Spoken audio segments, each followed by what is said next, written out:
Imagine the Tennessee frontier in the dead of night. A settler family huddles in their small cabin, listening to every snap of a twig outside. Suddenly, the air explodes with the terrifying gobble of a Cherokee war cry.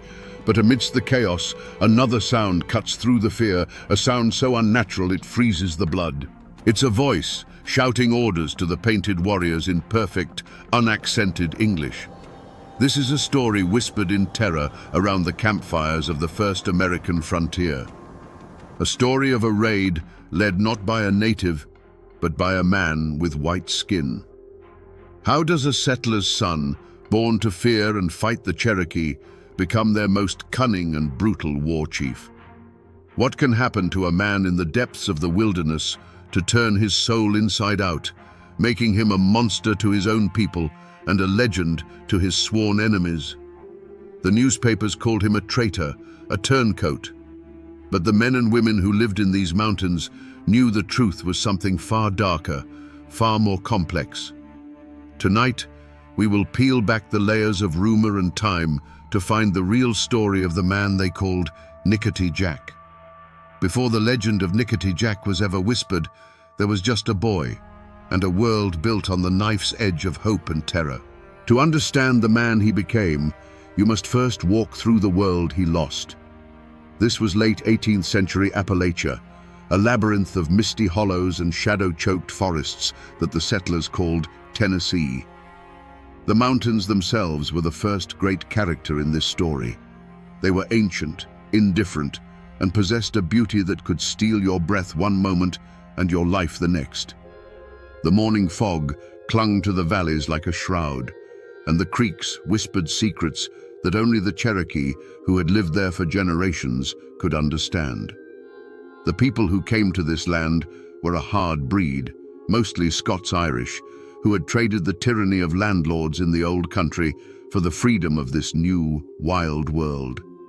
They were clannish, stubborn, and deeply suspicious of any authority beyond their own family and a long rifle.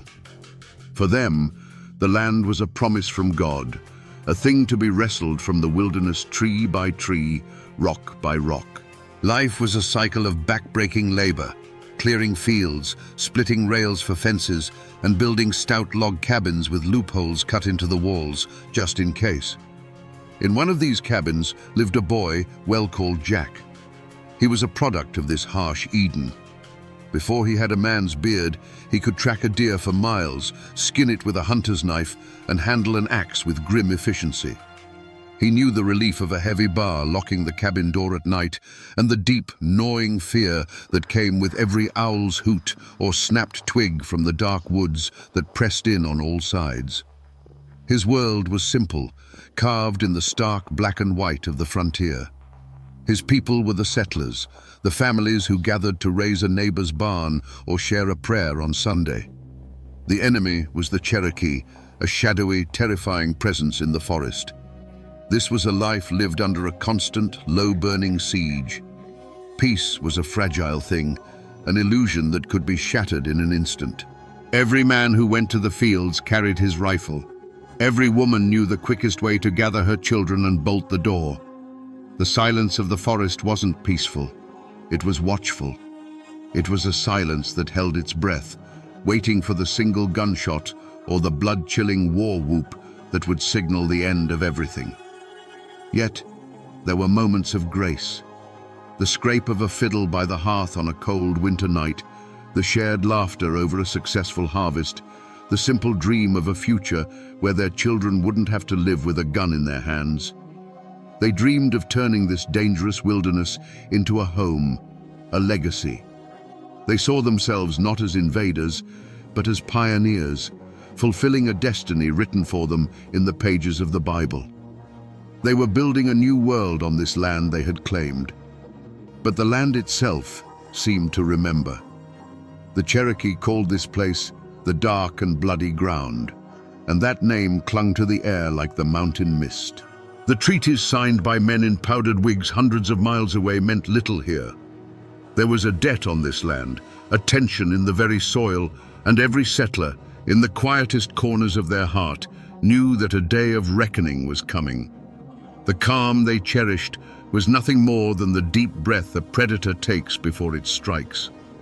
This wasn't empty land that Jack's family and others had settled. To them, it was a wilderness to be tamed, a future to be built. But to the Cherokee, every river bend, every mountain pass, every clearing had a name, a story, and a spirit.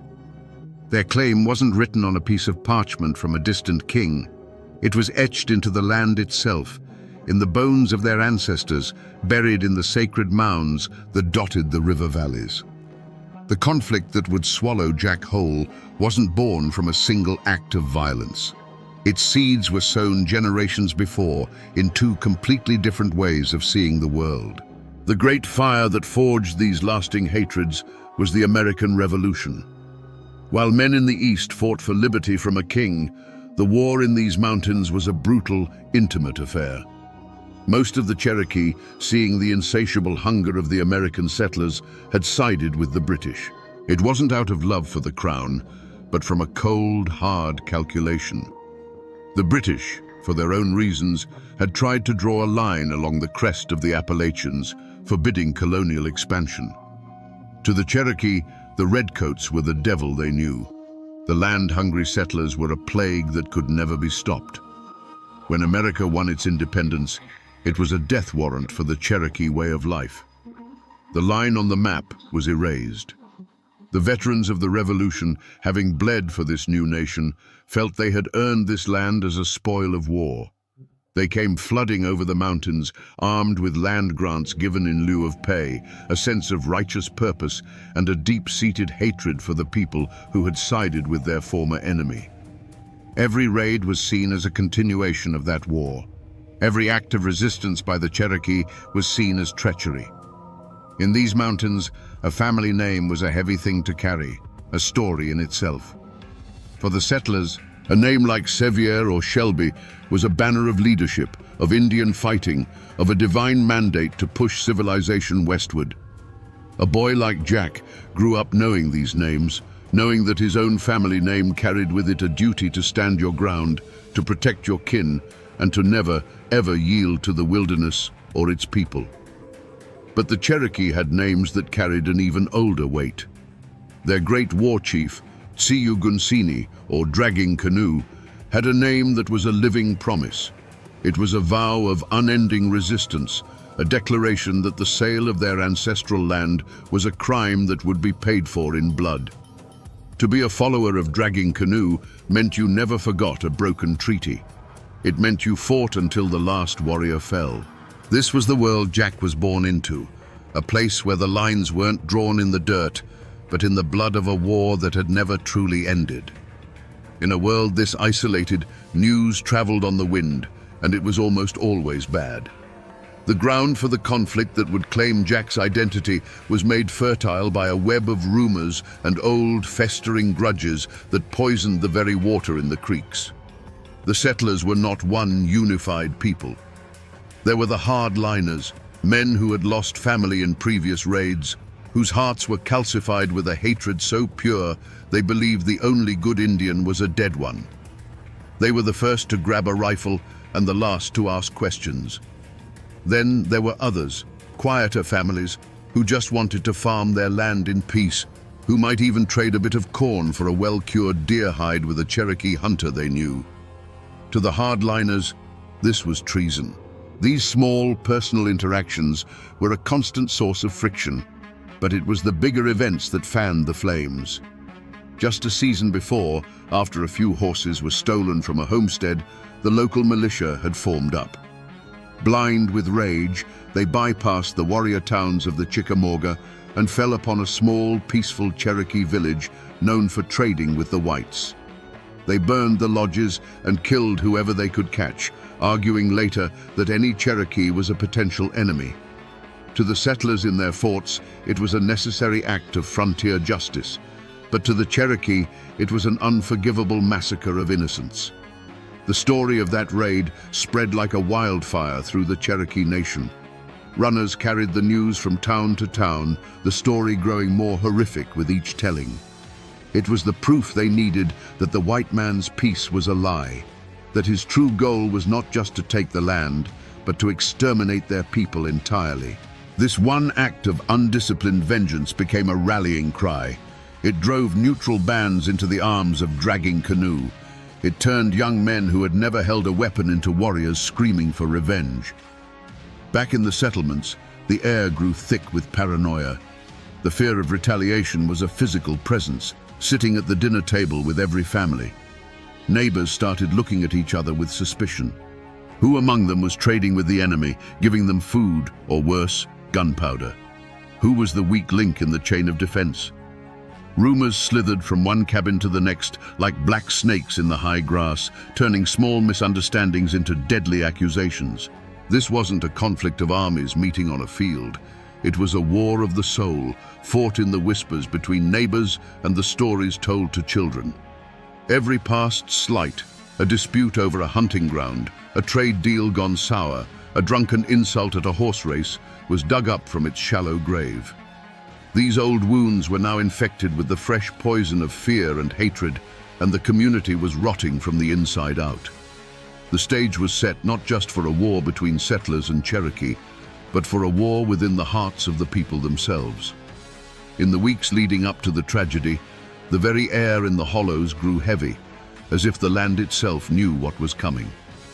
The old people, those with one foot still in the superstitions of the Scottish Highlands, saw the signs and spoke of them in hushed tones.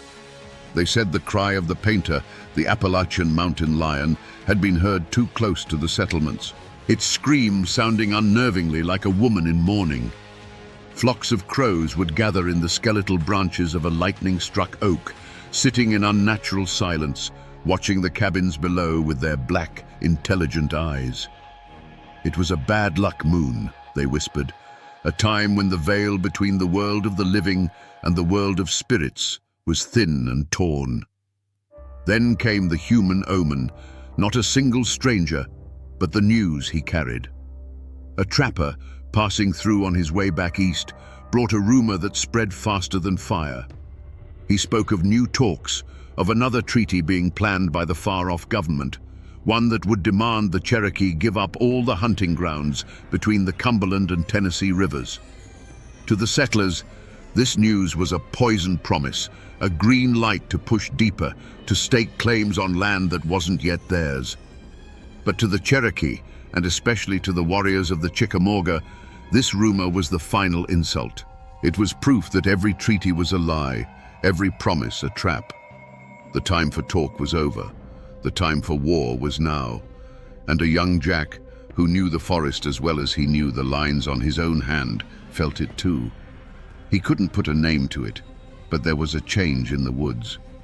The familiar sounds of the wilderness were off-key, strained.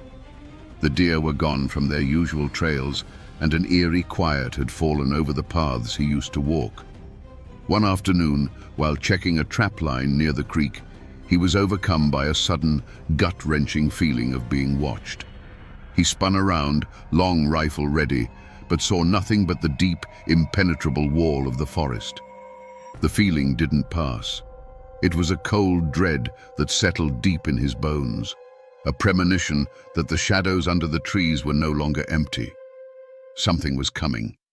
The world he had always known was holding its breath, waiting for the first drop of blood to fall.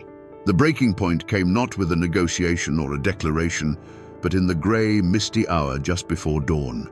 The silence of the forest didn't break. It shattered. It started with a single sharp report of a rifle, followed an instant later by the sound that every settler dreaded more than death itself, the terrifying, gobbling war cry of the Chickamauga. It erupted from all sides at once, a wave of pure, predatory sound that washed over Jack's small, isolated settlement. The attack was not a battle. It was a storm, a whirlwind of violence that descended with shocking speed and precision. For Jack, the world dissolved into a blur of smoke, muzzle flashes, and painted faces that seemed to materialize from the fog. He was on his feet in an instant, long rifle in hand, his heart hammering against his ribs. The splintering crash of the cabin door being forced inward was followed by the acrid smell of gunpowder and burning pine as torches were thrown onto the roof. There was no time for strategy. No time for anything but the primal instinct to fight for his life and the lives of his family. He fired his rifle, reloaded in a desperate, fumbling motion, and fired again into the chaos. He was young, strong, and knew how to fight, but he was one man against a tide. He saw his world coming apart in flashes of horrific violence. He swung his rifle like a club, fighting with the ferocity of a cornered animal, but he was overwhelmed. A blow from a war club sent him reeling, his vision exploding in a shower of stars. He was subdued, his arms wrenched behind his back and bound tightly with leather thongs. He was not killed. For reasons he couldn't comprehend in that moment, he was being kept alive. Forced to his knees in the dirt outside his burning home, Jack watched the end of his world. The raid was over as quickly as it had begun. The warriors, their work done, melted back into the forest, taking their captives and their spoils with them. The only sounds left were the crackle of the flames devouring his cabin and the terrible, unnatural silence that follows a slaughter. As he was hauled to his feet and dragged away into the dark woods, he took one last look back. He was leaving behind not just a smoking ruin, but the body of the boy he used to be. The line had been crossed. The first drops of blood had been spilled, and they were his own family's. The feud was no longer a distant rumor. It was now the only thing he had left. For Jack, helpless on the ground, the world became a series of horrific sounds and fractured images, a nightmare seen through a haze of smoke and terror. Time seemed to warp and stretch. Seconds felt like hours. He heard his father's voice, not in a plea for mercy, but in a defiant roar of rage, a sound of pure, untamed frontier spirit. And then he heard that roar cut short, replaced by a wet, choking gasp that was swallowed by the surrounding chaos. The sound was so final, so absolute, it felt like the whole world had tilted on its axis. He couldn't see everything. The swirling smoke and the flickering firelight played tricks on the eyes, creating monstrous shadows that danced and writhed, but he could hear. He heard a scream from the cabin, a high, sharp sound of a woman's terror that was suddenly silenced. It wasn't followed by another scream, but by the heavy, rhythmic thud of a war club against the cabin's thick wooden door, a sound of methodical, relentless destruction. Every impact was a blow against his own heart. Through a momentary clearing in the smoke, his eyes fixed on a single, heartbreaking image. His little sister's corn-husk doll, the one she took everywhere, lay on the ground, trampled into the mud. Its simple, stitched smile seemed to mock the carnage, a tiny, innocent casualty in a war it could never understand. Nearby, his mother's rocking chair lay on its side, one of its rockers split clean in two.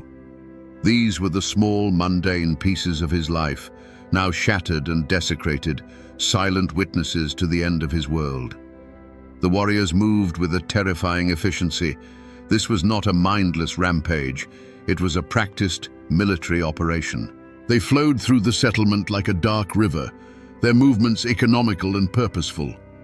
One warrior emerged from the cabin not with a weapon, but with a sack of flour slung over his shoulder.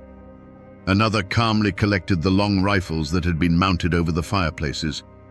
They were not just destroying, they were erasing a life and taking its resources for their own. Then, a figure of authority emerged from the smoke. He was taller than the others, his face a mask of grim purpose, not rage. He walked over to Jack and looked down at him, not with hatred, but with a cold, appraising stare. His eyes were like dark chips of flint. He looked at the bound, terrified boy. Then his gaze shifted to the burning cabin, then back to Jack. No words were spoken, but the meaning was as clear as a rifle shot. This is what your people have earned. This is the price of the land you stole.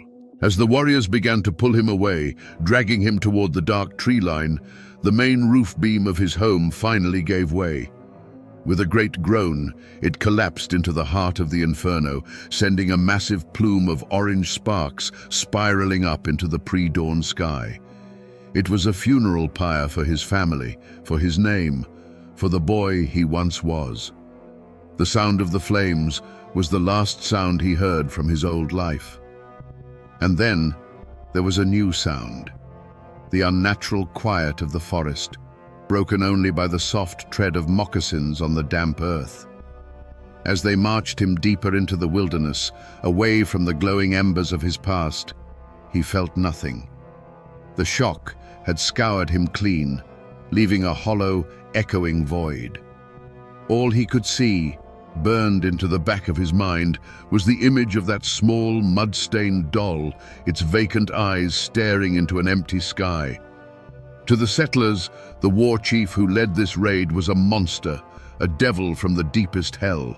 But in his own mind, he was a surgeon performing a painful, necessary operation. Standing on the ridge overlooking the settlement, watching the orange glow of the fires, he felt no sadistic pleasure. He felt the cold, heavy weight of a man trying to save his people from a plague. His logic was as sharp and brutal as the edge of his tomahawk. For every broken treaty, there must be a price. For every acre of stolen land, there must be a reckoning. For the massacre of his people in the peaceful village just a season ago, there must be a response so terrible it would be spoken of in whispers for generations. This wasn't about hatred for the white man as a person. He had seen their courage and their stubbornness. He hated what they were collectively. A tide of locusts that consumed the forest, drove away the game, and plowed over the sacred bones of his ancestors. They did not understand the land. They only understood how to own it. To him, every new cabin was a tombstone for the Cherokee way of life. He was not the aggressor. He was the antibody, the fever that must burn the infection before it killed the host. His violence was a form of medicine, bitter and agonizing, but in his mind, it was the only cure. The moment that changed everything for Jack was a moment of cold calculation for the chief. He had seen the boy fighting. While others screamed or fled, this one fought back with a cornered wolf's fury. He saw past the pale skin and the settler's clothes and recognized a spirit that was worth more alive than dead. Killing another settler would send a message for a day. But turning one? That was a weapon that could last for years. In his mind, the switch flipped from destruction to opportunity. He saw the boy not as a victim, but as a piece of raw material, a lump of iron to be heated in the fires of their ways, hammered into the shape of a warrior, and quenched in the cold waters of their revenge. As he and his warriors melted back into the forest with their captive, there was no feeling of triumph. There was only a grim, chilling sense of balance restored. He had answered their violence with his own. He had shown them that the dark and bloody ground would live up to its name. The raid was a success, but the war was far from over. He looked at the bound, silent boy being marched through the trees and felt not a shred of pity, but a flicker of strategic hope. He had lost warriors. His people were hungry. But in this one act of calculated cruelty, he believed he may have just forged the one weapon the settlers would never see coming, a ghost with their own face. As the sun finally rose, its clean morning light fell upon a scene from hell. The raid was over. The warriors were gone. In their place, they left a profound, unnatural silence. The birds did not sing in the trees surrounding the clearing. The usual sounds of a frontier morning, the crow of a rooster, the lowing of a milk cow, the ring of an axe, were gone, replaced by the soft, hissing whisper of the smoldering cabin. A thick, greasy smoke, smelling of burnt pine and something else, something sickeningly sweet, hung heavy in the humid air, clinging to the valley floor. The cabin itself was no longer a home. It was a blackened skeleton, its chimney rising into the sky like a tombstone. The first to find it was a neighbor from the next ridge over, a man named Miller, who had come looking to borrow some shot. He approached cautiously, his long rifle held at the ready. He'd heard the faint echo of gunfire before dawn, but had prayed it was just a hunter. As he entered the clearing, he stopped dead. The scene before him was so absolute in its devastation that his mind couldn't immediately process it. He took in the trampled garden, the slaughtered livestock, and the gaping, fiery maw of the cabin. His breath caught in his throat. He saw the bodies then, scattered where they fell, and the hard, grim mask of the frontier fell over his face. He became a machine, his eyes scanning for any sign of life, for survivors, for tracks. The alarm was raised by hoofbeats and a hoarse voice screaming a single word: "Raid!" The news spread like a contagion of fear from one isolated homestead to the next. Barricades were dropped into place on cabin doors. Women gathered their children, their faces pale and drawn, while men took their rifles down from the mantles, their knuckles white as they checked the flint and powder. The fragile peace of the frontier had been a comforting lie, and now the brutal truth had returned. Every shadow was a warrior, every rustle of leaves a threat. The entire community was now a fortress under siege, locked in the grip of a cold, collective terror. Back at the smoking ruins, a small party of men gathered. They moved with a grim purpose, their faces set like stone. They were there to bury their dead, a task performed with a terrible, silent reverence. But as they accounted for the fallen, a chilling realization dawned on them. Jack, the family's eldest son, was not among the dead. His body was nowhere to be found. The immediate assumption was that he had been taken captive, dragged away for a fate many considered far worse than a quick death. A tiny, desperate flicker of hope was born, the hope of a rescue, but it was quickly choked by the dark possibilities of what captivity meant. This was not a crime to be solved by sheriffs and judges. This was an act of war, and it demanded a warrior's response. The local militia captain, a veteran of countless brutal skirmishes, declared an immediate pursuit. A posse of grim-faced men was formed on the spot. Neighbors, relatives, and seasoned Indian fighters whose eyes burned with a cold, patient fire. There was no talk of justice, only of vengeance. A bounty was offered, not for the return of a captive, but for Cherokee scalps. It was a hard, jagged promise of revenge, a vow to repay blood with blood. As the sun climbed higher in the sky, the posse rode out, their horses kicking up dust and ash, and disappeared into the same vast, silent wilderness that had swallowed the boy called Jack. In the wake of the slaughter, the community didn't come together. It clenched like a fist, tight and trembling. The open-hearted frontier spirit vanished overnight, replaced by a lockdown of suspicion and fear. Families that once shared meals and helped raise barns now looked at each other from behind barred doors and through the narrow slits of rifle loopholes. The local blockhouse, once a place for social gatherings, became a grim refuge where the air was thick with the smell of unwashed bodies, fear, and the bitter taste of fresh grief. It was here, in the cramped, suffocating confines of the fort, that the first cracks began to show. The lines were drawn in the dirt floor. On one side stood the militia captain and the families who had lost kin, their faces masks of cold rage. Their argument was simple and brutal. Every man who could hold a rifle needed to join the posse and ride until they had burned the Chickamauga towns to the ground. To them, any hesitation was cowardice. Any argument for caution was a betrayal of the dead. Their grief had burned away all nuance, leaving only the white-hot desire for vengeance. On the other side were the quieter folks, the families whose cabins were furthest out on the fringe of the settlement. They didn't speak up in the public meetings, but their silence was a heavy, stubborn presence. They knew a terrible truth. If every able-bodied man rode out on a quest for revenge, their own homes would be left defenseless, ripe for the picking. They were caught in an impossible choice: join the posse and risk their own families, or stay behind and be branded cowards and traitors by their neighbors. The war was no longer just outside the walls. It was inside, dividing them man from man. This division was fed by a conspiracy of silence, born not of guilt, but of pure, rational terror. Many of the settlers knew the woods. They knew there were Cherokee who wanted peace, and there were the implacable warriors of the Chickamauga who wanted war.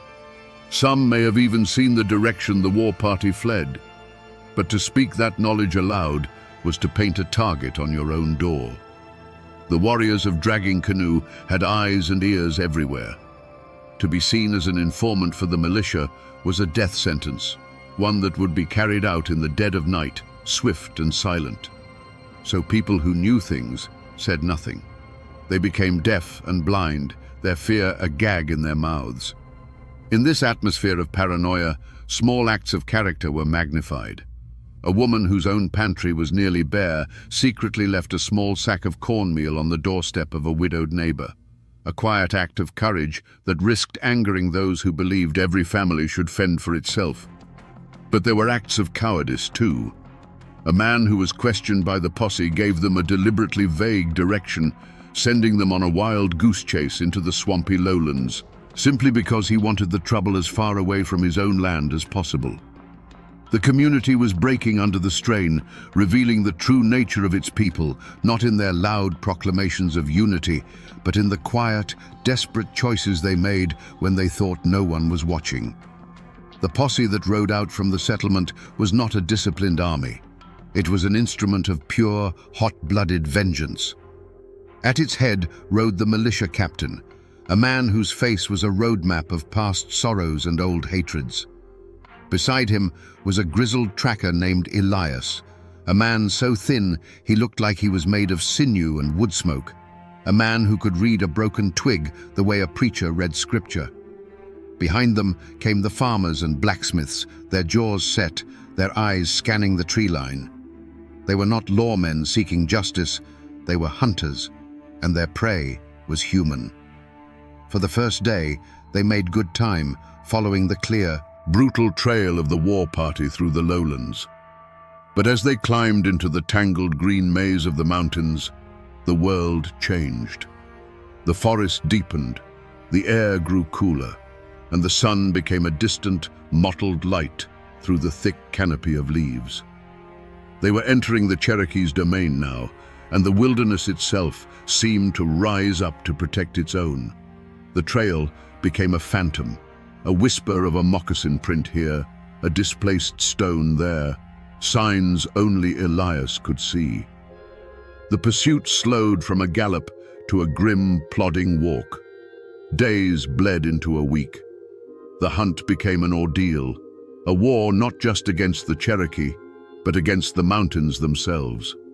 They clawed their way through rhododendron thickets so dense they called them hells, their clothes and skin torn to ribbons. A sudden, violent thunderstorm turned the ravines into raging torrents, nearly sweeping away their horses. Rations dwindled, and the men's burning rage cooled into a sullen, gnawing exhaustion. The mountain was wearing them down, sanding away their resolve, and Elias grew quieter, his eyes darting nervously. He knew this feeling. They weren't just following a trail, they were being led. The trap was sprung at a place called Cutter's Gap, a narrow pass flanked by high, rocky cliffs. Elias found the sign they were meant to find, a single discarded feather from a warrior's headdress lying in the open. It was a taunt, a dare.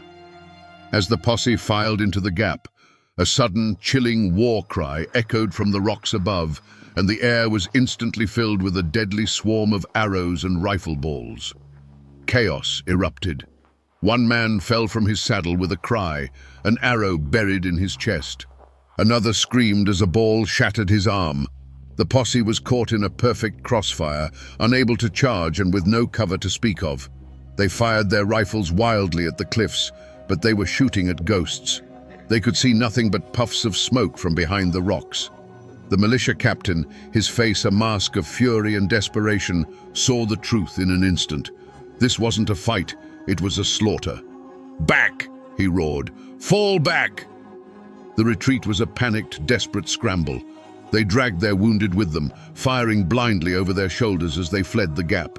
As quickly as it began, the attack stopped. The forest fell silent once more, the only sound the ragged gasps of the retreating men and the moans of the injured. The posse limped back into the settlement days later, a beaten and broken thing. They returned with empty saddles and hollow eyes. They had not found the war party. They had not recovered the captive boy.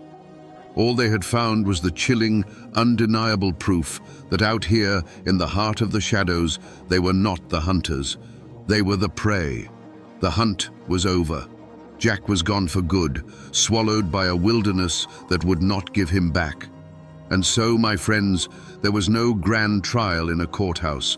There was no judge in a black robe, no jury of 12 good men and true. The Cherokee warriors who burned the settlement and stole the boy were ghosts. You cannot put a shadow in the dock, but a trial did happen nonetheless. It took place in the dusty, crowded courtyard of the blockhouse, under the harsh glare of the afternoon sun, and the verdict handed down would poison the community for years to come. The defendants were the returning members of the posse, hollow-eyed men who walked with the stoop of the defeated. The jury was the rest of the settlement, the women, the old men, the children, who stared at them with a mixture of pity and accusation. There were no lawyers, but there was a prosecutor. He was a raw-boned farmer whose younger brother had been one of the men left behind in Cutter's Gap. He stood before the militia captain, his face contorted with grief and rage, and spoke in a voice that trembled but did not break. He accused the captain of incompetence, of pride, of leading good men into a slaughterhouse just to satisfy his own hatred. "You didn't hunt them," he spat. "You fed them our kin." The militia captain stood and took it. He didn't offer excuses. He didn't smirk with defiance. He looked like a man who had aged a decade in a week, his shoulders slumped under an invisible weight. When the farmer was finished, the captain spoke, his voice low and gravelly. He described the impossibly rugged terrain, the cleverness of the trail, the perfect, deadly precision of the ambush. He spoke not of savages, but of a masterful enemy fighting a brilliant defensive war on their own ground. He admitted his failure, but his words carried a chilling undertone. They had not simply been beaten, they had been profoundly outclassed. He had brought the law of men into the mountains, and the mountains had laughed. There was no gavel to announce the verdict. It was written in the averted eyes and the hard, unforgiving set of the jaws of the other settlers. The farmer who had spoken the accusation turned his back on the captain and walked away. Others followed. The posse, the symbol of their collective strength and law, was broken. The captain was not formally stripped of his rank, but he might as well have been. He was a leader with no one left to follow him. The community had found him guilty, not of malice, but of something worse on the frontier: weakness.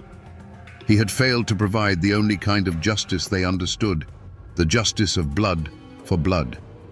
And so the central burning question remained unanswered, hanging in the air like smoke. Was this justice? The system of the settlers, their organized militia, their belief in their own strength, had failed completely.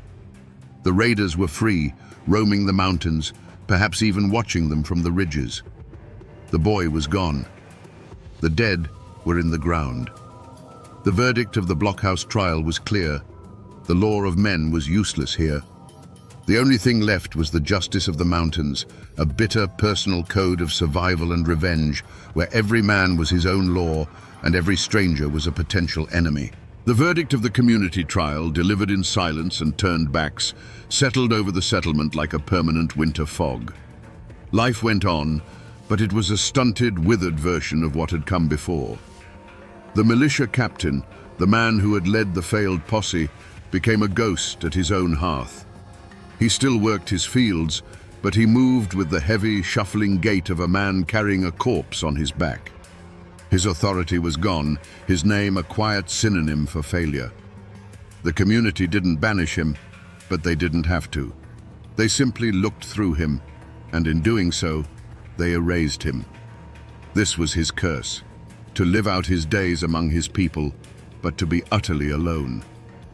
But while the settlement was turning inward, licking its wounds and slowly burying the memory of its own failure 100 miles away in the deep green shadows of the mountains, Jack was being unmade. His life after the verdict was not a curse or an atonement, it was a crucible. He was not being punished in the way the settlers imagined. He was being systematically taken apart, piece by piece, and put back together in a new and terrifying shape. The Cherokee chief who had captured him was now his teacher.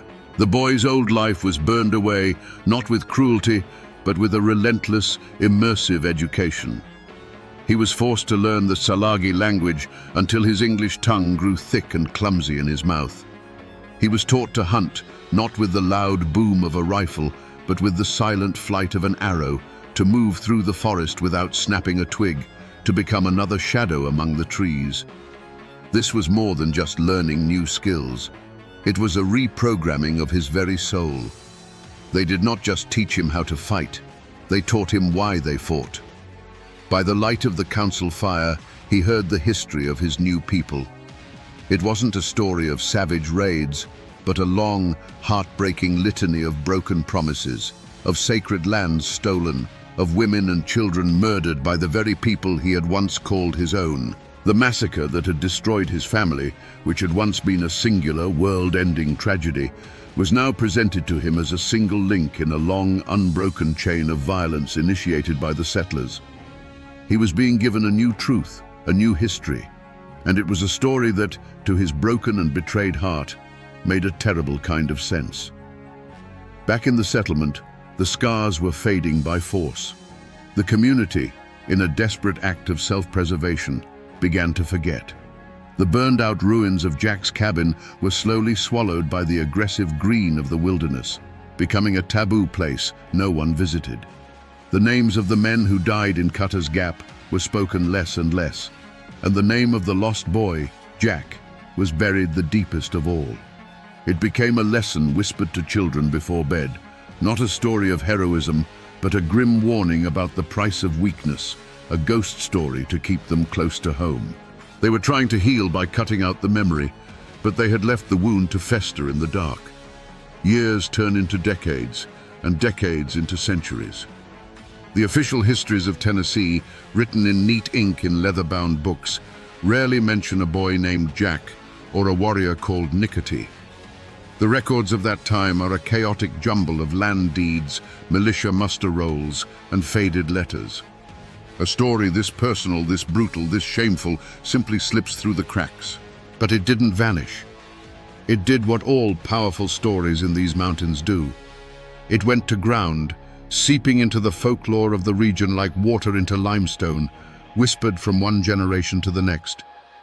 For the descendants of the settlers, the name Nicotee Jack became a boogeyman, a cautionary tale told to frightened children who wandered too far from the cabin. He was the ultimate horror, not the savage from without, but the traitor from within. To this day, there are places on old maps, hollows and ridges, that carry names whose dark origins are long forgotten by most. A place called Cutter's Gap still exists, a name that means nothing to the tourists who drive through it, but to a few old families, it's a place where the air still feels heavy. The story of Nicotee Jack became a part of their DNA, reinforcing a deep-seated distrust of outsiders and the ever-present fear of the wilderness's power to change a man for the worse. But there is another echo, one that is rarely heard. Among the descendants of the Cherokee, particularly those whose ancestors fought with dragging canoe, the story is different. They remember the white Indians, the captives who were adopted and became fierce defenders of their new people. In their version, a man like Jack is not a traitor, but a man whose eyes were open to the truth. His story is not one of shame, but of a spirit that was Cherokee in its heart, regardless of the skin it was born in.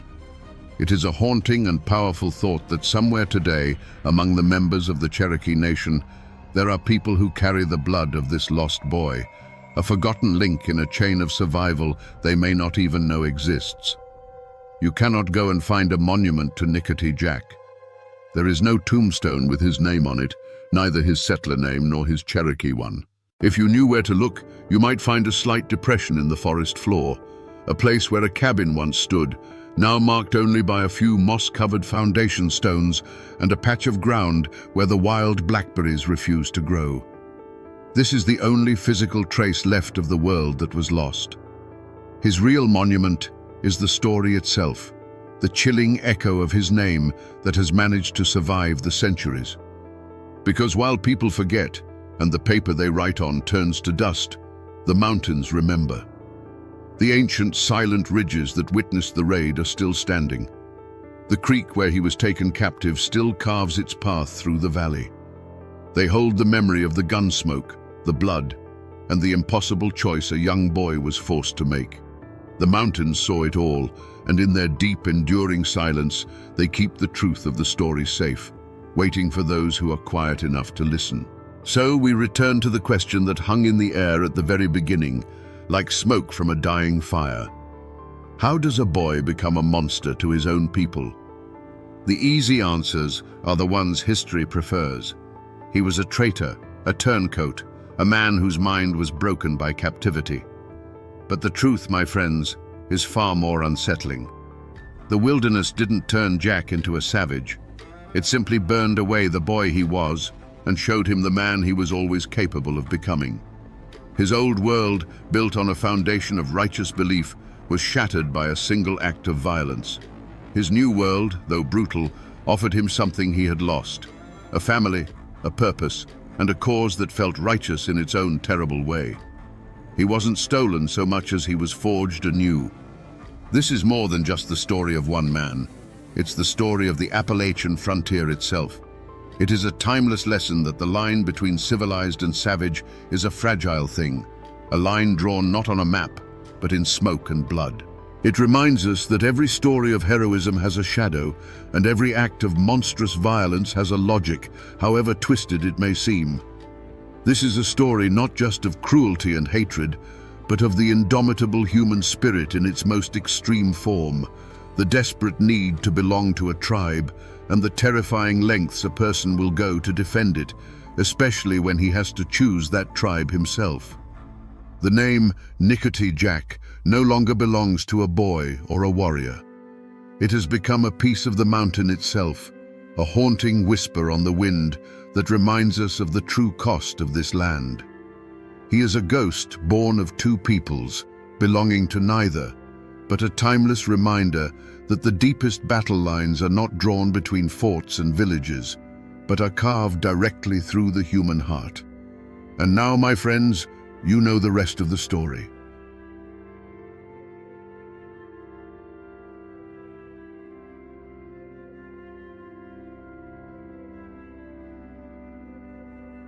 They say the age of witch trials in America ended in Salem. But over a century later, in a dark hollow of the Tennessee mountains, one final ember of that medieval fear refused to die. The name whispered on the frontier was Mary Peyton. She wasn't burned at the stake or hanged from a gallows, but what happened to her marks one of the last times an American court would formally hear an accusation of witchcraft. Who was this woman? And what could she have done to make her neighbors, people of the Bible and the long rifle, believe she could sour their milk, sicken their children, and consort with the devil himself? Tonight, we trace the story of a forgotten name, to understand how a community's fear can be a more terrible sentence than any judge's verdict. To understand Mary Peyton, you have to understand the soil she grew from. She was born into a world perched on the knife's edge between raw survival and unshakable faith. Her people were likely Scotch-Irish, a famously stubborn and clannish folk who had fled persecution in the old world only to find a different kind of hardship in the new. They brought with them their Presbyterian God, their distrust of authority, and a mind filled with tales of bogles, fetches, and the good folk, beings that Christianity had never fully managed to stamp out. Mary grew up in a log cabin chinked with mud and moss, where the hearth was the center of the universe and the dark woods outside were an endless, living mystery. Life was a brutal teacher. She would have seen siblings taken by fevers before they could walk, watched her parents' faces etched with worry over a failed crop, and learned from infancy that a single bad winter or a sick milk cow could mean the difference between life and death. The world was governed by forces you couldn't see, whether it was the hand of God or something far more ancient and sinister. From a young age, it was clear Mary walked a slightly different path. While other girls were learning the loom, Mary was learning the woods. Her mother, or perhaps a grandmother, was a granny woman, a keeper of the old knowledge. She taught Mary which roots could break a fever, which leaves could soothe a burn, and which mushrooms could kill a man. Mary had a gift for it. She had a quiet way with animals and a knack for finding the rarest herbs, as if the land itself spoke to her. There was a story, told long after, about a time when a neighbor's prized hunting dog was bitten by a copperhead. The dog's leg swelled to twice its size, its breathing grew shallow, and the man had all but given it up for dead. Mary, then just a girl, appeared at the edge of his property with a poultice of crushed plantain and mud. Without a word, she applied it to the wound. The next morning the swelling was down, and within a week the dog was chasing rabbits again. The man was grateful, but he was also unnerved. It just wasn't natural, the way she knew. This event forged the code Mary would live by. She learned that her knowledge was a double-edged sword. It could heal, but it could also create fear. Her code was one of fierce self-reliance and guarded silence. She came to trust the certainty of the seasons more than the fickle nature of people. She understood that in these mountains, a woman who knew too much, who lived too much on her own terms, was a person who invited whispers. And so, she was shaped not just by the hardships of the frontier, but by its deep-seated paranoia. She was a true daughter of Appalachia, resourceful, tough, and intimately connected to the land. But that very connection, the source of her strength and her identity, was the same thing that would one day be used to brand her as an outcast. A vessel for the very evil her neighbors feared was lurking just beyond the firelight. But before the whispers turned to accusations, Mary Peyton had a life. For years, she was a quiet, respected fixture in her small corner of the mountains. In a place with no doctors for 100 miles, Mary was the one you went to when a child's cough turned into a death rattle in the middle of the night, or when a woodsman's axe wound wouldn't stop bleeding.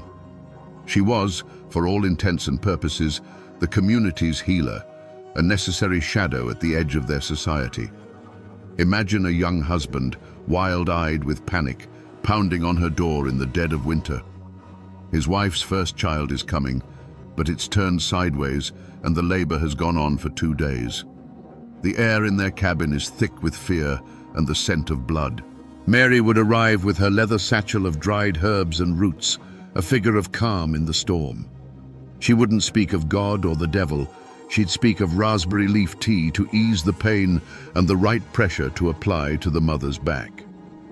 Hours later, through her skill alone, the cabin would be filled not with the sounds of mourning, but with the cry of a newborn. Her payment wasn't in coin, but in kind. A sack of meal, a cured ham, a length of homespun cloth, tokens of a desperate gratitude. She asked for little and kept to herself, tending the garden behind her small, well-kept cabin. The place was a world of its own, every inch filled with purpose. Bundles of yarrow, goldenrod, and ginseng hung drying from the rafters, their earthy scent mingling with the constant aroma of wood smoke. Glass jars filled with salves and tinctures lined the shelves. This was the world she had built, a life of quiet competence and solitude after her husband had passed years before. This life, however, was built on a foundation of trust as thin as a winter's first ice.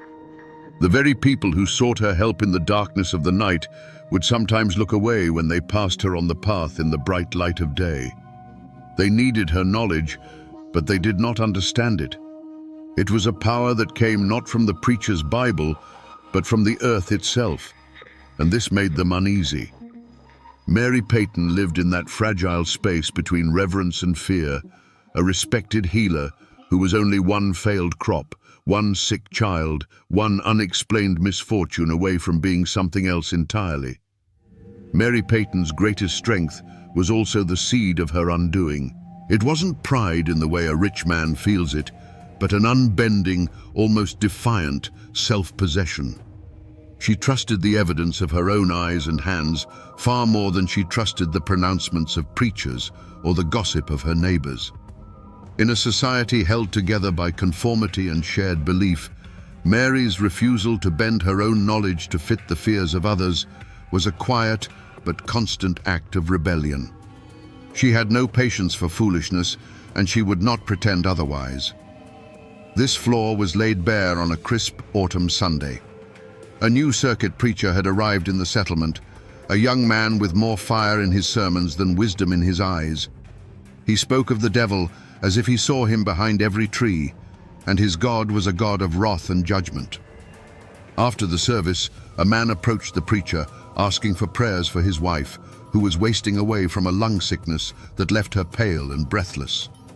The preacher placed a hand on the man's shoulder and declared loudly, for all to hear, that this was a test of faith, and that only fervent prayer could cast out the demon of illness. Just then, Mary Peyton, who had been trading herbs nearby, was asked by another woman if she had a remedy. Mary's gaze was clinical and sad. She knew this sickness. It was consumption, a slow, merciless drowning from within. She looked from the desperate husband to the proud preacher and spoke in a voice that was not loud, but cut through the air like a cold knife. "Prayer may comfort the spirit," she said, her words measured and clear, "but it will not clear the rot from her lungs. God put the healing roots in the earth for us to use. To let a woman die while ignoring his gifts is the true sin." The silence that followed was heavy and absolute. The preacher's face flushed with a furious red. In one sentence, Mary had not only dismissed his authority, but had framed his piety as a form of willful, deadly ignorance. She hadn't just offered a different opinion, she had challenged the very foundation of his power in front of the entire community. He saw her not as a healer, but as a rival, a purveyor of an older, darker knowledge that stood in direct opposition to his word. That day, Mary didn't just make an enemy of a powerful man, she showed everyone the crack in her armor. She had demonstrated that she stood apart, governed by her own code, her own wisdom. She would not bow, she would not flatter, and she would not pretend to believe what she knew to be untrue, even for the sake of peace. That stubborn, unwavering honesty in a world fueled by fear was the most dangerous flaw of all. The spark landed in the Miller cabin. Their youngest boy, a child who had been healthy and strong just a month before, was seized by a wasting sickness. A fever burned like a coal behind his eyes, and he grew thinner each day until his skin was like parchment stretched over bone. Desperate, the Millers did as the circuit preacher commanded. They prayed, they fasted, they looked for sin in their own hearts. But the boy only worsened. Then other things began to happen. Their best milk cow went dry overnight. A batch of bread made from their dwindling flour soured in the oven. Driven half-mad by grief and the preacher's fiery whispers, Thomas Miller finally broke. He didn't come to Mary's cabin asking for a cure. He came looking for a culprit. He found her by the creek bed, gathering river stones, her back to the path. He wasn't alone.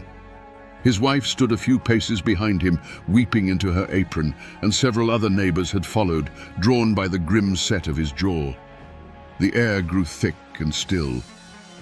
"Mary," he said, his voice a ragged tear in the quiet afternoon, "my boy is dying." Mary turned, her hands full of smooth grey stones. She saw the pain in his eyes, but she also saw the fear and something uglier beneath it. "I am sorry to hear it, Thomas," she replied, her voice even. "Fevers in the young are a terrible thing." This was the moment. This was the affront. Miller didn't hear sympathy. He heard a cold, distant pronouncement. His desperation, stoked by the preacher's paranoia, curdled into accusation. "You can fix it," he choked out, taking a step closer. "You brought back the Jennings dog from a snake bite. You set my own brother's leg when it was shattered. You can stop this. Lift your hex, Mary. In God's name, lift it." The plea was an accusation, a public branding. He was asking her to confess to being the source of his misery. And here, Mary Peyton's unbending nature sealed her fate. She did not try to soothe him. She did not offer a poultice or a comforting word. She saw his fear as an insult to her life's work, a victory for the ignorance she so despised. Her expression hardened. "Your son is sick, Thomas," she stated, her words as cold and hard as the stones in her hand. "He is not cursed. and your fear is a worse sickness than any fever." To the grieving father, her refusal to engage with his terror was not a denial, it was a confirmation. It was the chilling indifference of the guilty. The last thread of his reason snapped. He pointed a trembling finger at her, and his voice rose to a shout that echoed through the holler for all to hear. "Witch! You are a witch!" The word, once spoken, could never be taken back. It hung in the air, a poison that had finally found its victim. The word witch, once spoken aloud, is a poison seed. It landed on the fertile ground of the community's fear and put down immediate thorny roots. The whispers that had once been confined to the shadows now flew in the open air. Doors that had once opened to Mary with pleas for help now slammed shut as she approached. Mothers who had once thanked her for saving their children now pulled them away from the path when she walked by, shielding their eyes as if from a terrible glare. Mary was no longer just a woman who knew things. She was the thing itself, the source of all their bad luck, the face of their deepest anxieties. Jedediah Stone, an old hunter whose own life Mary had saved years ago after a run-in with a wounded bear, was one of the few who dared to speak to her. He found her at dusk, splitting firewood with a grim, rhythmic determination, as if the accusation had changed nothing. "Mary," he began, his voice low and rough, "you're a sensible woman. Too sensible for your own good, maybe. But you need to put an end to this. Go to the Millers. Take them a sassafras tea.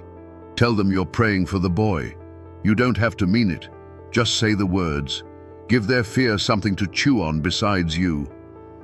Mary stopped, the axe held motionless in her hand. She looked at Jedediah, and he saw not fear in her eyes, but a cold, burning disappointment. "And what would that be, Jedediah, but a lie?" she asked. "Their boy is sick with a wasting fever, not a hex. Their fear is the sickness that's spreading. To give them a charm would be to admit that their foolishness has power. I will not feed the beast that is devouring them." Jedediah shook his head, a deep sadness in his weathered face. "That beast is about to devour you, Mary," he said, before turning and walking away, leaving her alone in the growing twilight. Her refusal left a vacuum, and the circuit preacher was more than willing to fill it.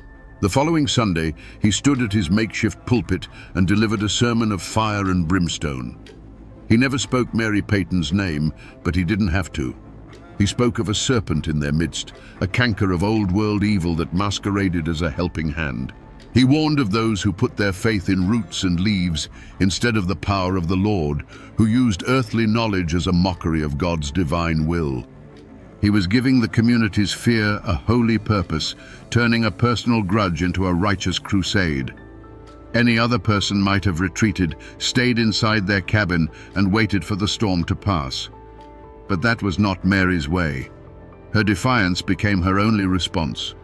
She continued to walk the paths, her head held high, her gaze direct. She met the fearful stares of her neighbors, not with anger, but with a silent, questioning look that they took for a malediction. She was daring them to believe the lie, and in their terror, they accepted the dare. Each decision she made, born from her unshakable integrity, was another nail in her own coffin. A dead bird, its neck snapped, appeared on her doorstep. Someone etched a crude cross on her cabin door to ward off its inhabitant. The path of compromise, the one Jedediah had offered, was now completely gone. Mary had refused to bow, and so she had forced the community to act. A confrontation was no longer just possible, it was a certainty. They needed a judgment, a final verdict to quell the terror she, in her stubborn silence, seemed to confirm. The law, in those days, often had a human face. It arrived not in a uniform, but in the worn, homespun coat of Justice of the Peace Thompson, a pragmatic man who had seen more trouble stirred by religion than by rum. He didn't believe in witches, but he absolutely believed in mobs. He came to Mary's cabin not as a judge, but as a man trying to put out a fire before it consumed the whole forest. He found her inside, methodically grinding dried willow bark, the air thick with its sharp medicinal scent. He sat at her small, rough-hewn table, a place of healing now at the center of a storm of hate.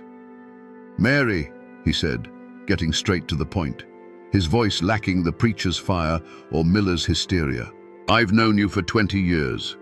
You've mended more bones and cured more fevers than any woman in this county. But reason has left these people. They're scared, and the preacher is fanning the flames. Thomas Miller has made a formal accusation. I have to hold a hearing." He leaned forward, his hands clasped on the table. "But it doesn't have to come to that. There's a wagon train heading west in 2 weeks. I can buy this plot from you myself for a fair price. You could be in Kentucky by summer. Start over where nobody knows this story. This is not an order, Mary. It is an offer, a way out, a road to peace." It was the last, most sensible off-ramp. An exile, yes, but a safe one. A chance to live, to continue her work somewhere the soil wasn't so poisoned with fear. For a long moment, Mary was silent. Her gaze drifted around the small cabin. She saw the bundles of herbs hanging from the rafters, each one a memory of a day spent in the sun-dappled woods.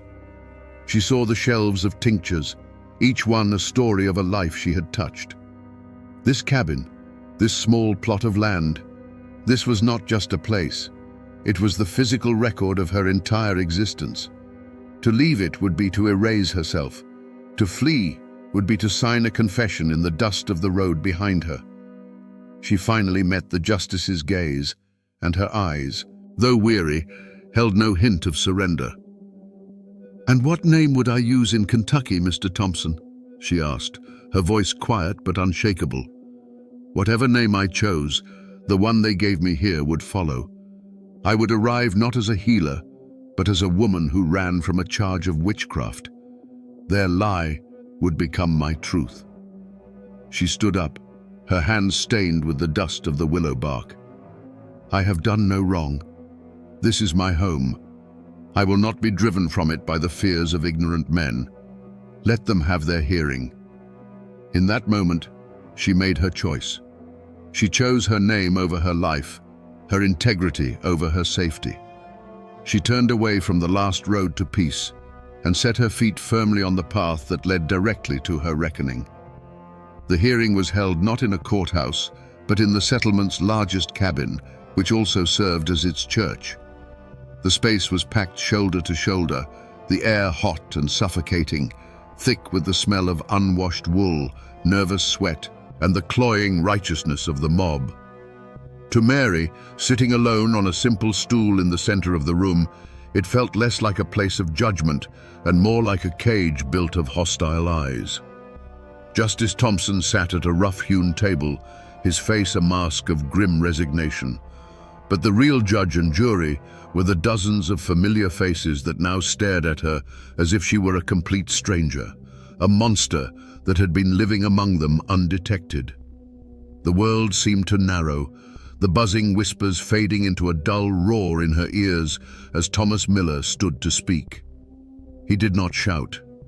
His voice was a low, trembling thing, filled with a grief so profound it had become poison. He described his son's wasting sickness, his words painting a vivid, heartbreaking picture. Then he turned, his face a contorted mask of pain and certainty, and pointed a trembling finger at Mary. He spoke of how the boy had screamed her name in his fever dreams. He spoke of the sour milk and the dead dog. Each word was a stone cast not to prove a fact, but to inflict a wound. And with every sentence, Mary could feel the weight of the room's belief settling upon her like a shroud. Then came the others. A woman stood and swore that her butter had refused to churn the morning after Mary had walked past her cow pen. A farmer claimed a shadow in the shape of a great black bird had passed over his field, and the next day, a patch of his corn was blighted. One by one, they offered up their misfortunes, their anxieties, their petty bad luck, and laid them at her feet. It was a litany of fear, a ritual of communal exorcism where every coincidence was proof and every suspicion was evidence. Mary listened, and the world outside the cabin walls, the world of cause and effect, of seasons and sickness, seemed to fall away. replaced by this suffocating new reality built entirely of their terror. The circuit preacher rose, his shadow falling long across the room. He did not need to present evidence. His role was to provide the divine narrative. He wove their disparate tales of woe into a single terrifying tapestry of satanic influence. He spoke of the serpent in the garden, the wolf in sheep's clothing. He looked directly at Mary, his eyes burning with a zealot's fire, and declared that God's people had a duty to cast out the instruments of darkness from their midst. It was the final, crushing blow. The argument that had been building for weeks was suddenly, permanently over. He had given them permission to hate and a holy reason to do it. Finally, Justice Thompson turned to her. "Mary Peyton," he said, his voice heavy, "do you have anything to say in response to these accusations?" The entire room held its breath. The silence was a physical thing, pressing in on her. She looked at the faces, the Millers, her neighbors, people she had known her entire life. She saw no room for reason, no crack in their certainty where the truth might take root. What could she say? To deny it was to lie, for how could she deny a thing that existed only in their minds? To explain the science of herbs and fevers would be to speak a foreign language. Her world of knowledge had no place here. So she said almost nothing. "I am a healer," she stated, her voice clear and steady, though it cost her everything she had. "I have harmed no one." Her simple, honest words were utterly useless against the storm of their hysteria. Her calm was seen as cunning, her lack of tears a sign of a hardened, unholy heart. Justice Thompson, bound by the law of the state, could find no credible evidence of a crime.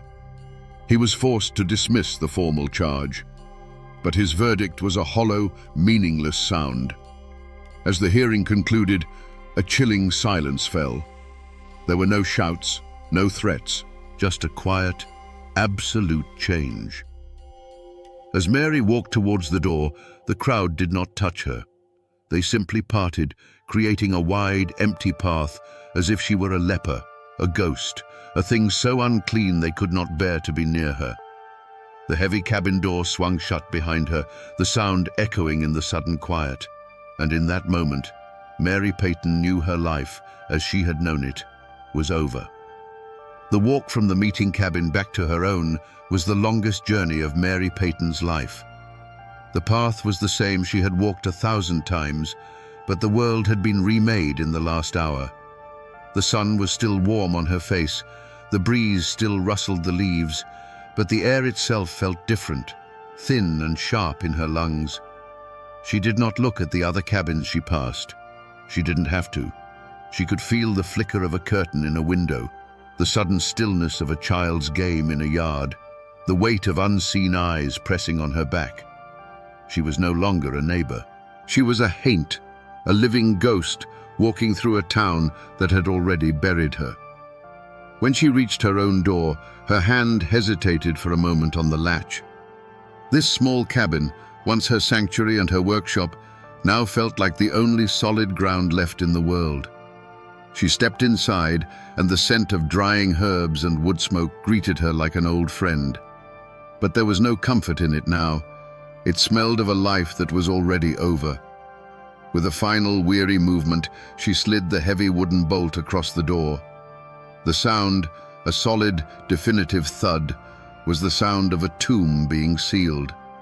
She was not locking the world out. She was locking herself in. There was no storm of weeping, no rage that shook the walls. What settled over Mary was a profound and chilling emptiness. She looked at her hands, the hands that had set bones and delivered babies and eased the final passage of the dying. They were the same hands, but their purpose had been stolen from them. Her knowledge, the intricate map of the natural world she carried in her mind, was now a useless treasure. The people she had served had chosen the comfort of a simple lie over the complexity of a difficult truth. It was a betrayal so deep it felt less like an injury and more like the slow onset of a mortal chill. As dusk bled into a moonless night, Mary sat in her single chair, unmoving, while the shadows in the cabin grew long and deep, consuming the jars of salves and the bundles of herbs until they were just shapes in the darkness. Every creak of the logs, every skittering sound on the roof was now a potential threat. The familiar night sounds of the mountains had become the footsteps of her neighbor's hatred. She hadn't fled. She hadn't been captured or struck down. Her final stand had been a simple refusal to run. And now, the sentence had begun. It was not death, but a living burial, a condemnation to absolute suffocating loneliness. The road had ended right here, at her own hearth. The tragedy did not end at Mary Peyton's bolted door. It seeped out. A slow poison poured into the community's well. A week after the hearing, the Miller boy died. The fever finally consumed him in the dead of night. But his passing brought no release, no vindication for his parents. Their victory over the witch now tasted like ash in their mouths. They had done the unthinkable, cast out a neighbor, and for what? Their son was still gone. Their cabin became a place of profound, hollow grief, haunted not by a hex, but by the terrible question of whether they had destroyed an innocent woman for nothing. Thomas Miller, once a solid and respected man, became a ghost himself, his eyes vacant, his shoulders stooped under a weight far heavier than sorrow alone. The wreckage spread. As autumn deepened, bringing with it the croup and the lung fevers, the community felt Mary's absence like a missing limb. A farmer's wife, who had spoken at the hearing of souring butter, watched her own daughter struggle for breath with a cough that Mary could have soothed with a simple mullein tea. But who could she ask for help now? The other granny women in the surrounding hollows, hearing the story, grew cautious. Their knowledge, once a source of pride, was now a liability. They offered only the simplest remedies, their hands trembling, terrified that a failed cure would earn them the same brand that had been put on Mary. The social fabric, once woven tight by necessity and shared hardship, began to fray. The men and women who had stood to testify against Mary now looked at each other with a new, guarded suspicion. If a neighbor's bad luck could be blamed on a witch, whose bad luck would be next? And who would be blamed for it? Jedediah Stone, the old hunter, no longer shared his kills with the families who had spoken against Mary. A quiet, bitter line had been drawn through the heart of the settlement. The unity of the mob had shattered, leaving behind only the sharp-edged fragments of distrust and resentment. The community had sought to purge a single, perceived evil from its midst. Instead, they had invited a dozen real ones to take its place. They had sacrificed their healer on the altar of their fear. They had traded a woman's life for the illusion of control, only to find themselves more vulnerable than ever. The tragedy was not just Mary Peyton's. It was the deep, self-inflicted wound of a people who, in trying to cast out a shadow, had managed only to extinguish a light. The true hex was not one Mary had cast, but one they had cast upon themselves, and its curse was one of silence, guilt, and a fear that had now truly taken root. In a dusty ledger, under the heading of the year 1802, a brief entry was made by Justice of the Peace Thompson. It likely read something to the effect of, "Accusation of maleficium against Mary Peyton, dismissed for want of evidence." With a dip of his quill and a scratch of ink, the official, written law of the state of Tennessee had spoken. On paper, Mary Peyton was an innocent woman. But that piece of paper was 1,000 miles from the truth that now governed her life. This was the heart of the conflict, the true trial. It was the modern world, with its rules of evidence and its presumption of innocence, clashing directly with the ancient, unwritten code of the mountains. The state's law demanded proof, a witness who saw her cast a spell, tangible evidence of a poison. The mountain code required only a sick child, a curdled pail of milk, and a collective, unshakable fear. The law saw a citizen with rights. The community saw a supernatural threat that had to be contained by any means necessary. The community's reaction to the dismissal was not relief or sober reflection. They saw the verdict as a profound failure of the so-called civilized world to protect them. To them, Justice Thompson wasn't a man of reason. He was a fool, blinded by newfangled laws that didn't understand the real dangers lurking in the shadows of the world. The dismissal didn't exonerate Mary in their eyes. It proved that the devil was a cunning lawyer, able to use the very laws of man to shield his servants from righteous punishment. The circuit preacher seized on this narrative. From his pulpit, he likely spoke of the weakness of earthly courts when faced with a spiritual war. The verdict, he would have argued, was not a reason to welcome Mary back, but a command for the faithful to take up the burden that the law had dropped. They were now God's own jury, and their sentence of shunning was not an act of cruelty, but a holy quarantine, a sacred duty to wall off the source of infection from the rest of the flock. And so, was justice served? By the cold letter of the law, yes. Mary Peyton was not fined, imprisoned, or executed. But in the court of survival and belief, the court that truly mattered in that isolated hollow, she had been found guilty and sentenced to a punishment that the law had no name for. The system had protected her body from the mob, but it was powerless to protect her spirit from their certainty. The verdict, meant to be the final word, was just a whisper lost in the roar of their fear, a perfect, tragic illustration of how true justice can be strangled by the hands of those who believe they are serving it. And what of the men who lit the fuse? What justice did the turning of the years bring to them? The answer, like the rest of this story, is not a simple one.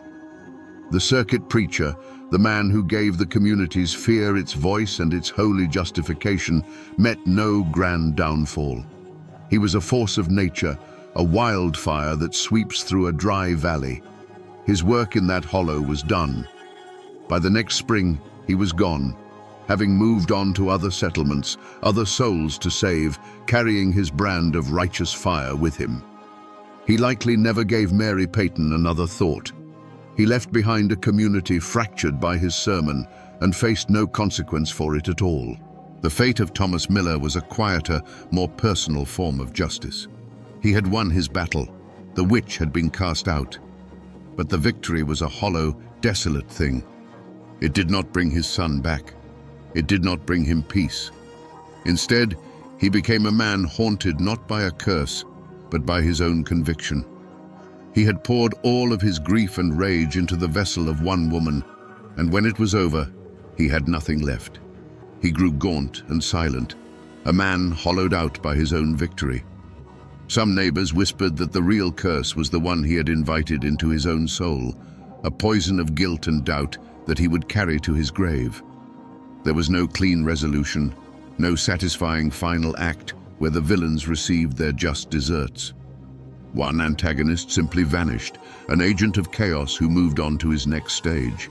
The other became his own jailer, trapped in a prison of sorrow and regret. It shows a difficult truth. In a tragedy fueled by fear, there are no real winners.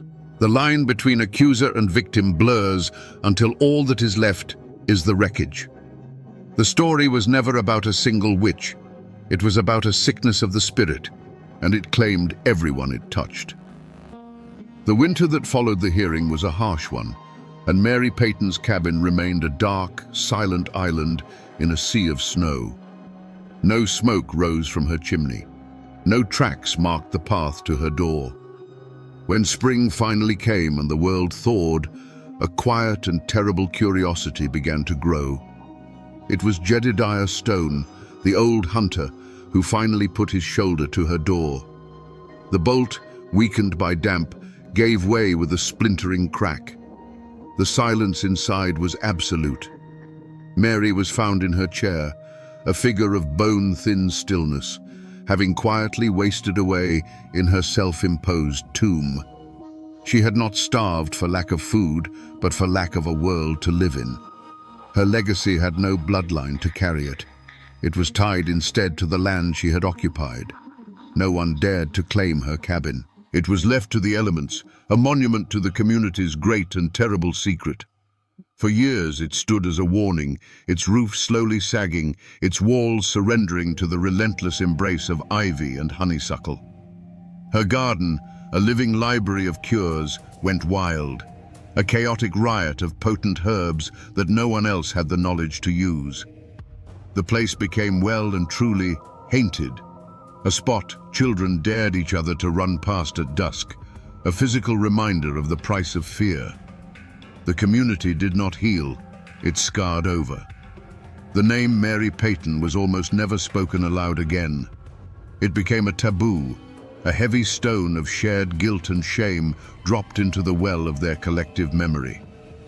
The Miller family, broken by the tragedy, eventually packed their wagon and moved west, seeking a place where they were not known as the people who had cried witch.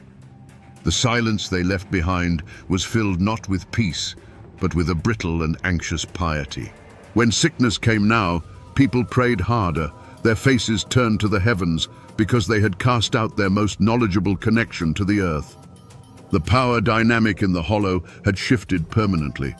The preacher had moved on, but his legacy of fear remained. The delicate balance between folk wisdom and frontier faith had been shattered.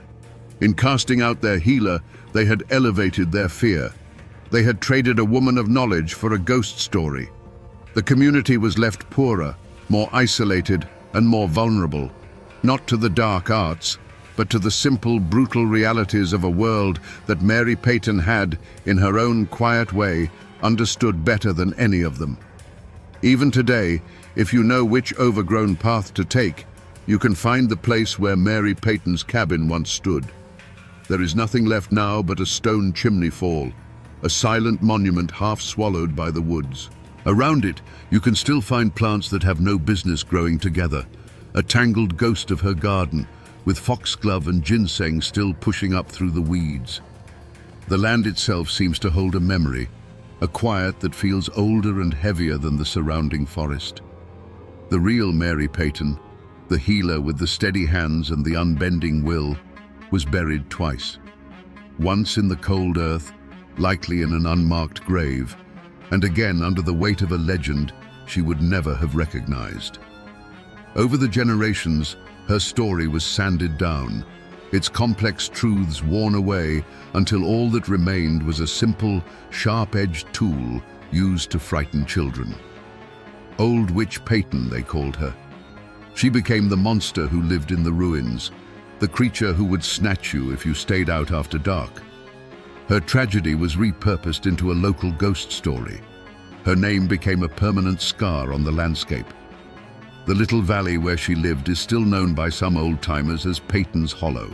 They might not know the full story of the hearing or the Miller boy, but they know it's a place to be wary of, a place with a history. The name itself is an echo, a fragment of a warning passed down through time. To speak the name of the hollow is to unknowingly repeat the final word of her community's judgment. And so, Mary Peyton is gone, but her spirit, the idea of her, still haunts those mountains. She is the ghost of the woman who knew too much, the cautionary tale of what happens when you refuse to bend to the fears of your neighbors. She exists now as a whisper on the wind, a chill that runs down your spine when you pass a place where the woods feel a little too dark.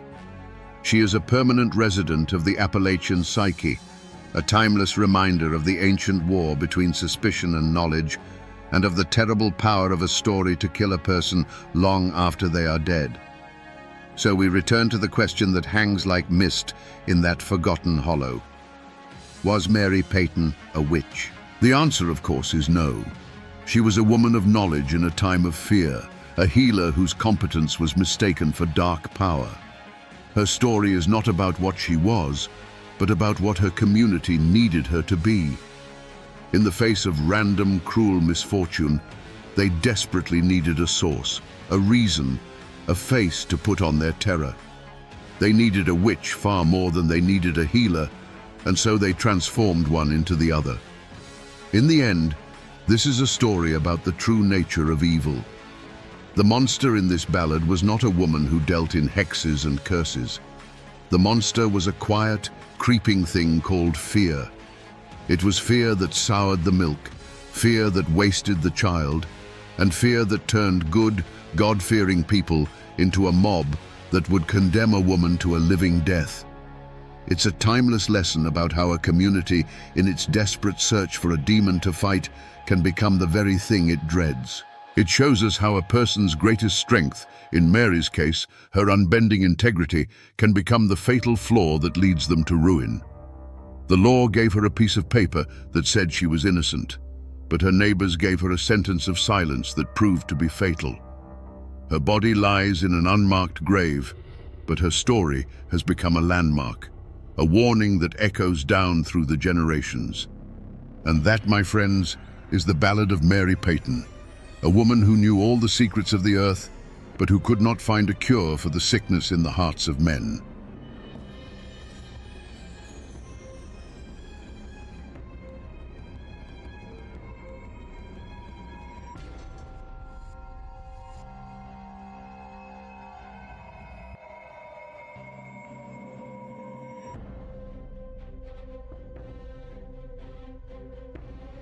The rope creaked in the cold February dark, a sound swallowed by the Missouri woods. The body of Ben Bolin swung from the limb of a white oak, a grim pendulum marking the end of a bloody Ozark chapter. To the men who put him there, he was a monster, a tyrant who terrorized the hills under the guise of justice.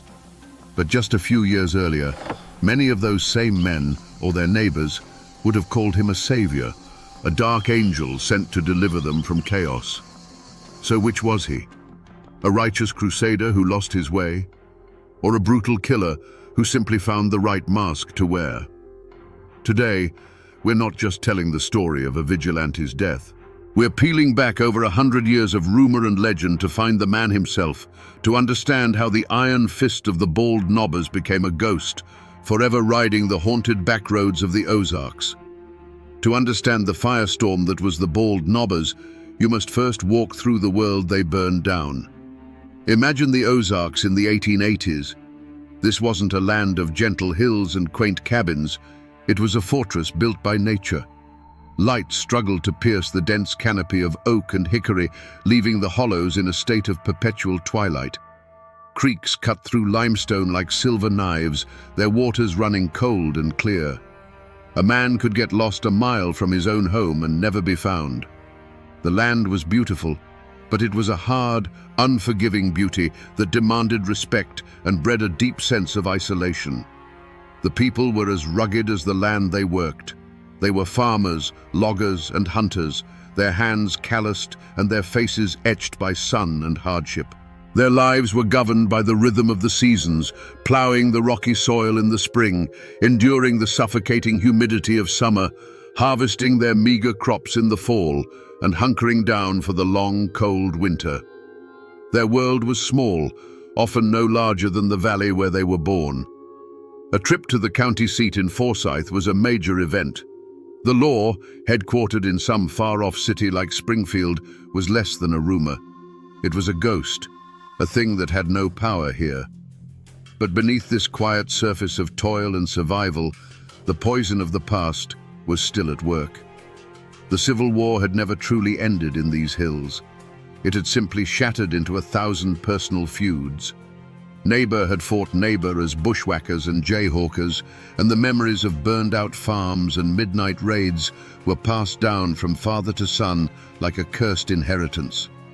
Trust was a rare commodity, usually reserved for immediate kin. At night, heavy wooden bars were dropped across cabin doors, and the sound of an unfamiliar horse was enough to make a man reach for the rifle he kept over the mantel. This simmering fear created a vacuum, and into that vacuum crept a new kind of evil.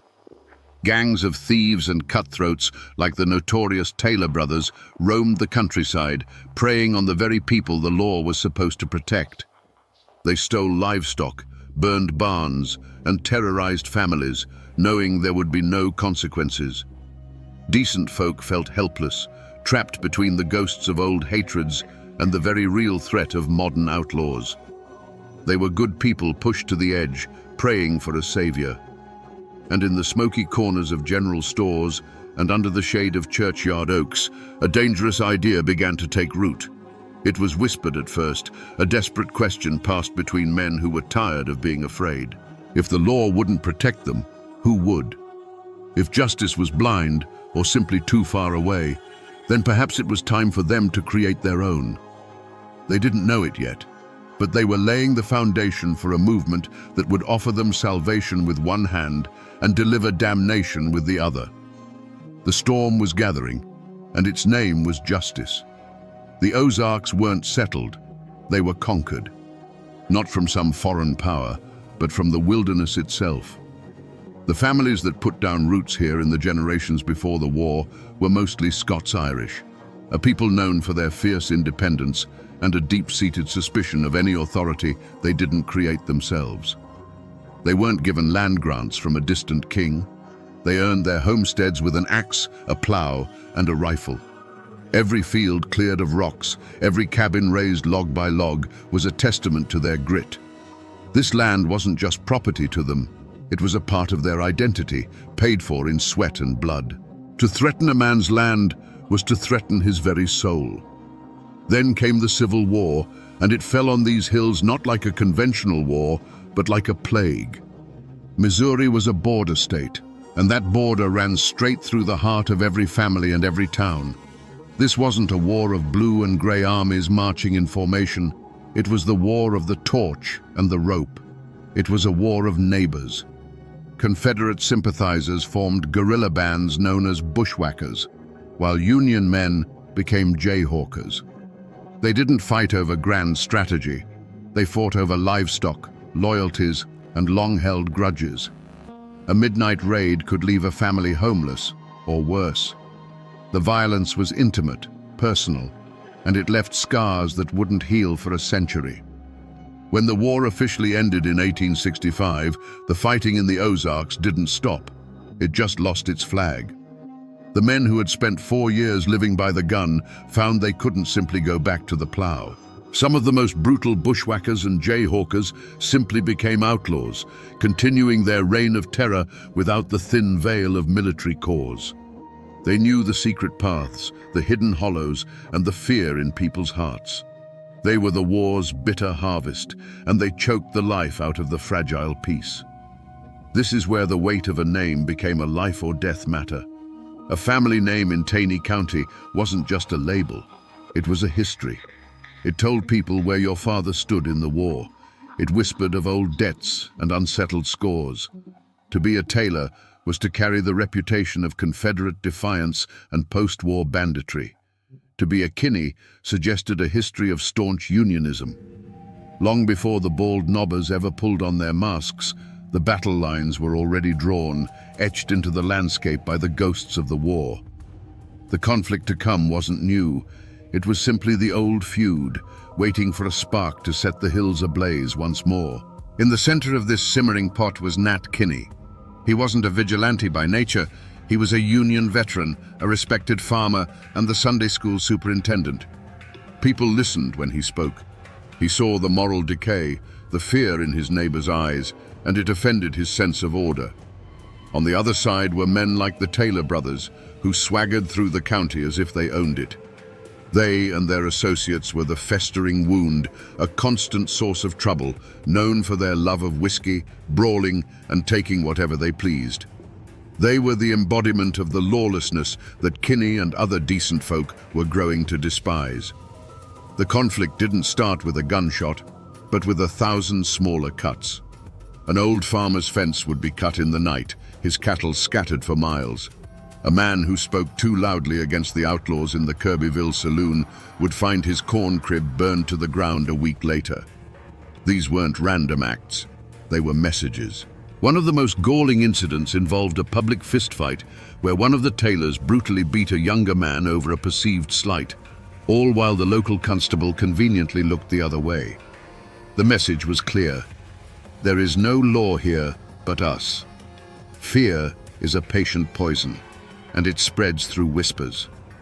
In the general store, while weighing out flour and salt, men would speak in low tones. Heard the Taylors were seen near John Green's place, right before his best mule went missing. At church socials, women would exchange worried glances, sharing stories of strange riders seen on the road after dusk. Every unsolved theft, every act of vandalism was laid at the feet of the same handful of families. Rumor hardened into fact, and suspicion curdled into a collective certainty. This constant drip of intimidation and gossip created a siege mentality. The community wasn't just being attacked from the outside, it was rotting from within. The outlaws were emboldened by the lack of consequences, and the law-abiding majority felt increasingly isolated and powerless. The air in Taney County grew thick with a toxic mix of fear and resentment. It wasn't just about stolen property anymore. It was about honor, dignity, and the terrifying realization that if they didn't draw a line in the dirt themselves, the tide of violence and chaos would soon wash away their homes, their families, and their entire way of life. The winter of 1884 bled into the spring of 1885 with a strange and heavy feeling in the air. The old folks, who read the land like a book, saw bad signs everywhere. They said the woods themselves seemed to hold their breath. Panthers screamed from the high ridges with an unusual frequency, their cries sounding almost human. The screech owl, the death bird of Ozark lore, was heard calling from the eaves of more than one cabin, a sound believed to foretell a coming tragedy. A sudden violent hailstorm in late March flattened the first green shoots of corn, and men looked at the bruised sky and muttered that it was a sign of God's displeasure. But the true omen wasn't in the sky or the woods. It walked on two legs and reeked of cheap whiskey. The Taylor gang and their ilk grew bolder, their crimes escalating from nighttime thievery to brazen daylight intimidation. The final straw came when one of their crew publicly horsewhipped a well-respected farmer in front of his own family over a disputed line fence. They didn't just injure the man, they humiliated him, stripping him of his dignity in the eyes of his children and neighbors. The act was a declaration. We are the law, and your honor means nothing to us. It sent a shockwave of rage and fear through the county. This was the moment that dread became a living thing. You could see it in the eyes of men like Nat Kinney. He felt the immense pressure from his community to do something, to lead them out of the darkness. But as he looked at the hard, desperate faces of his friends and neighbors, he felt a chilling premonition. It was a gut-wrenching feeling that in order to fight the monsters who plagued their hills, they would have to become monstrous themselves. He knew that the path they were about to choose was a one-way road, and he couldn't shake the feeling that it led straight into a darkness from which none of them would ever truly return. The public humiliation of a good man was the spark that finally lit the fuse. For Nat Kinney, the time for talk was over. Word was sent out, not by letter, but by quiet visits after dark. A trusted friend would ride to a neighbor's cabin, speak a few hushed words on the porch, and then melt back into the night. The message was simple.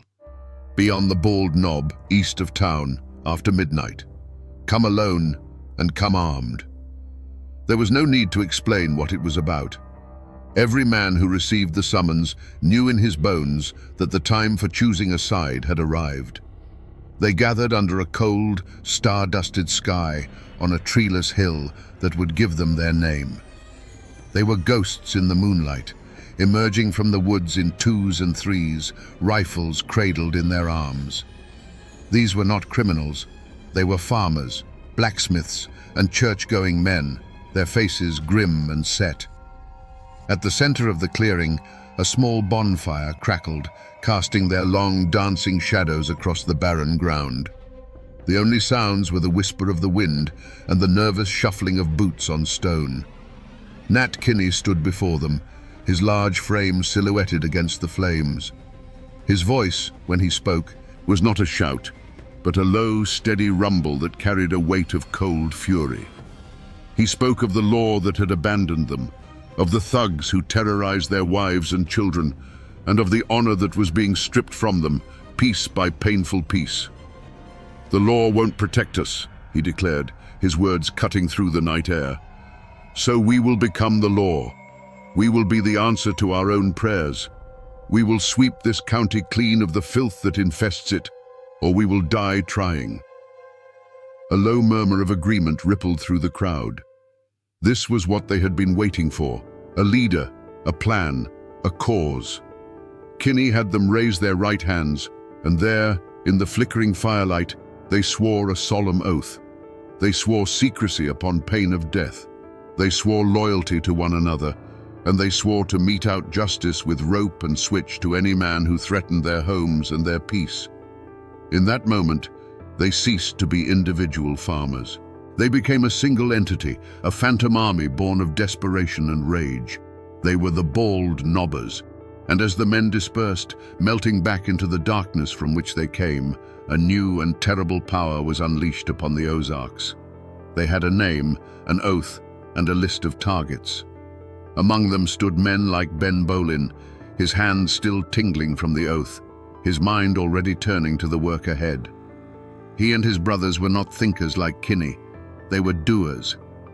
The first drops of blood had not yet been spilt, but the promise had been made. The hunt was about to begin, and the hills would soon echo with the sounds of their swift, brutal justice. Their justice was a terrifying ritual, repeated in dozens of darkened hollows. It always began with the sound, a low thunder that started far off and grew steadily closer. It was the sound of shod hooves, dozens of them, moving as one through the night. To the family huddled inside their cabin, it was the sound of a coming judgment. The dogs would bark themselves into a frenzy, then fall eerily silent as the phantom army surrounded the home. And then, the waiting. A silence so heavy you could feel it pressing in on the log walls. From the darkness would come a single, commanding voice, often rough and distorted by the flannel mask. "Come out, or we're coming in." Inside, a man would have to make a choice that was no choice at all. To surrender was to face the switch, the tar, the rope. To resist was to invite something far worse. This ritual of fear was the Bald Knobbers' true weapon, and for a time, it worked. They drove out the worst of the outlaws and brought a fragile, terror-enforced peace to the hills. But the night they rode on William Edens, the ritual changed. Edens was not a notorious outlaw. He was just a man who had defied them, who had spoken out against their methods. He refused to be intimidated. When the thunder of hooves surrounded his cabin and the voice called out, Edens refused to open his door. He would not surrender his home to masked men. From inside, his family heard him shout his defiance into the darkness. What happened next was not justice, it was an execution. The night didn't just splinter with the sound of a kicked-in door. It exploded in a blinding, deafening roar. A volley of rifle and shotgun fire ripped through the thin wooden walls of the cabin. To the children cowering on the floor, the world became nothing but the flash of muzzles painting terrifying momentary pictures in the dark, the scream of lead tearing through wood, and the smell of gunpowder filling their lungs. The air itself seemed to shred around them. When the shooting stopped, the silence that rushed back in was profound and absolute. Heavy boots stomped onto the porch. The remnants of the door were torn from its hinges. Through the smoke and darkness, the family saw only hulking shapes, demonic silhouettes against the moonlight, as their father was dragged from the home he had tried to defend. There was a final, terrible struggle in the yard, a woman's desperate plea cut short. Another shot rang out, sharp and final, and its echo was the only eulogy William Edens would receive. The next morning, when the neighbors arrived, they found a scene of unimaginable horror. They didn't need to see the body to understand what had happened. The cabin itself was the testament. It looked as if it had been clawed by some great furious beast. The log walls were pockmarked with dozens of dark, ugly holes, silent witnesses to the chaos. This was not a whipping. This was not a warning. This was murder, cold and brutal. On that night, the Bald Knobbers crossed a line, and in the blood of William Edens, their righteous crusade was drowned forever. The saviors had become the monsters. To understand what happened at the Edens cabin, you have to try for a moment to look through Ben Bolin's eyes. In his mind, he wasn't a murderer. He was a surgeon, and the Ozarks were his patient, riddled with the cancer of lawlessness. A tumor doesn't have rights. You don't reason with it. You cut it out, cauterize the wound, and move on. The tailors and their kind were the primary tumor, but men like William Edens, men who defied the cure, who obstructed the surgery, were part of the disease too. In Bolin's brutally simple logic, if you weren't actively helping to save the patient, you were helping the sickness spread. The switch didn't flip for Ben Bolin on the night of the Edens murder. It had been welded into position the moment he took the oath on that bald knob. While other men, perhaps even Kinney, saw their night riding as a temporary necessary evil, Bolin saw it as a righteous calling. He was the hammer, and it was not the hammer's place to question the nail. Each whipping, each threat, each act of terror was simply a tool for the job. He likely felt contempt for the weakness he saw in others, for the men who flinched at the sound of a switch on bare skin. They didn't have his clarity. They didn't understand that to fight monsters, you must be more terrifying than any monster. So when William Edens shouted his defiance from behind that door, Bolin didn't hear a brave man defending his home. He heard the sickness talking back. He heard a direct challenge to the new order, the only order that could save them. The hail of gunfire that shredded the cabin wasn't a moment of lost control. It was a calculated, overwhelming response to that challenge. It was a message, written in lead and smoke, not just for Edens, but for anyone else who thought they could stand in the way. This was the cold calculus of his crusade. After the final shot echoed into silence, as the other masked men stood in the shocked aftermath, Ben Bolin likely felt no remorse. He wouldn't have felt the thrill of a killer, nor the chilling emptiness of a man who has lost his soul. He would have felt the quiet, grim satisfaction of a job well done. A problem had been solved, a lesson had been taught. He was the iron fist of the bald knobbers, and that night the fist had come down hard. In his own mind, he hadn't committed a crime. He had enforced the only law that mattered. Dawn broke over the Edens homestead, but the light brought no comfort. It only served to illuminate the full scope of the horror. The silence that had followed the final gunshot was a heavy, suffocating blanket. The first neighbors to arrive walked onto the property as if treading on cursed ground. They saw the cabin first, its log walls looking like they had contracted some terrible disease, a pox of dark bullet holes. On the porch, a shattered butter churn lay on its side, a mundane casualty in a night of unimaginable violence. Inside, they found what was left of the Edens family. The widow sat on a low stool, not weeping, but staring into a space beyond the walls, her mind shattered by the events she had been forced to witness. The children were huddled together in a corner, their faces pale and streaked with soot, their eyes wide with a terror that might never leave them. But it was in the yard, lying in the cold, dew-covered dirt, that the finality of the act was laid bare. William Edens was dead, and the bald knobbers had killed him. But they had made a fatal mistake. In their furious volley, they had also shot Charles Green, Edens' son-in-law. They had left him for dead, but he wasn't. He had survived. Wounded and bleeding, he was a living witness to the slaughter. And more importantly, he had recognized some of the men behind their crude flannel masks. He knew their voices. He knew their names. His survival was a ticking clock, and with every breath he took, the bald knobber's reign of terror was 1 second closer to its end. The news of the murder didn't spread as a whisper. It tore through the Ozark Hills on a current of shock and rage. This was different from the stories of whippings and warnings. This was a line crossed in blood. The story reached the courthouse in Forsyth, and from there it traveled by telegraph to the state capitol. The tale of the bullet-riddled cabin and the defiant man murdered in front of his family was so brutal, so brazen, that the state of Missouri could no longer afford to look the other way. The law, which had been a distant rumor for so long, finally awoke with a vengeance. The governor authorized the militia. Warrants were drawn up, bearing the names of the most prominent bald knobbers, including Nat Kinney and the Bolin brothers. A substantial reward was offered for their capture, dead or alive. The official documents went up on posts and walls in every town, turning the masked riders from a secret society into a list of wanted men. The hunters had become the hunted. The murder of William Edens split Taney County down the middle like an axe splitting a log. There was no more middle ground, no room for quiet neutrality. You were either for the Nobbers or against them, and you had to choose a side right now. The pot-bellied stove at the general store, once a place for shared stories and friendly gossip, now radiated a cold silence.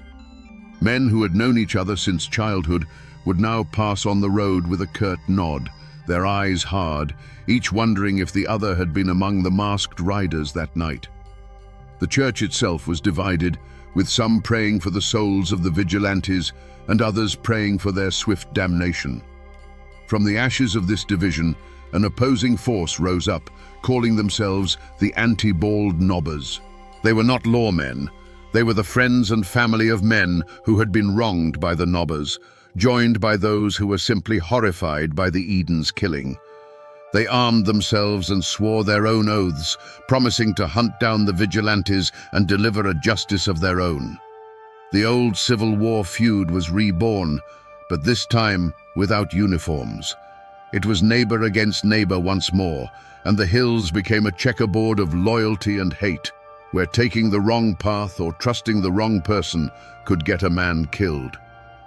A thick, suffocating fear settled over the county, creating a conspiracy of silence.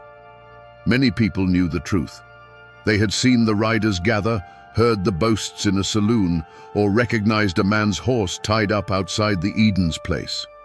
But the bald Nobbers' power, even when they were fugitives, was immense. Their kin were everywhere, and the threat of a burning barn or a midnight visit was far more immediate than the protection of a distant law. When the sheriff and his deputies came asking questions, men would suddenly suffer from bad memories, their eyes cast down to the floorboards. To speak the truth was an act of incredible courage, because everyone knew the Nobbers had a very simple law for informants. Amidst this climate of fear, small acts of profound courage and startling cowardice played out in the shadows. One neighbor, at great risk to his own family, would leave a basket of bread and salted pork on the Edens widow's porch before dawn, a silent gesture of support. But another man, bound by blood or fear, would stand before a magistrate and provide a false alibi for his cousin, swearing he was playing cards with him on the night of the murder. The community was tearing itself apart at the seams, its moral fabric tested and frayed. It was in this fractured, paranoid landscape that the real hunt for Ben Bolin and his brothers would have to begin. While the official law, the state militia, and the county sheriff made a great show of organizing and searching, they were outsiders. They knew the main roads, but they didn't know the hollows. But the real hunters, the men who moved with a purpose that was colder and sharper than any legal duty, were the anti-bald Nobbers. These were men who had lived in the shadow of the Nobbers' terror.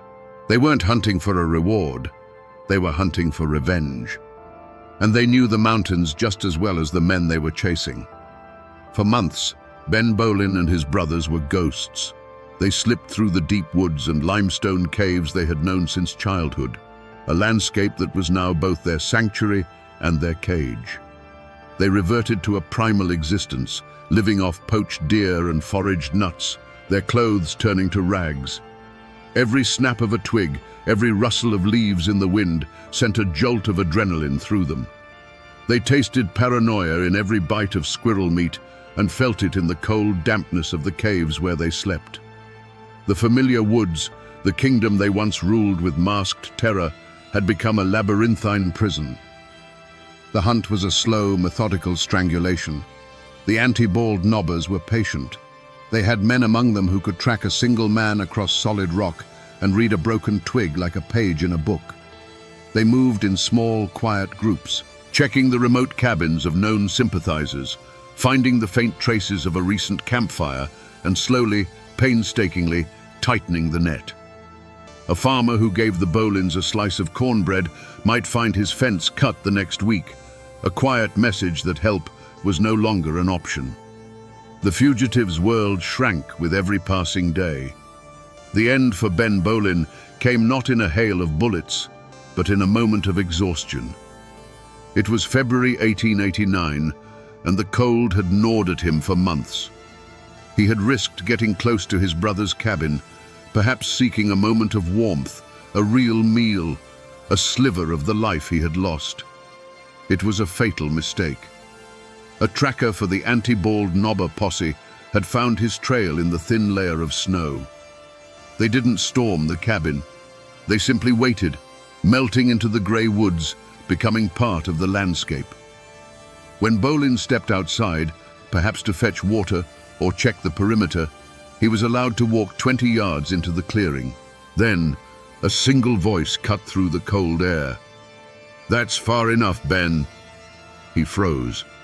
From behind every large oak and limestone outcrop, a man rose, rifle already at his shoulder. There was no shouting, no chaos, just the quiet final click of a dozen rifle hammers being pulled back. In that instant, Ben Bolin, the enforcer, the Iron Fist, saw the faces of his neighbors, his enemies, and knew that his war was over. He didn't reach for a weapon. He just stood there, a gaunt, tired man surrounded by the cold, unforgiving justice of the hills he once ruled.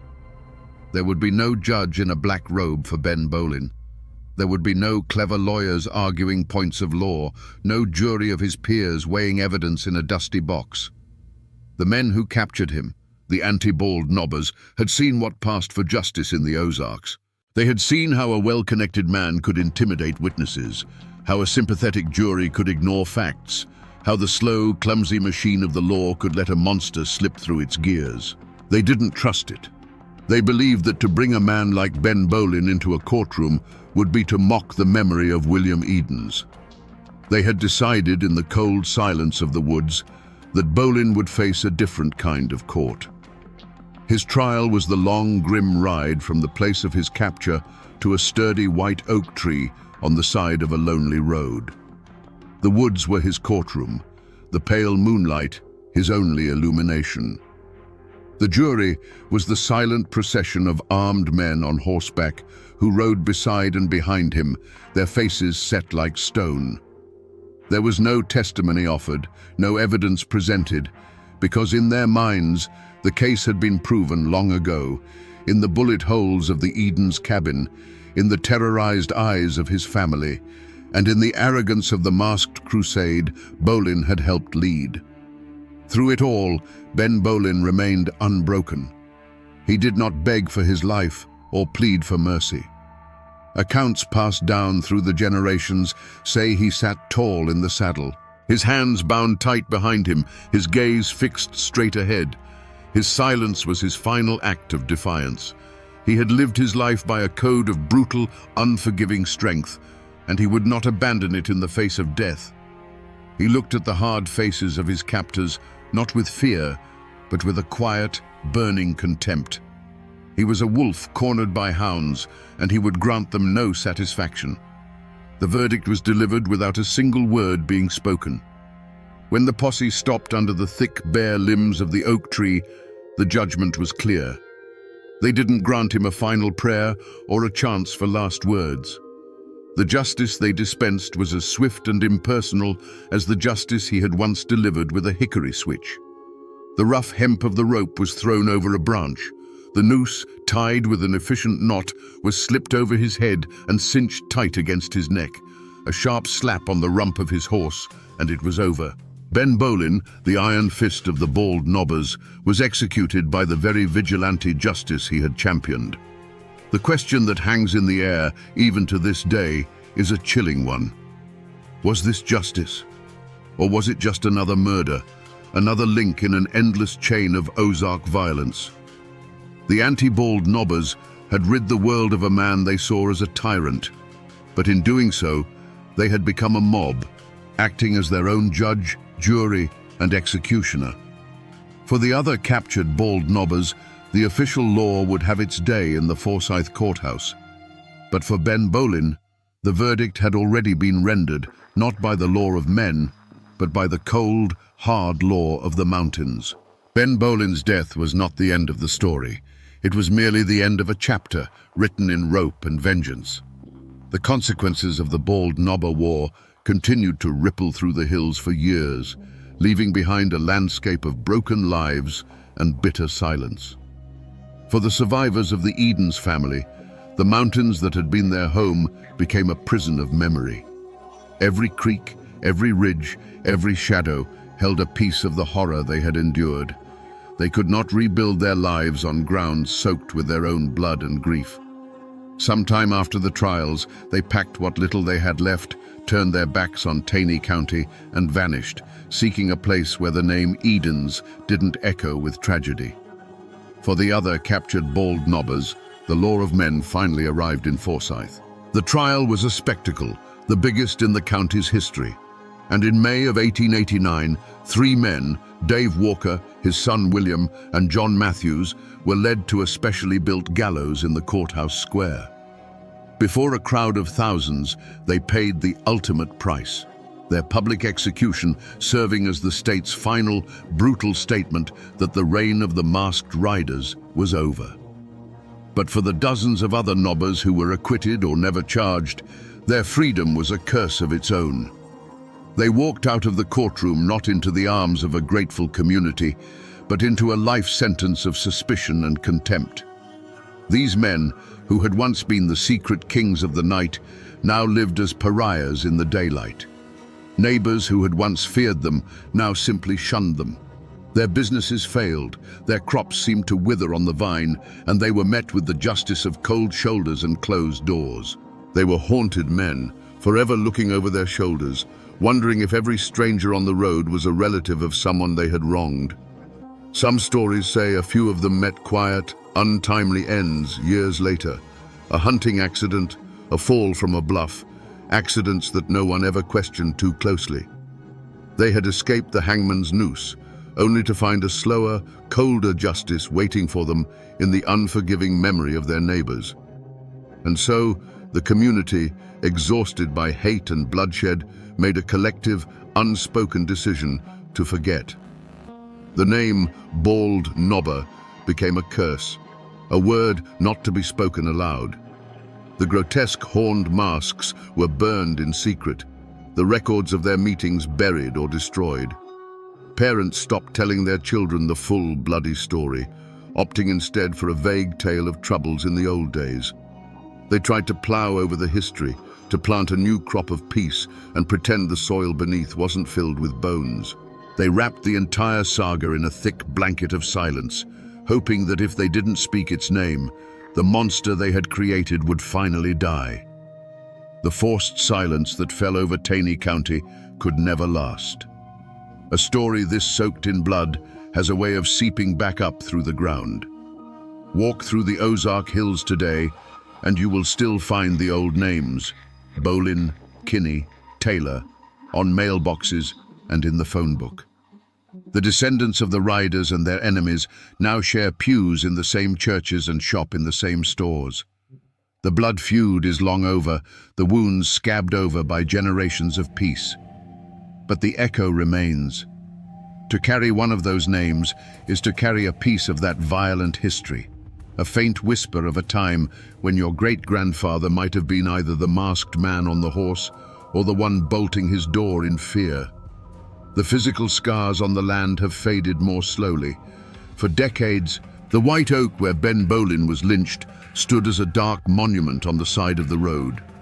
Locals knew it as the Bolin tree, and it became a place of dread, a landmark to be passed quickly, especially after dark.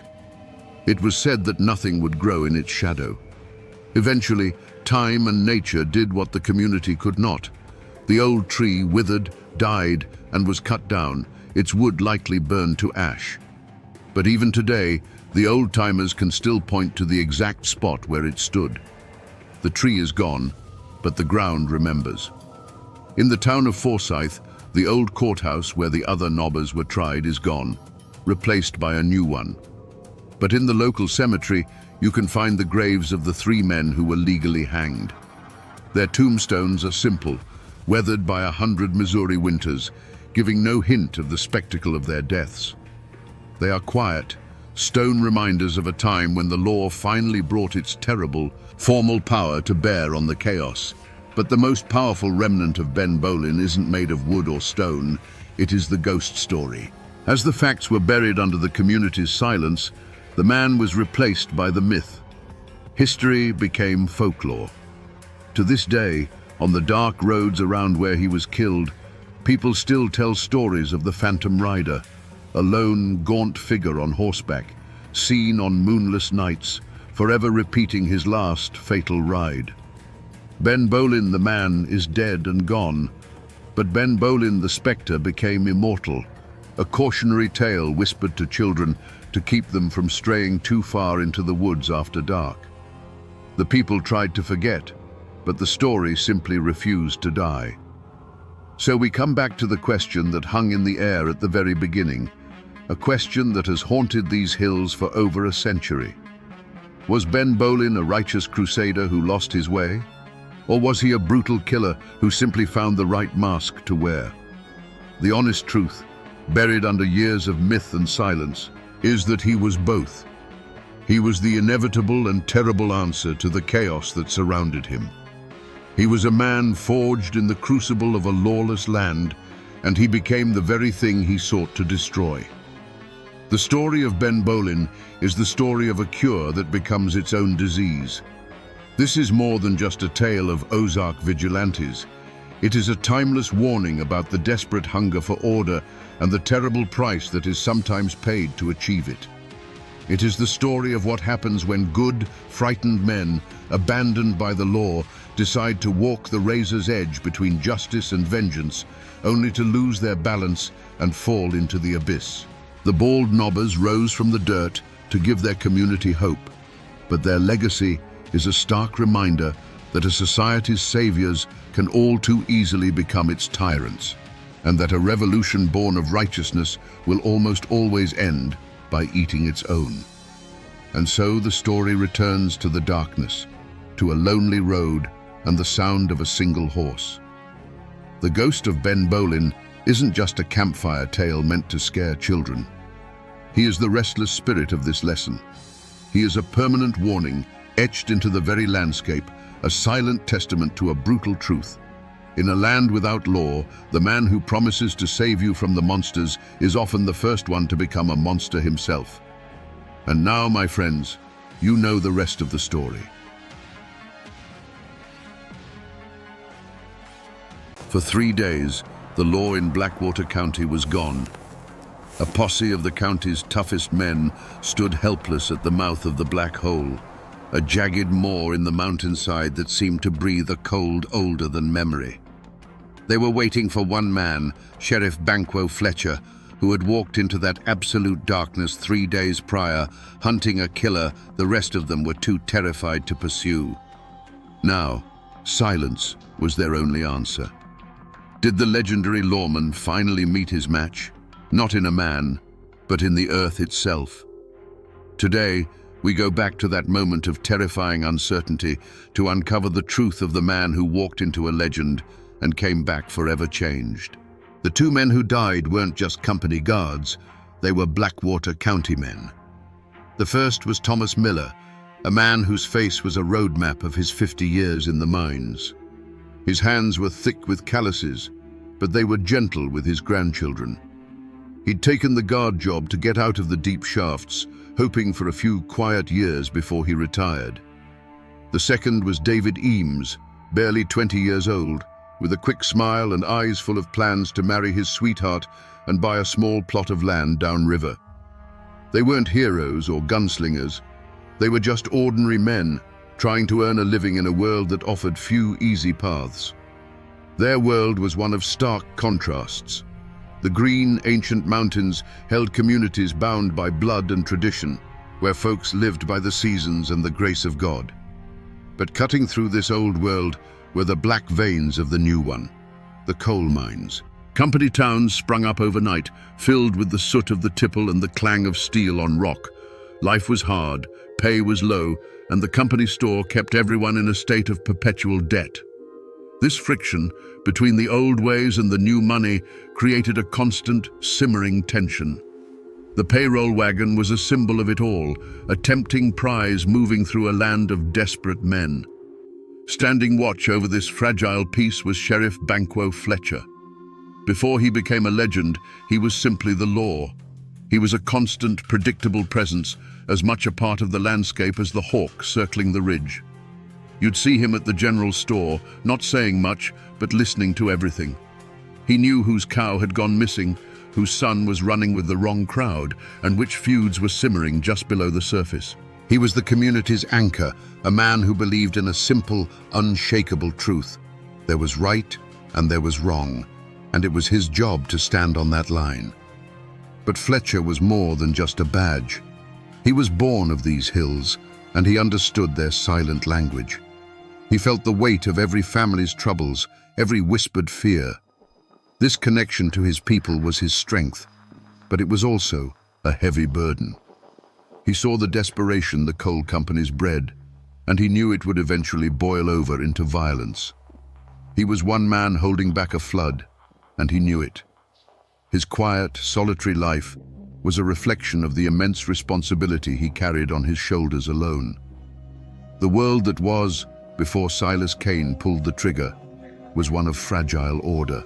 It was a community holding its breath, praying that the simmering tensions wouldn't erupt into open flame.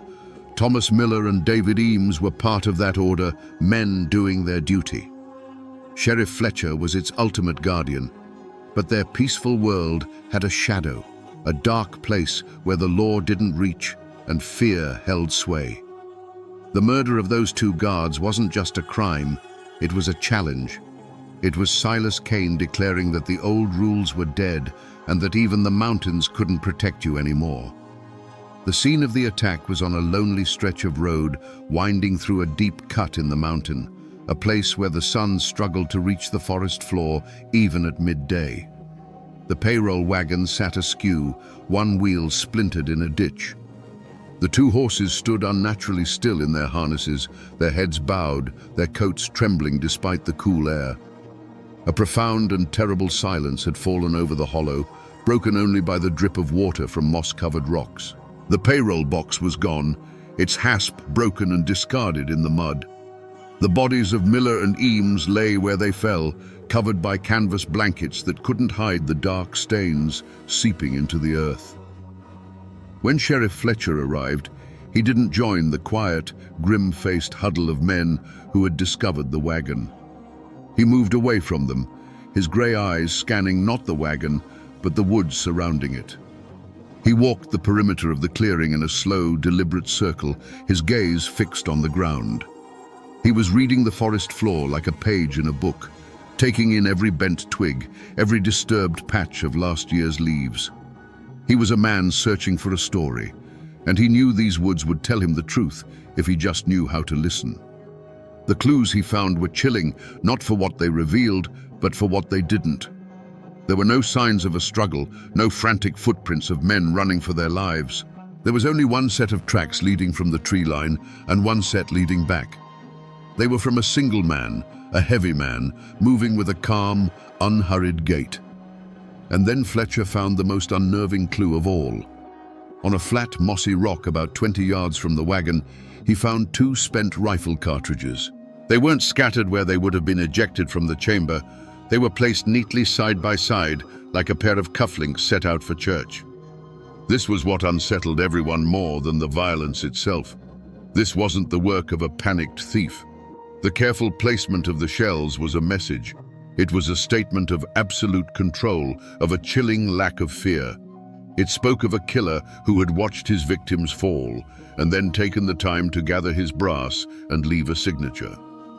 The wilderness offered no easy answers, only a multitude of unsettling questions. Who was this man?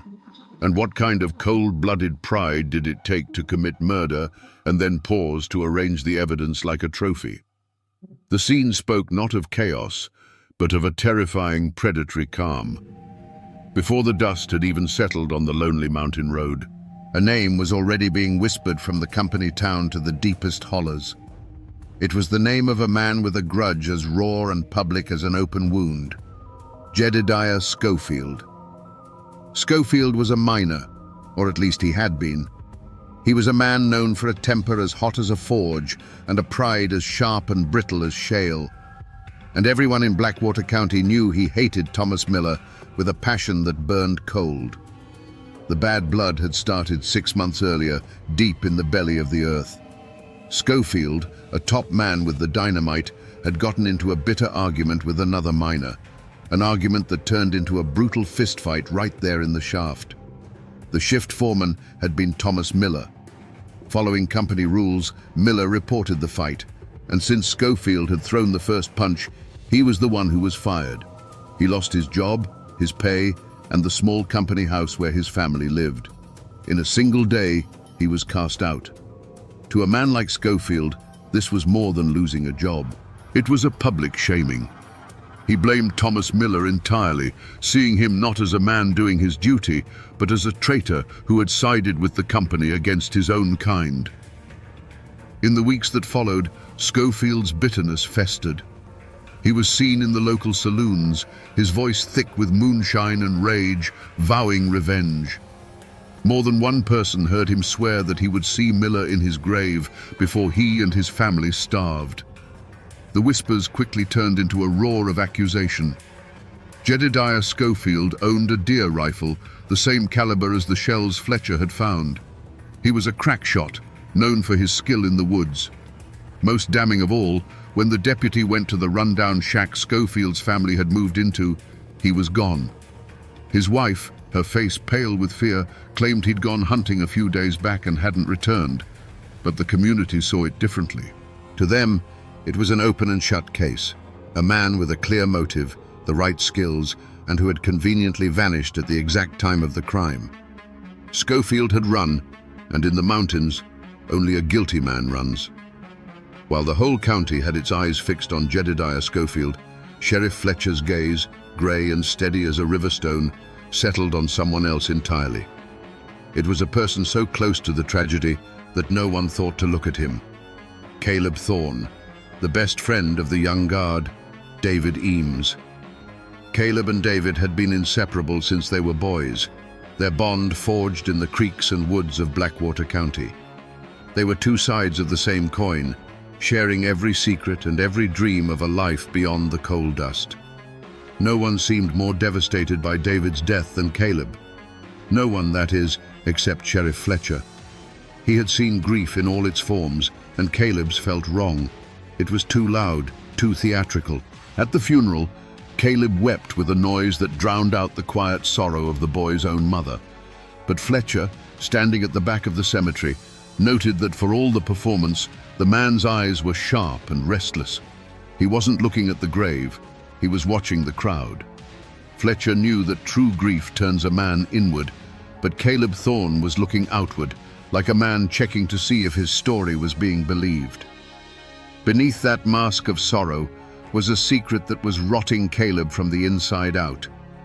He wasn't just a simple mine worker, he was a gambler who had fallen in deep with a dangerous crowd from the railroad camps. He owed a debt so large it was a death sentence, and the men he owed were not known for their patience. The company payroll wasn't just a target of opportunity for him, it was his only way out. His best friend, David Eames, hadn't just been a friend. He was Caleb's unwitting key to the prize, a source of information about the wagon's route and its schedule. The whispers started when Caleb was seen just days after the funeral, paying off a chunk of his debt at a saloon with crisp bills. When questioned, he claimed he'd won a lucky hand at cards. But the story felt thin, and his behavior, when re-examined, painted a darker picture.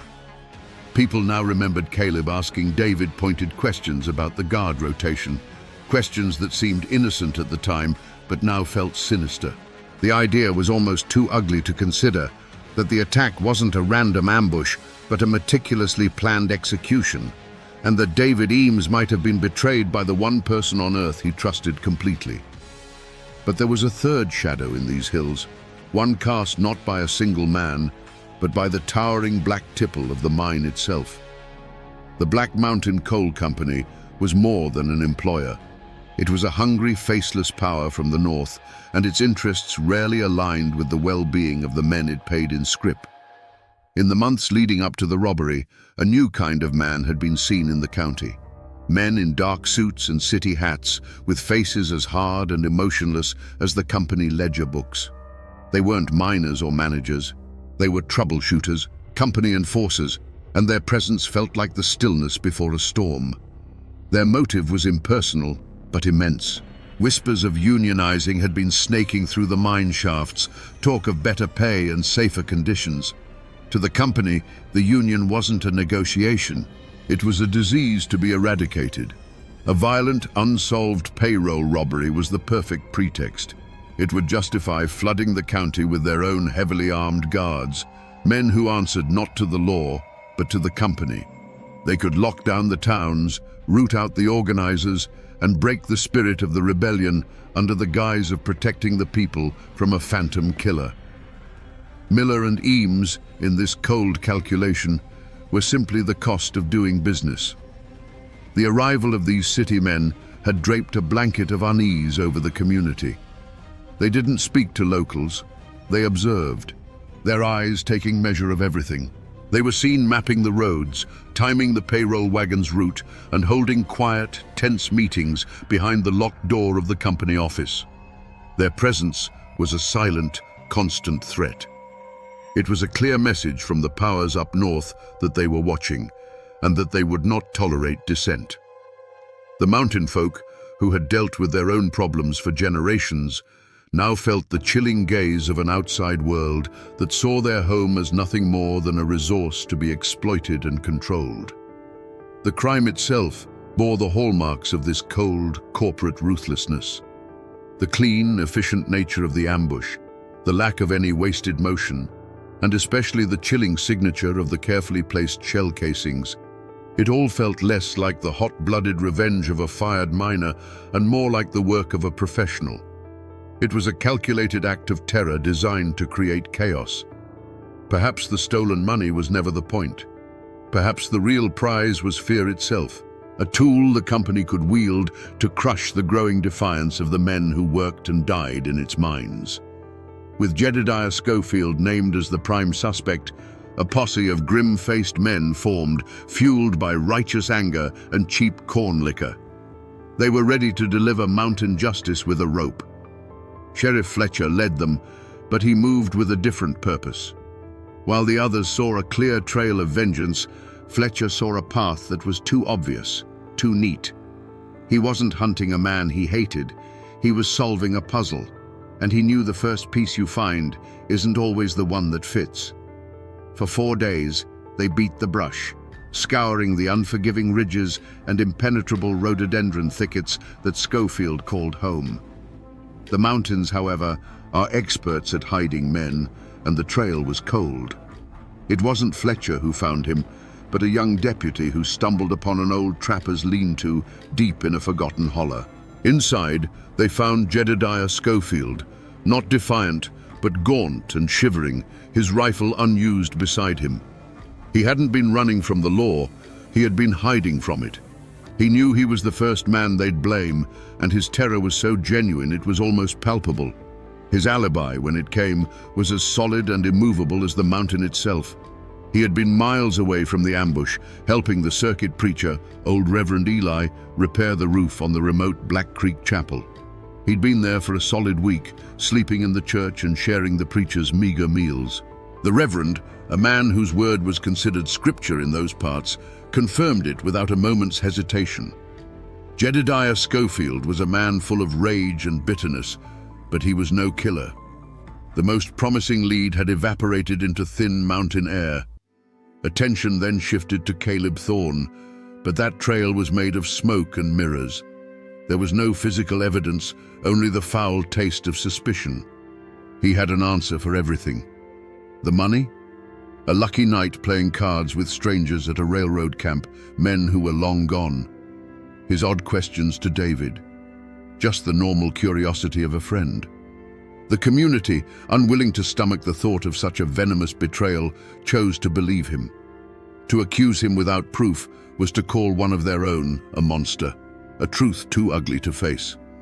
The investigation had hit a wall of solid granite. leaving Sheriff Fletcher with nothing but a pair of spent shells and a county where the fear was beginning to grow teeth. With the official investigation stalled, a cold fog of silence settled over Blackwater County. The lively chatter at the general store died down whenever Sheriff Fletcher walked in. Doors that were once open were now latched, and eyes that met yours on the road would slide away, refusing to connect. It was as if the whole community had collectively agreed to forget the murders had ever happened. Neighbors who had once shared every piece of gossip now saw nothing, heard nothing, and knew nothing. The truth, it seemed, was a dangerous secret to possess. This silence was woven from three distinct threads. The first was raw, simple fear. A killer was among them, a man who had shot down 2 people in cold blood and left a chilling signature of his arrogance. He was a ghost, a name without a face, and he could be anyone. To speak a word of what you might have seen, to even speculate out loud, was to risk drawing his attention. It was to risk waking up and finding your own grim message left on your doorstep. The wolf was still in the woods, and no one wanted to be the next sheep to stray from the flock. The second thread was a deep, abiding hatred for the Black Mountain Coal Company. To many of the mountain folk, the company was a far greater evil than any one killer. It was a faceless monster that stole their land, poisoned their streams, and worked their men to death for pennies. The stolen money belonged to the company, and the dead guards were on the company payroll. In their minds, helping Fletcher was helping the company. It was a choice between 2 evils, and many chose silence as a form of quiet rebellion against the power that oppressed them every single day. But the thickest, strongest thread was the mountain code itself, an unspoken omerta, as binding as any law on the books. You did not talk to the law about the affairs of your neighbors. You handled your own business, settled your own scores, and you never, ever turned on your own kind for an outsider. And to many, even Sheriff Fletcher, in his official capacity, was an outsider to family matters. This loyalty, this stubborn, ingrained belief in their own form of justice, formed a wall far higher and stronger than any prison. Fletcher found himself on the outside of his own community, a lawman trying to find a killer in a town that had gone deaf, dumb, and blind. 5 years turned to dust. The seasons in Blackwater County rolled on, covering the memory of the murders with layers of autumn leaves and winter snow. The case went cold, a ghost story whispered by old men, a permanent quiet failure that Sheriff Banquo Fletcher carried in the lines on his face. The 2 spent shells still sat on his desk in a small wooden box, a cold testament to a question he couldn't answer. The community's wall of silence had held, and the truth seemed lost to time. The clue that broke it all came not from a clever deduction or a piece of new evidence, but from the rambling memory of an old woman on the edge of the next world. Granny Elspeth lived in a 1-room cabin perched like a hawk's nest on a ridge overlooking the very road where the ambush took place. Her mind, the folks in town said, was a tangled thicket of memories and mountain lore, and her words were often dismissed as the wind in the pines. Fletcher, however, made a point of checking on the old woman, bringing her salt and flour when the snows were deep. On one such visit, sitting by her hearth, he listened as she drifted through the past. She spoke of the hard winter of '08, of a blight that killed the chestnut trees, and then, without any change in her tone, she said something that made the air in the tiny cabin stand still. "Such a shame about that young Eames boy," she murmured, her eyes fixed on the fire. "He was always so polite. I saw him walking up the road that very morning with his friend, Caleb Thorne. They was laughing, heads together like they was sharing a secret. Not an hour later, I heard the guns. For Sheriff Fletcher, it was as if the last 5 years had collapsed into a single blinding instant. Caleb Thorne's alibi had been rock solid. He had been at the mine, working a full shift. Multiple men had sworn to it. But Granny Elspeth, whose cabin sat miles from the mine entrance, had seen him on the murder road with the victim just before he died. It wasn't a confession she offered, but a simple, unvarnished memory, one that nobody had ever thought to ask for. The old woman, dismissed by everyone, had been the only witness. In that moment, the entire case was reborn. Fletcher realized the horrifying truth. Caleb's alibi hadn't been solid. It had been constructed. He had paid or threatened his fellow miners to lie for him, a conspiracy of silence bought with stolen payroll money. The laughter Granny Elspeth heard hadn't been the sound of friendship. It had been the sound of betrayal. The case wasn't just cold. It had been buried alive. And Sheriff Fletcher had just been handed the shovel. A 5-year-old lie is a brittle thing. With Granny Elspeth's testimony in his pocket, Sheriff Fletcher moved with the cold patience of a winter freeze. He didn't go for Caleb Thorne. Not yet. He went for the men who had built the walls of his alibi. He found them one by one, in the mines, in their homes, at the saloon. He didn't threaten or shout. He simply sat with them, his grey eyes unblinking, and told them what the old woman on the ridge had seen. He spoke of perjury, of being an accessory to murder, and then he would fall silent, letting the weight of what they had done crush them. The first miner held out for an hour, the second for 10 minutes. The third broke before Fletcher even finished his sentence. The confrontation, when it came, was on the porch of the small, respectable house Caleb Thorne had bought with his blood money. He had grown soft in 5 years, the desperate gambler replaced by a man who believed his own lies. He greeted the sheriff with a confident smile, but it faltered and died when he saw the look on Fletcher's face. The lawman wasn't there for a social call. "I spoke with Granny Elspeth," Fletcher began, his voice flat. "She remembers seeing you that morning, Caleb, on the road with David, just before the shots." Caleb scoffed, a dry, rattling sound. "An old woman's fancies. I was at the mine. Ask anyone." And that was the moment Fletcher sprung the trap. "I did," he said, his voice dropping to a near whisper. "I asked Tom Jenkins, and I asked Sam Carter." Their memories seemed to have gotten a lot clearer in the last 24 hours. The color drained from Caleb's face. The mask of the respected citizen shattered, revealing the terrified, cornered animal beneath. Fletcher took a step closer, his shadow falling over the other man. "But here's the thing that's been bothering me, Caleb. The tracks at the scene, they were from a big man, a heavy man, and those shells placed so neat. That wasn't your style. You're a coward. You always were. You didn't have the nerve to pull the trigger." He let the words hang in the air, heavy and cold. "You just led your best friend into the woods to be slaughtered like a hog. You gave the route, the time, everything. And you did it for a man in a city suit, a company man, the one who came down to break the union talk, a big man named Corbin." Fletcher's voice was relentless, each word a hammer blow breaking down the last of Caleb's defenses. "He pulled the trigger, and you collected your 30 pieces of silver. It was all there, the whole sickening truth. It wasn't a crime of passion or a simple robbery born of desperation. It was a cold-blooded business deal. The Black Mountain Coal Company needed an excuse to crush its workers, and Caleb Thorne, drowning in debt, was their willing instrument. He sold out his friend, his community, and his own soul. Caleb didn't confess with words. He simply collapsed, folding in on himself on the porch steps, a hollowed-out man whose guilt was now as plain to see as the mountains against the sky. The ghost finally had a face, and it was the face of a friend. Let us now step back into the shadows of that terrible morning. This is not a story from a court record, but a reconstruction pieced together from a confession, a dying woman's memory, and the cold logic of the crime scene itself. This is how it must have been. The morning air was cool and heavy, with the damp smell of moss and wet earth.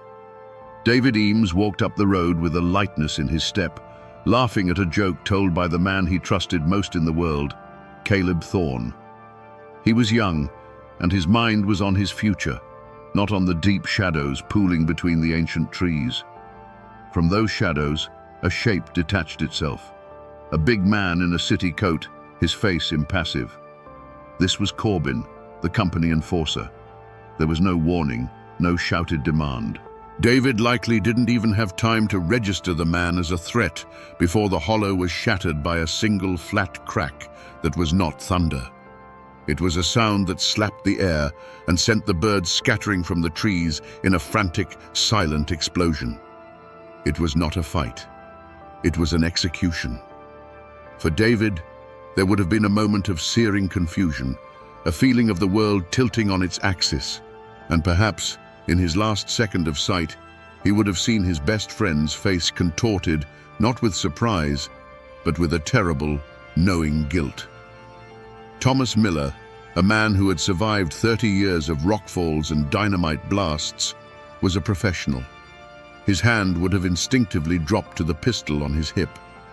But he was not a gunfighter, and he was facing a different kind of danger than the mountain had ever offered. A second crack echoed the first, a brutal full stop to the sentence that had just begun. The reins slipped from his calloused hands, and his 50 years of hard-earned life spilled out onto the dirt road he had traveled 1,000 times.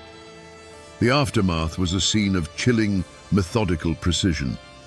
The big man, Corbin, moved with an unhurried grace. He walked to the mossy rock and deliberately placed the two spent shells side by side, a gesture of pure, contemptuous power. It was his signature on a piece of human wreckage. The sharp tang of gunpowder hung in the air, a profane incense in the cathedral of the woods. Then, from deep in the rhododendron, came a different sound, a wretched, heaving gasp. It was the sound of Caleb Thorne, the Judas, being sick in the bushes, his body finally rebelling against the monstrous thing his greed had unleashed. When they were done, the payroll box was opened, and the money exchanged hands. One man walked away with a clean kill and a broken union. The other stumbled away with a lifetime of guilt and blood on his hands that no amount of money could ever wash clean. After the sound of their departure faded, the woods fell silent again. But it was a new kind of silence. It was heavier, broken, and for a long, long time, the birds did not return to their song. The Blackwater County Courthouse had never seen a trial like it. The wooden benches groaned under the weight of the entire community, a sea of grim, weathered faces. It was a pressure cooker of old grief and new anger. At the defendant's table sat two men who were worlds apart. Caleb Thorne was a ghost, a hollowed-out man who stared at the floorboards as if they held the secrets to his damnation. Beside him, cool and impassive, sat Corbin, the company man. Flanked by lawyers from the city with slicked-back hair and alligator-skin briefcases, he looked not like a man on trial for his life, but like a landowner inspecting a property he was about to foreclose on. The trial became a battle not over facts, but over which world held more truth. The county prosecutor presented a simple, brutal story of betrayal, backed by the tearful, coerced confessions of the miners who had lied for Caleb. He put Granny Elspeth on the stand, her voice frail, but her memory clear as a mountain spring. But Corbin's lawyers were masterful. They painted a picture of a backwards, ignorant community engaged in a conspiracy against the company that fed them. They portrayed Granny Elspeth as a senile old woman, the miners as liars trying to save their own skins, and Caleb Thorne as a desperate man who would say anything to lessen his own sentence. For Caleb Thorne, the verdict was a foregone conclusion. His confession and the testimony of the men he'd paid off sealed his fate. The jury, made up of men he had known his whole life, looked at him not with hatred, but with a profound and weary contempt. They found him guilty of being an accessory to murder in less than an hour. The judge, his voice like cracking stone, sentenced him to life at hard labor in the state penitentiary. Caleb didn't even flinch. He was led away in chains, a man who had already started serving his sentence 5 years earlier in a prison of his own making. But for Corbin, the wheels of justice turned differently. They were greased with company money. His lawyers produced train tickets, hotel registries, and sworn affidavits from businessmen in Knoxville, all placing him 100 miles away on the day of the murders.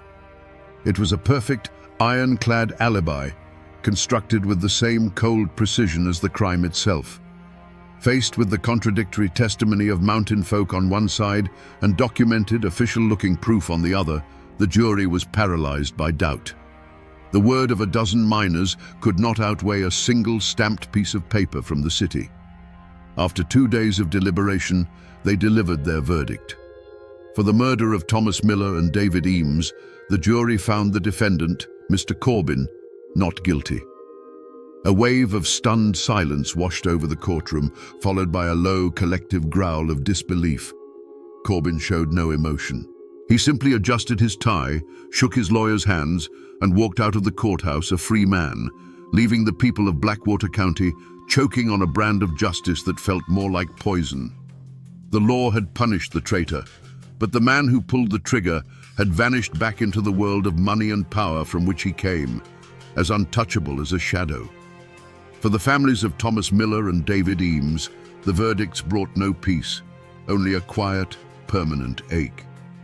The community wrapped its arms around them, but their losses carved out a silence that could never be filled. David's sweetheart, a girl whose future had been so bright, never married. She grew into a quiet, sad-eyed woman who always wore a locket with his picture, her life a long, slow testament to a promise that was broken by a bullet. The Millers, once a boisterous and central family in the county, drew into themselves, their grief a constant, unspoken presence at their dinner table. They had received the law's answer, but it did nothing to quiet the echoes of the guns. Jedediah Schofield, the man who had been tried and convicted in the court of public opinion, was legally a free man, but his reputation never fully recovered. In the hollers, where memories are long and suspicion is a survival instinct, the stain of the accusation lingered. He was no longer the hot-tempered miner. He was the man they almost hung for the payroll. The whispers followed him, poisoning his relationships and curdling his already bitter spirit. He became a solitary man, his anger at the world turning inward, leaving him isolated by a crime he did not commit. He was a second kind of victim, his life forever altered by the lie that had almost cost him everything. Caleb Thorne's fate was a slow erasure. He was sent to the state prison, a brutal place of rock quarries and sun-baked fields from which few men returned whole. His name in Blackwater County became a curse, a cautionary tale told to children about the evils of greed and betrayal. His family, unable to bear the shame, sold their small plot of land and moved away in the dead of night, their name vanishing from the county records as if they had never existed. Caleb Thorne simply ceased to be a person, becoming a number in a ledger, a ghost haunting the prison walls until he was forgotten by all but one man. And Corbin? He vanished like a wisp of smoke. The Black Mountain Coal Company, its union problem now brutally solved, transferred him out of the state. He left no records, no forwarding address, no trace. He was a phantom, an instrument of corporate will who had done his job and been recalled. For the people of Blackwater County, his acquittal was a bitter lesson in the nature of power. It proved what they had always suspected, that there were two kinds of law in the world. There was their law, the law of the mountains, and there was the company's law, the law of money, which could make a murderer disappear in broad daylight. This case changed Banquo Fletcher. The sight of Corbin walking free carved something deep into his soul. It taught him that the courthouse could deliver a verdict, but not always justice. He grew quieter, more solitary, his methods more relentless. He had seen the law fail, and in that failure he seemed to find a harder resolve. He would deliver his man to the courthouse if he could, but he would deliver justice no matter what. The memory of Corbin's smug, emotionless face would fuel his hunt for every outlaw that followed, a cold fire that would one day lead him to the mouth of the black hole in pursuit of a different killer and a different, darker kind of judgment. If you travel the back roads of Blackwater County today, you can still find the scars left by this story. The old company road is paved now, but the deep cut where the ambush happened remains, a place where the shadows lie a little thicker and the air feels a little colder. In the town square, the old courthouse still stands, its brick facade a silent witness to the flawed justice it once dispensed. but the most tangible remnants lie in the church graveyard on a hill overlooking the valley. There you will find two simple, weathered stones side by side. One for Thomas Miller, a husband and father. The other for David Eames, a son and brother.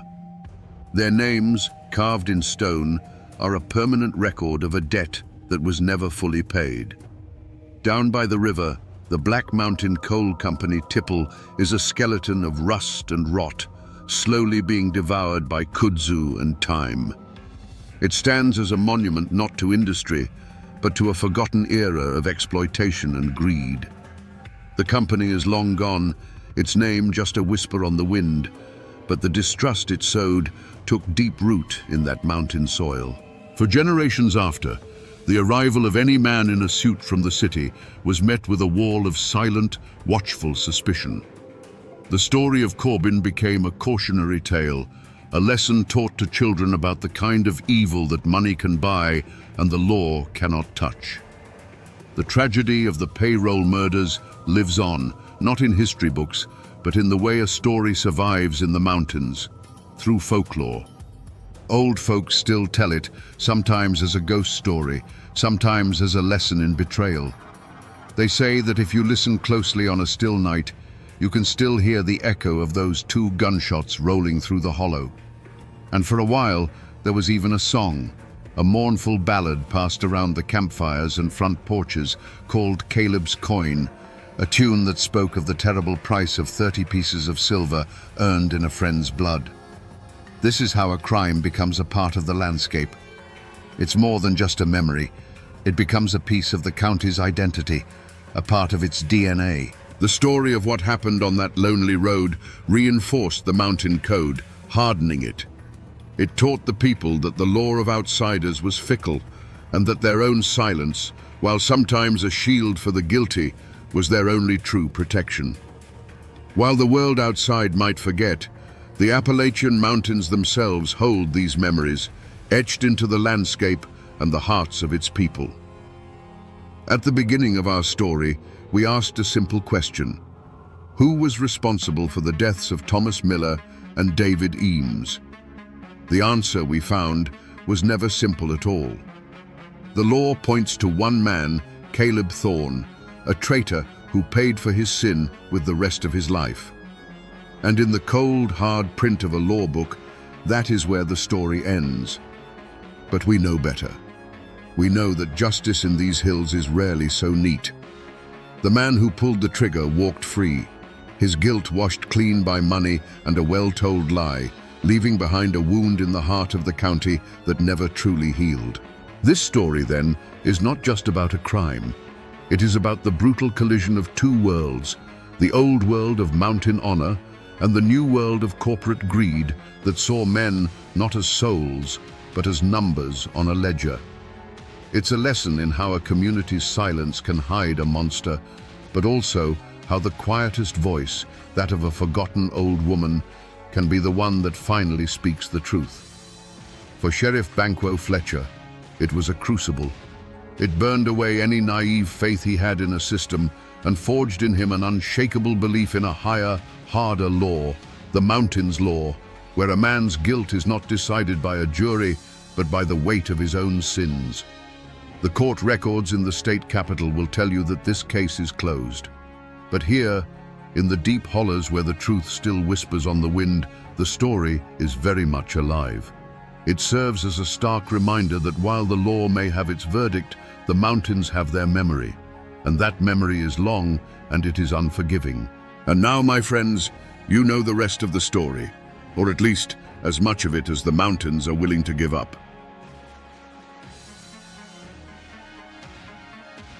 When I say the name Fred Rogers, a specific image floods your mind.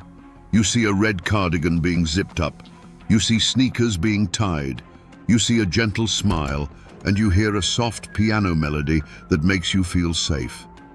For 50 years, that name has been synonymous with kindness. It represents a man who taught generations of American children that they were special and that they were loved. It is perhaps the most trusted name in the history of television. But in 1957, in the deep, mist-covered hollows of West Virginia, that name did not mean safety. It did not mean comfort. And it certainly didn't mean it was a beautiful day in the neighborhood. In Fayette County, when people whispered the name Fred Rogers, they didn't smile. They locked their doors.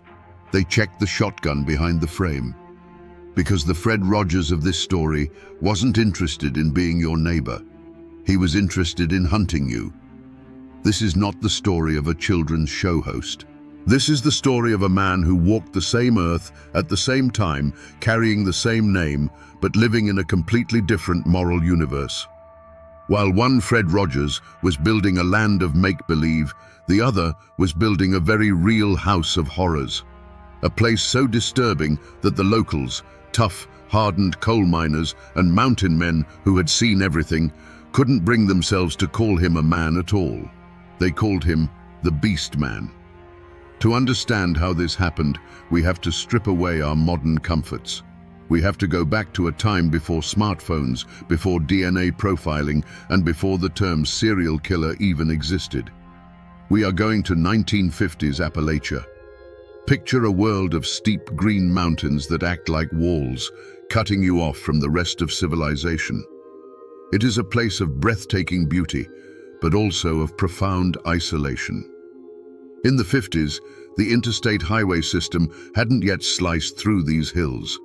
Roads were dirt and gravel. Houses were miles apart, hidden behind thick curtains of oak and pine. If you screamed in a city, someone might hear you. If you screamed here, the sound would just travel up the valley and dissolve into the fog. In this world, survival depended on trust. You had to trust your neighbor because he was the only one who could pull your truck out of the mud or help you fix your barn roof. Strangers were viewed with suspicion, but a neighbor was sacred. And that is exactly what Fred Rogers counted on. He wasn't a drifter. He wasn't a shadow in the alley. He was a member of the community. He was the polite man who waved at you from his porch. He was the man who might offer an elderly woman a ride to the grocery store or help a widow with her taxes. He understood the social fabric of the American South perfectly.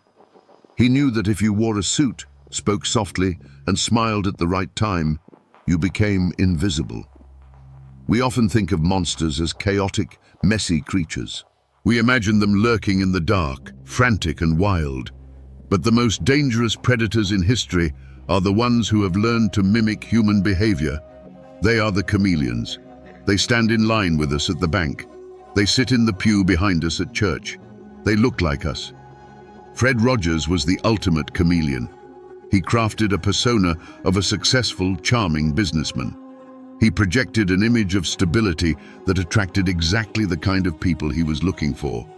The lonely, the vulnerable, the people who were just looking for a connection in a world that felt like it was moving too fast. But beneath that carefully ironed suit was a mind that didn't process human emotion like yours or mine. Where you see a person, he saw an object. Where you feel empathy, he felt opportunity. And where you see a home, he saw a hunting ground. To truly grasp the scale of what happened, you need to understand the stage upon which this tragedy played out. West Virginia is often called the Mountain State, but that name doesn't quite do it justice. These aren't just mountains. They are ancient, eroded walls that create a labyrinth of valleys, ridges, and hollows, or as the locals say, hollers. In the 1950s, a holler was more than just a geographical feature. It was a world unto itself. You could live your entire life in one valley and barely know the people 3 ridges over. The communities here were tight-knit, bound by blood and the coal dust that covered everything. But they were also intensely private. The unwritten rule of the mountains was simple. You mind your business, and I'll mind mine. Imagine driving down a road that isn't on any map. The canopy of trees overhead is so thick, it blocks out the midday sun.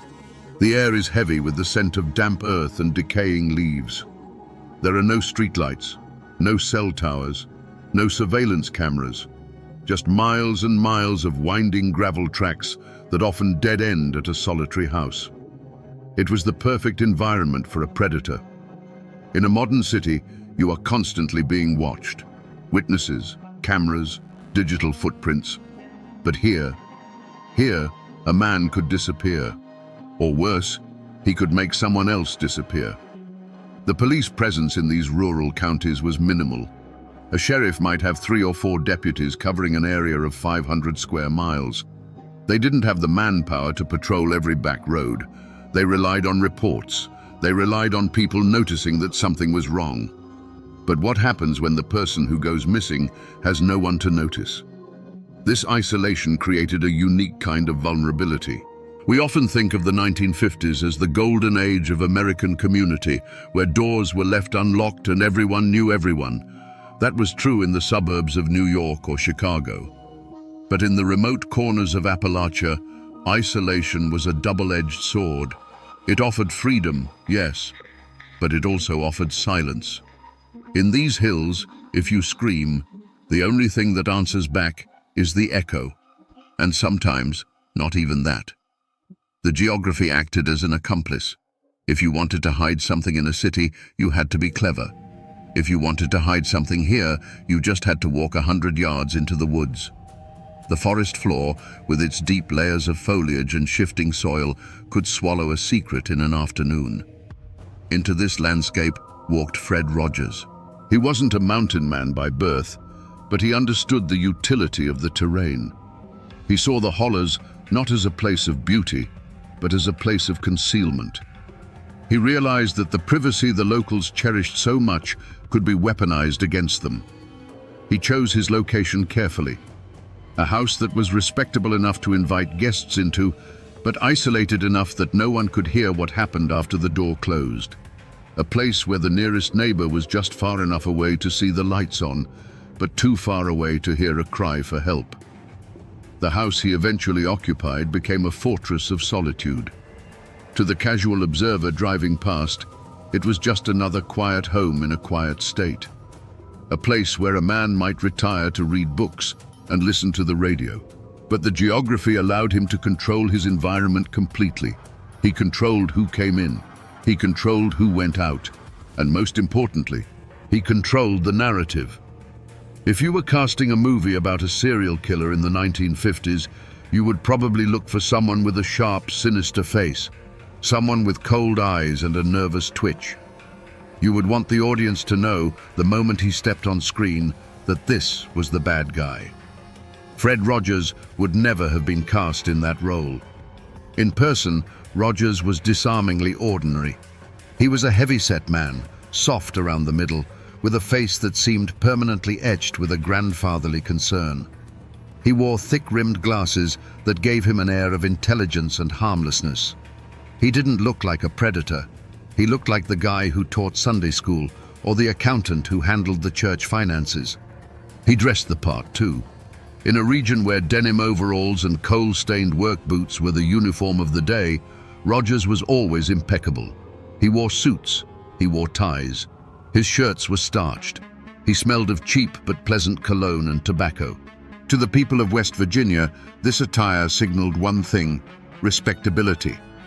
He presented himself as a man of means, a retired civil engineer or perhaps a businessman looking for a quiet place to settle down after a life of hard work. He spoke with a confidence that suggested he knew things others didn't. When he walked into the local general store, the conversation didn't stop in fear. It stopped in deference. But this persona was a complete fabrication. It was a costume. The real Fred Rogers was a career criminal, but not a violent one, at least, not initially. He was a grifter, a con artist. He had spent years drifting through the cracks of American society, learning the art of the lie. He knew that people see what they want to see. If you act like you belong, people assume you do. If you act like you have money, people assume you are rich. He had learned a crucial lesson early in his life of crime. Violence attracts attention, but persuasion is invisible. If you rob a bank, the police come looking. But if you talk someone into giving you their life savings, they might be too embarrassed to ever report it. Rogers was a master of reading human needs. He could look at a person and see exactly what was missing from their life. For the men in the community, he offered camaraderie and stories of the outside world. For the women, he offered something far more dangerous: hope. He wasn't a young man. By the time he arrived in West Virginia, he was in his late 50s.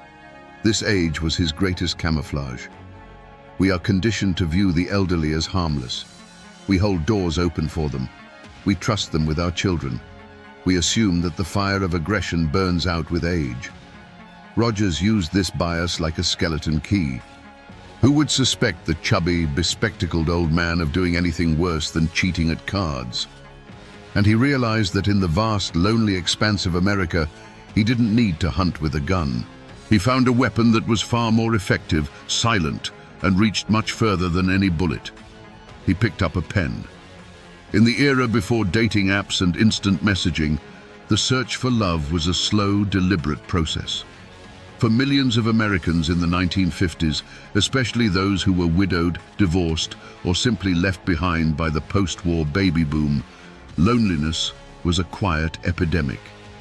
To cure this, many turned to Lonely Hearts Clubs. These were magazines and newspapers dedicated to connecting singles across the country. You would send in a photo and a short biography, pay a small fee, and your profile would be printed alongside hundreds of others.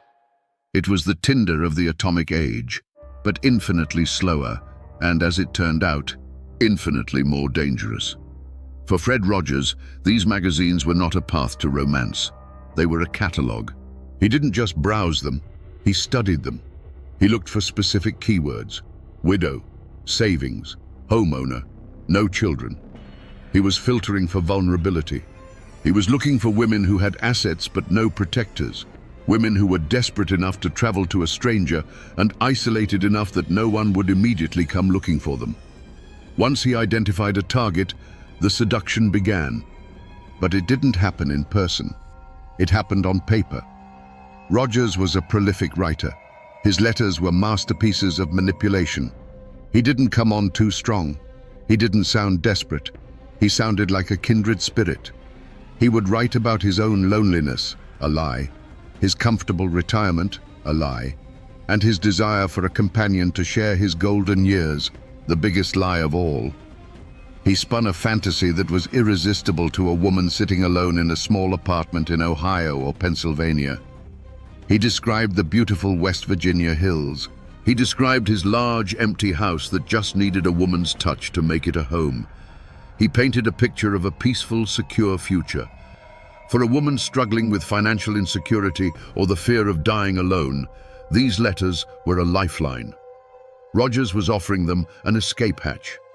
But behind the poetic language was a cold, mathematical calculation. Rogers was essentially running a business. The commodity was human life, and the profit margin was whatever was in their bank account. The trap snapped shut when he popped the question.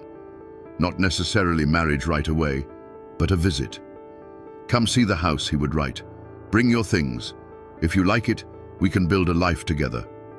He often advised them to sell their property before coming. "Why keep that old house?" he would suggest gently. "Bring the cash. We can put it into a joint account. We'll start fresh. It sounds obvious to us now. The red flags are blinding. But you have to put yourself in their shoes." These were women who had been invisible for years. Suddenly, a charming, successful man is paying them attention. He wants them. He is offering them a fairy tale ending. The desire to believe is a powerful drug. And so, they came. They packed their suitcases. They withdrew their life savings. They boarded trains and buses. They thought they were traveling toward a new beginning. In reality, they were delivering themselves and their money directly to the butcher's door. Let's follow one of these stories to see how the trap actually worked. Imagine a woman named Celia. She's in her late 50s. She's a widow. Her children have grown up and moved away. Her house feels too big, too quiet. The silence in the evening is deafening. Then she meets Fred Rogers on paper. For 3 months they exchange letters. His handwriting is neat, his tone respectful. By the 4th month, Celia is in love. not necessarily with the man, but with the idea of him, with the idea of being needed again. He suggests she come for a visit, just to see, he says. No pressure. But he adds a practical note. If you do decide to stay, it would be a shame to have to go all the way back to sell your things. Why not liquidate now? Bring the cash. Banks are so impersonal, and out here in the country, cash is king. She sells her furniture. She closes her bank account. She sews the cash into the lining of her coat or hides it deep in her purse, feeling a thrill of excitement she hasn't felt in decades. She takes a Greyhound bus. The landscape changes from the flat plains or the crowded city streets to the rolling green hills of Appalachia. The roads get narrower. The towns get smaller. When she arrives at the station, he is there waiting. He looks exactly like his picture. He is smiling. He takes her heavy suitcase, the one containing everything she owns in the world. He opens the car door for her. "Welcome home," he says. The drive to the house is long. They leave the main road, then the paved road, then the gravel road. The trees close in. The nearest house was passed miles ago. A flicker of doubt might cross her mind now. It's very isolated. It's very quiet. When they pull up to the house, it looks normal. A two-story structure, maybe a bit weathered but solid. She steps inside. She expects a warm embrace, a cup of tea, a celebration of their new life. And for the first few days, that's exactly what she gets. This was the most cruel part of Roger's game. He didn't strike immediately. He played the role of the gracious host. He cooked for them. He walked with them in the woods. He let them feel safe. He was waiting. He was waiting for the check to clear. He was waiting for her to write that final letter to her family saying, "I've arrived safely. I'm so happy. I'll write again soon." That letter was crucial. It bought him time. It assured the outside world that everything was fine. Once that letter was in the mailbox, the atmosphere in the house would shift. Subtle at first. A cold look. A snapped command. The charming suitor began to dissolve, revealing the controller underneath. Celia might have noticed he was locking the doors from the inside. She might have noticed he was spending a lot of time in the basement, hammering, building something. But the dream house was rapidly becoming a cage, and the man she thought was her savior was about to become her jailer. The transition from guest to prisoner didn't happen with a bang. There were no bars on the windows, at least not visible ones.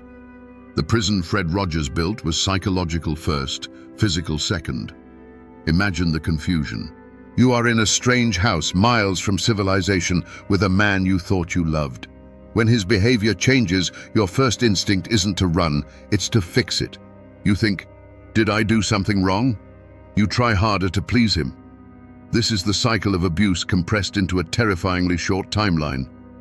Rogers knew that a confused victim is a paralyzed victim. He would start by cutting the lines of communication. The phone is acting up, he'd say. Or, let's just enjoy our privacy for a while. Inside the house, the walls began to close in. The isolation of the holler, once romantic, became oppressive.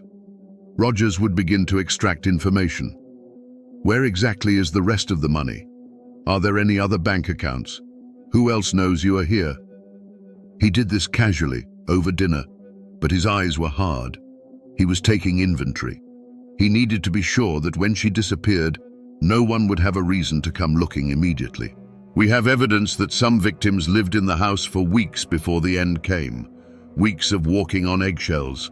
Weeks of sleeping in a bed that felt increasingly like a coffin. One can only imagine the moment of realization. The moment when the nice old man mask slipped completely. Maybe she found something she wasn't supposed to see. A piece of jewelry that didn't belong to her. A dress in a size she didn't wear. Or maybe she just saw it in his eyes. The look of a predator who is done playing with his food. She wrote to her sister that she had found paradise. She didn't know she was digging her own grave in the backyard, because that is what was happening. While she was inside, worrying about his mood, Rogers was outside, preparing the disposal site. He was methodical. He dug holes. He prepared chemicals. He sharpened tools. The terror of this situation is the helplessness. Even if she wanted to run, where would she go? She is in the middle of the Appalachian wilderness. She has no car. She likely has no money, as she has already given it to him for safekeeping. And Rogers was always watching. But the end was inevitable. Rogers ran his house like a conveyor belt. He couldn't have the old victim cluttering up the space when he was already writing letters to the next one. He needed the room. He needed the bed empty. The murder itself wasn't a crime of passion.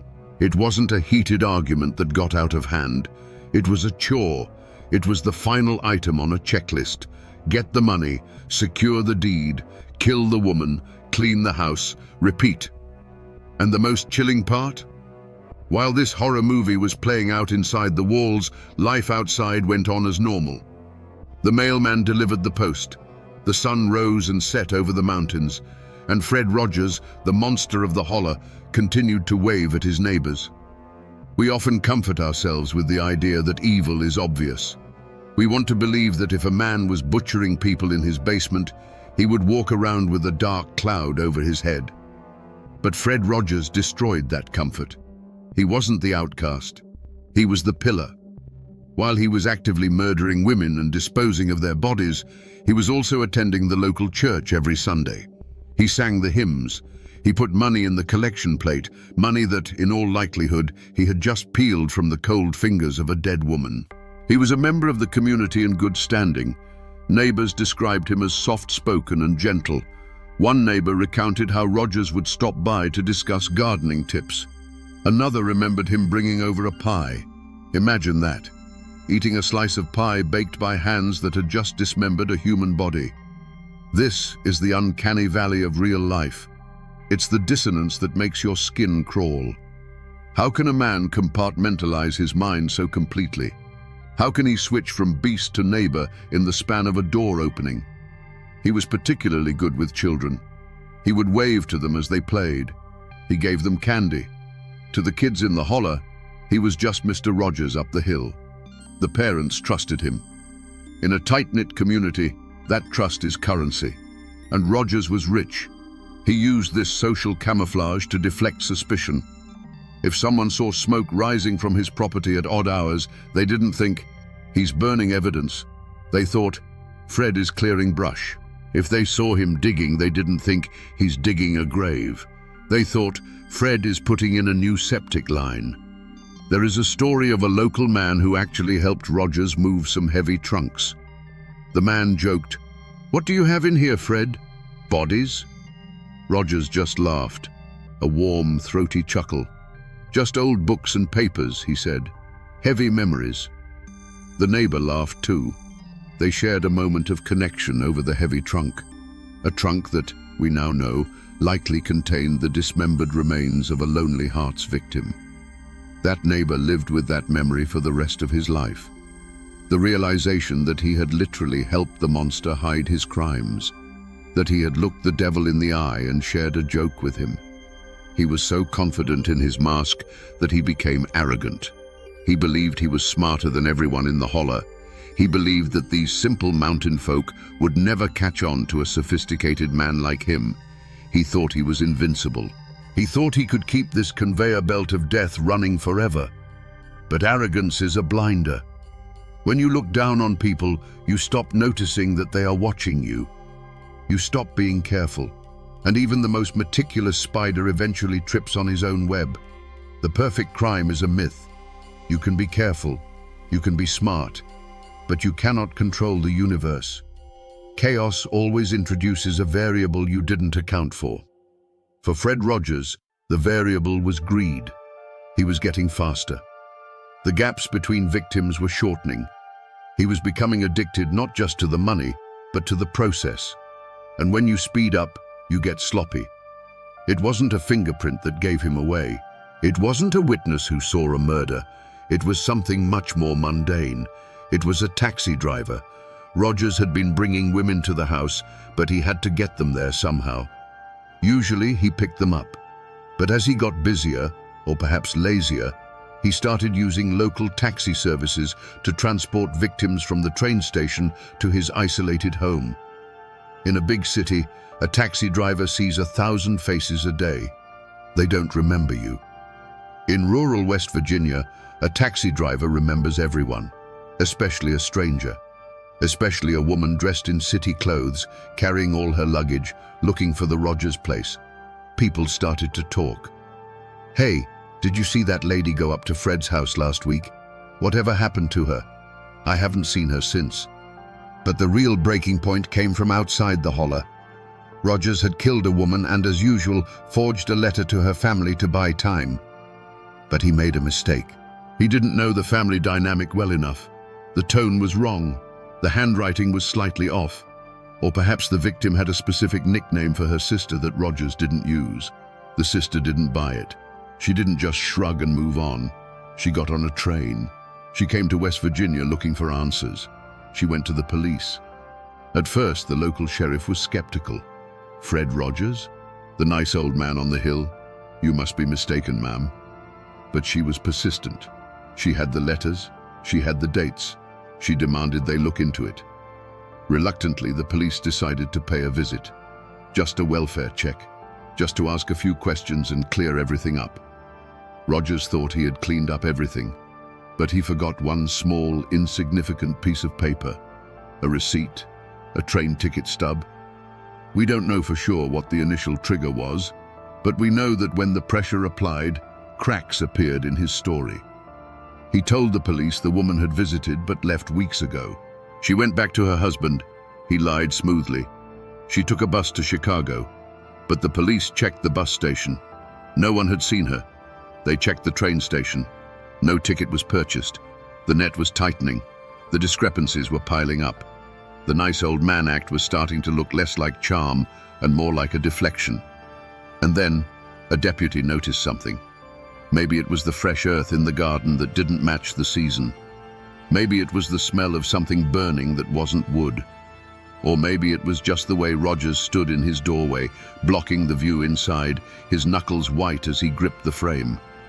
The investigation shifted from a missing person search to a homicide inquiry. The sleepy police force of Fayette County was about to wake up to a nightmare. There is a specific kind of tension that hangs in the air when the law comes for a man who thinks he is above it. It's a psychological chess match. When the Fayette County Sheriff's Department finally decided to move on Fred Rogers, they didn't kick down the door with guns drawn. Not yet. This was 1957. You needed more than a hunch. You needed probable cause. And Rogers, ever the chameleon, was determined not to give them an inch. The sheriff arrived with a warrant to search the premises, but Rogers met him on the porch. He was indignant. He played the victim perfectly. "This is harassment," he claimed. "I am a respectable citizen. How dare you accuse me of harming those lovely ladies?" He used his age as a shield. He pretended to be frail, confused, hurt by the accusations. He invited the officers in, offering them coffee, trying to charm them one last time. "Look around," he said, sweeping his hand across the living room. "Do you see anything sinister here?" And at first glance, they didn't. The living room was tidy. There were doilies on the tables. There was a Bible on the stand. It looked like the home of a lonely, fastidious bachelor. But the officers were no longer buying the act. They noticed that the floorboards in one room seemed newer than the others. They noticed a trunk that was padlocked. They noticed that for a man who claimed his guests had left, there were an awful lot of women's clothes still hanging in the closets. "Why did she leave her winter coat, Fred?" an officer asked. "It's November." "Why would she leave without her coat?" Rogers stuttered. She was in a hurry. She said she'd buy a new one."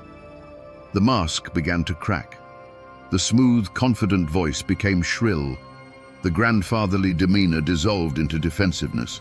He wasn't the master of the house anymore. He was a cornered animal. The sheriff gave the order. "Tear it apart, boys." Rogers watched in silence as the illusion of his life was dismantled. They pulled books off the shelves. They opened drawers. They looked under the rugs. And then they found the basement door. Basements in Appalachia are common. They are used for storing canned goods, coal and tools. But when the deputy put his hand on the latch of this particular door, he hesitated. There was a smell seeping through the cracks. It wasn't the smell of coal. It wasn't the smell of potatoes.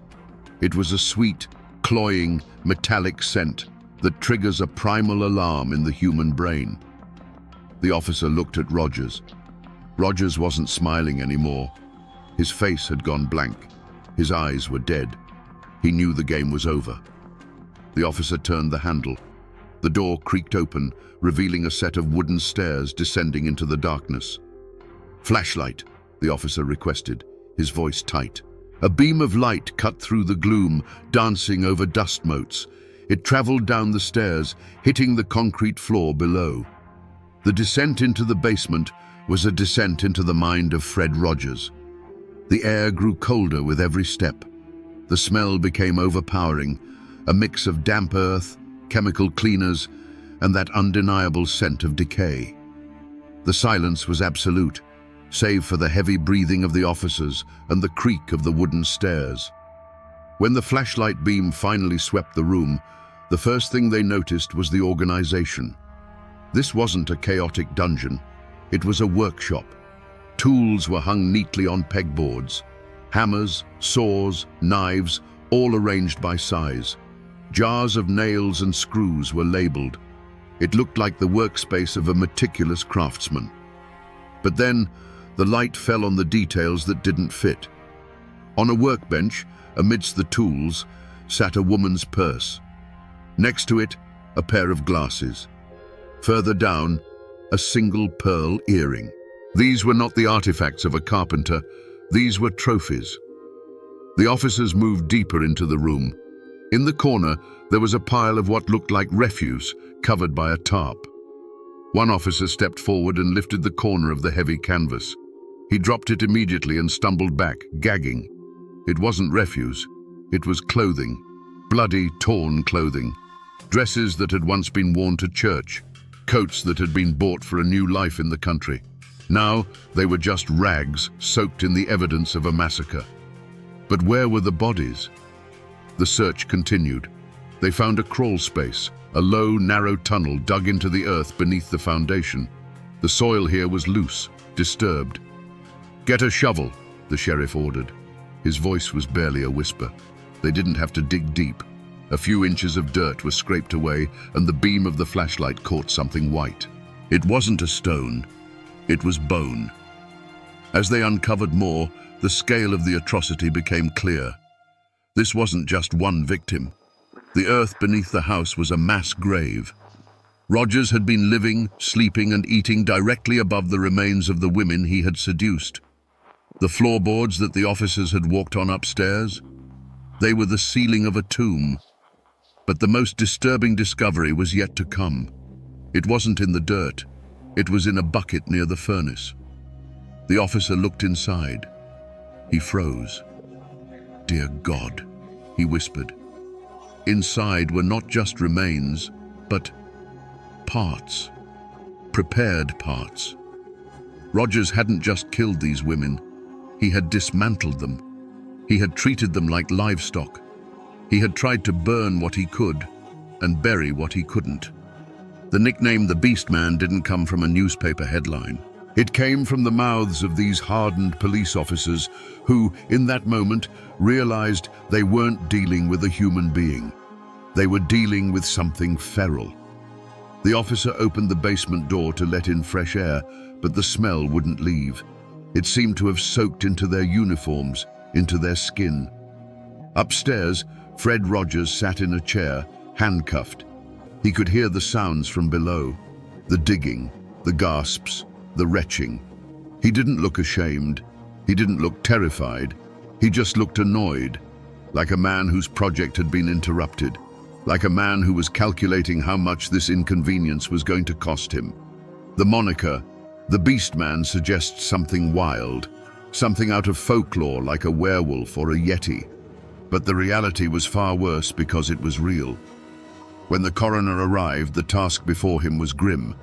The remains found in the crawl space and the buckets were not intact. They had been subjected to a level of violence that shocked even the medical professionals. Rogers hadn't just murdered these women, he had erased them.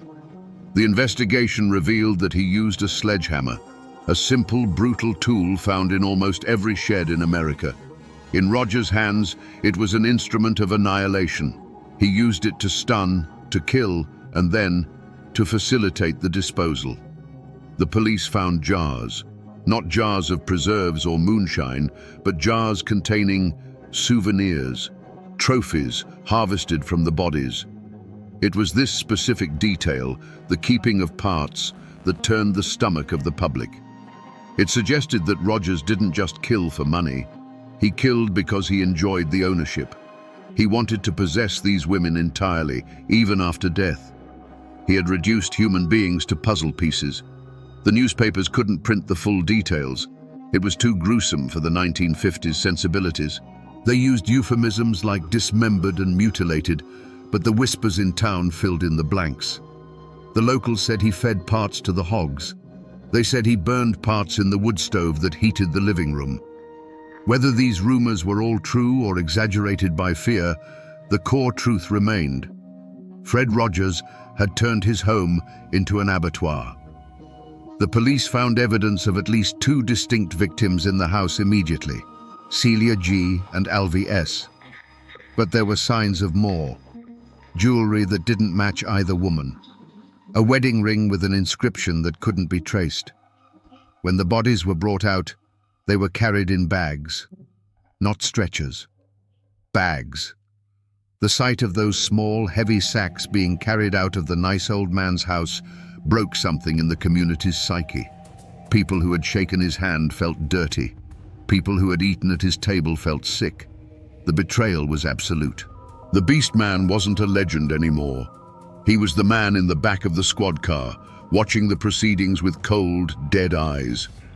The interrogation of Fred Rogers was not a shouting match.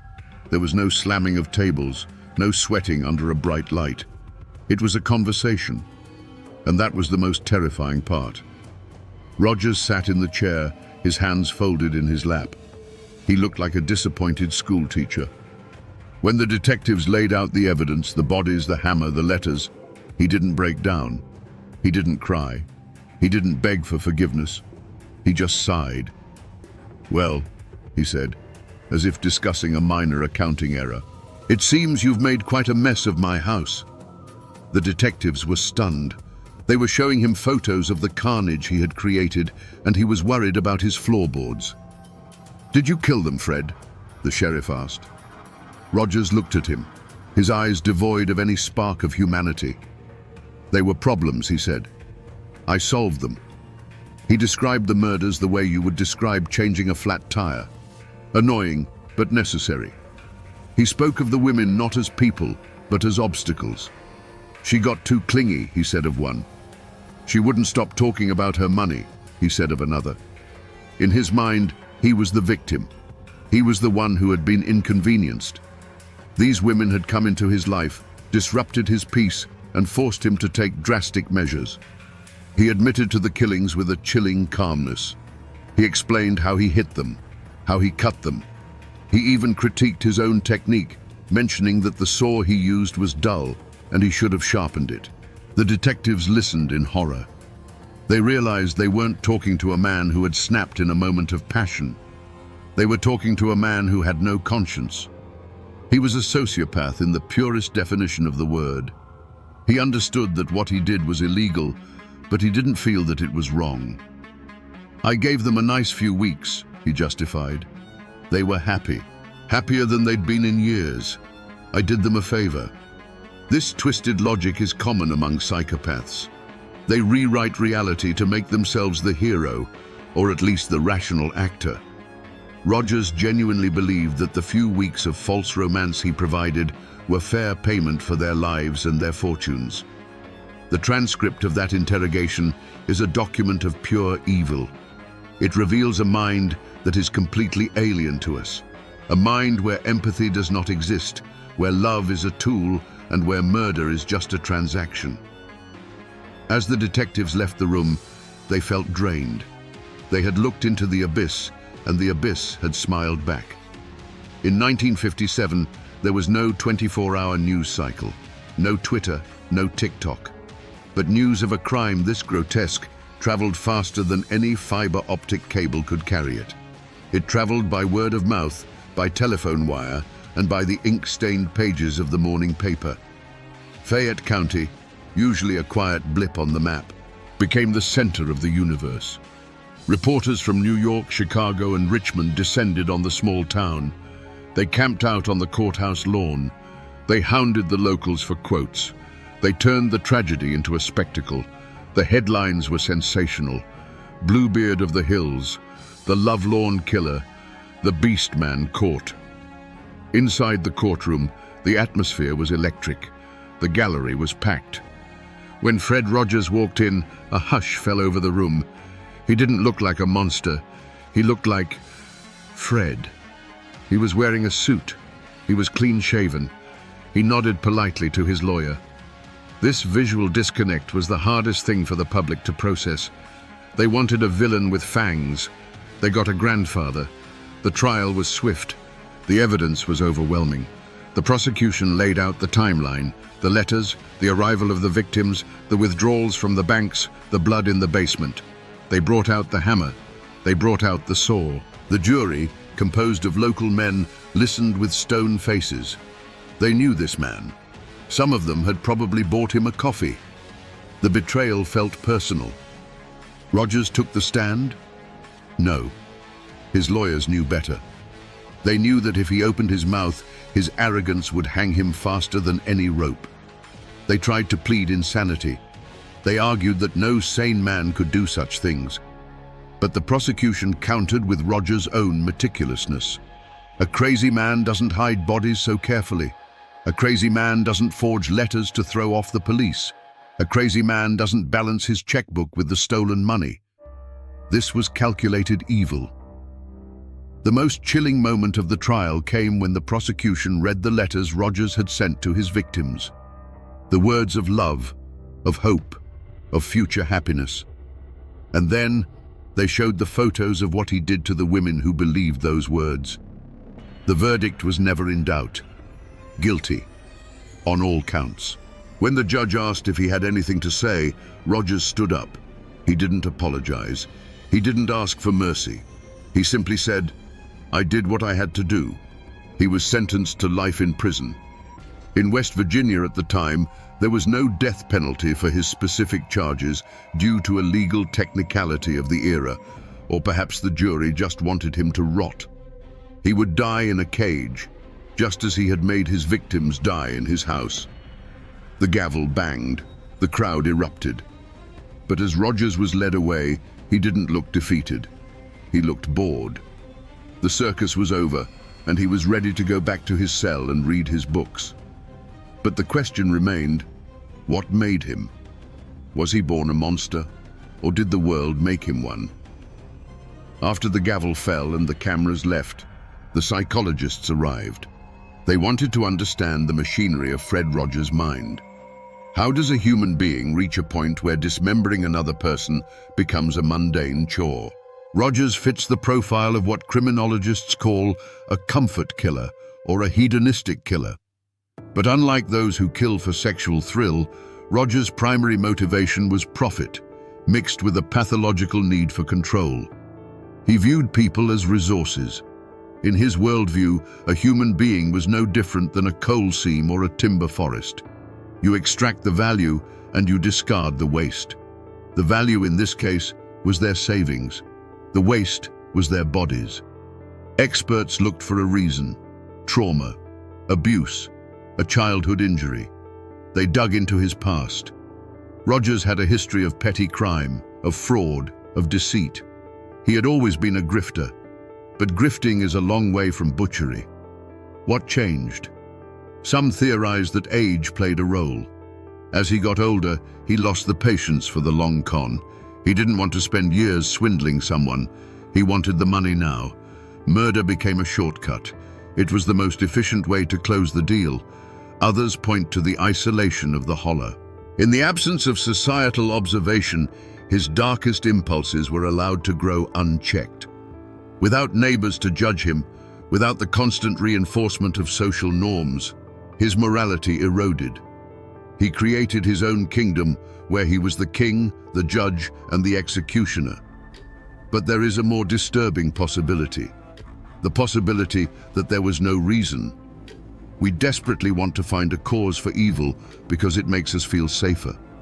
If we can say he was abused or he had a brain tumor, we can tell ourselves that we are different, that we are safe. But sometimes you look into the abyss and the abyss just shrugs. Rogers showed no signs of psychosis. He wasn't hearing voices. He wasn't hallucinating. He knew exactly what he was doing.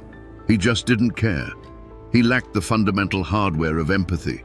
To him, other people were just NPCs, non-player characters in a video game where he was the only real person.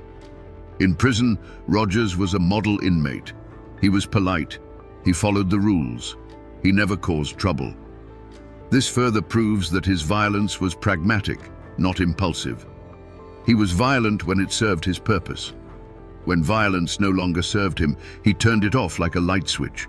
He died in prison a year later, in 1958. His heart gave out. A mundane end for a monster. He took his secrets to the grave. We will never know exactly how many women answered his ads. We will never know how many lie in unmarked graves in the West Virginia hills, but he left behind a legacy, a scar on the landscape, and a warning that the most dangerous monsters aren't the ones hiding under the bed. They are the ones inviting you to sit on the porch. Today, if you drive through Fayette County, you might miss the location of the Rogers house entirely. The original structure is gone, reclaimed by the earth or demolished to wipe away the memory. The woods have grown back, covering the scars in the soil. The birds sing, and the wind rustles through the trees, just as it did in 1957. But the name remains. It is one of the strangest coincidences in American history. Two men, same name, roughly the same era. One became the symbol of ultimate goodness, a man who wore a cardigan and taught us that we are special. The other became the symbol of ultimate darkness, a man who wore a mask of sanity and taught us that we are vulnerable. Fred McFeely Rogers, the TV host, launched his show nationally in 1968. By then, the Fred Rogers of West Virginia was long dead. But for the people of Appalachia who lived through the terror, seeing that name on a television screen must have sent a shiver down their spines. It serves as a grim reminder of the duality of human nature. We are capable of profound kindness, of building neighborhoods where everyone is welcome. And we are capable of profound cruelty, of building traps where no one leaves. The story of the Beast Man is not just a true crime tale. It is a piece of American folklore now. It is a warning whispered to young women in the mountains. Be careful who you trust. Be careful of the stranger with a smile. Be careful of the house that sits too far back from the road. We live in a world that is more connected than ever. We have safety apps, background checks, and digital footprints. We like to think that a predator like Rogers couldn't exist today, that he would be caught instantly. But loneliness hasn't gone away. If anything, it has changed shape. The Lonely Hearts columns have been replaced by dating sites and chat rooms. The methods are new, but the vulnerability is the same. There are still people looking for connection, and there are still wolves looking for sheep. So, the next time you hear the name Fred Rogers, by all means, think of the trolley, the puppets, and the land of make-believe. Let that warmth fill you. We need it. But maybe, just for a second, let your mind drift to a misty holler in 1957. Remember the other Fred. Remember Celia. Remember Alvy. Remember the women who packed their bags for a new life and found only silence. There are two Fred Rogers in American history. One taught us how to love our neighbor. The other showed us why we should fear them. And in the end, the most important lesson might be to know the difference.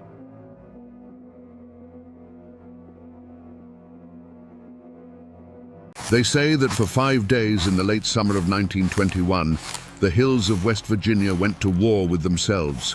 The hollows of Blair Mountain echoed with the thunder of 1,000,000 rounds fired as the largest armed uprising in American history since the Civil War reached its bloody climax.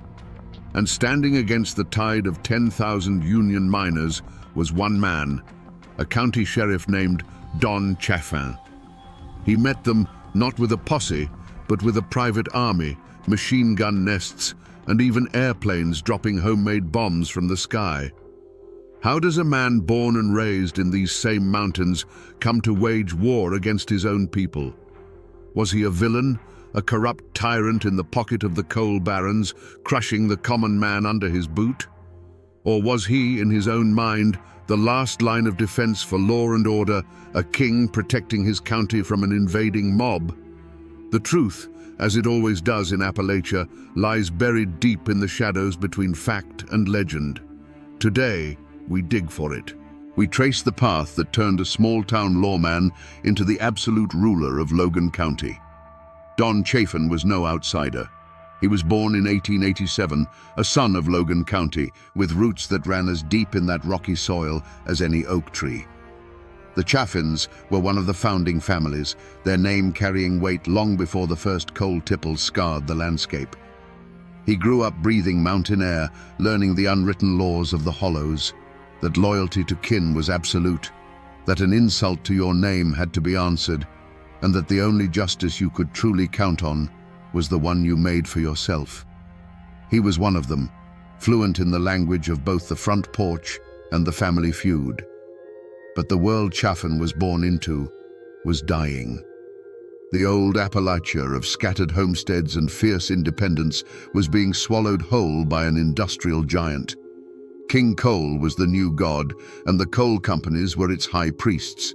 They brought jobs, yes, but they also brought a new kind of servitude.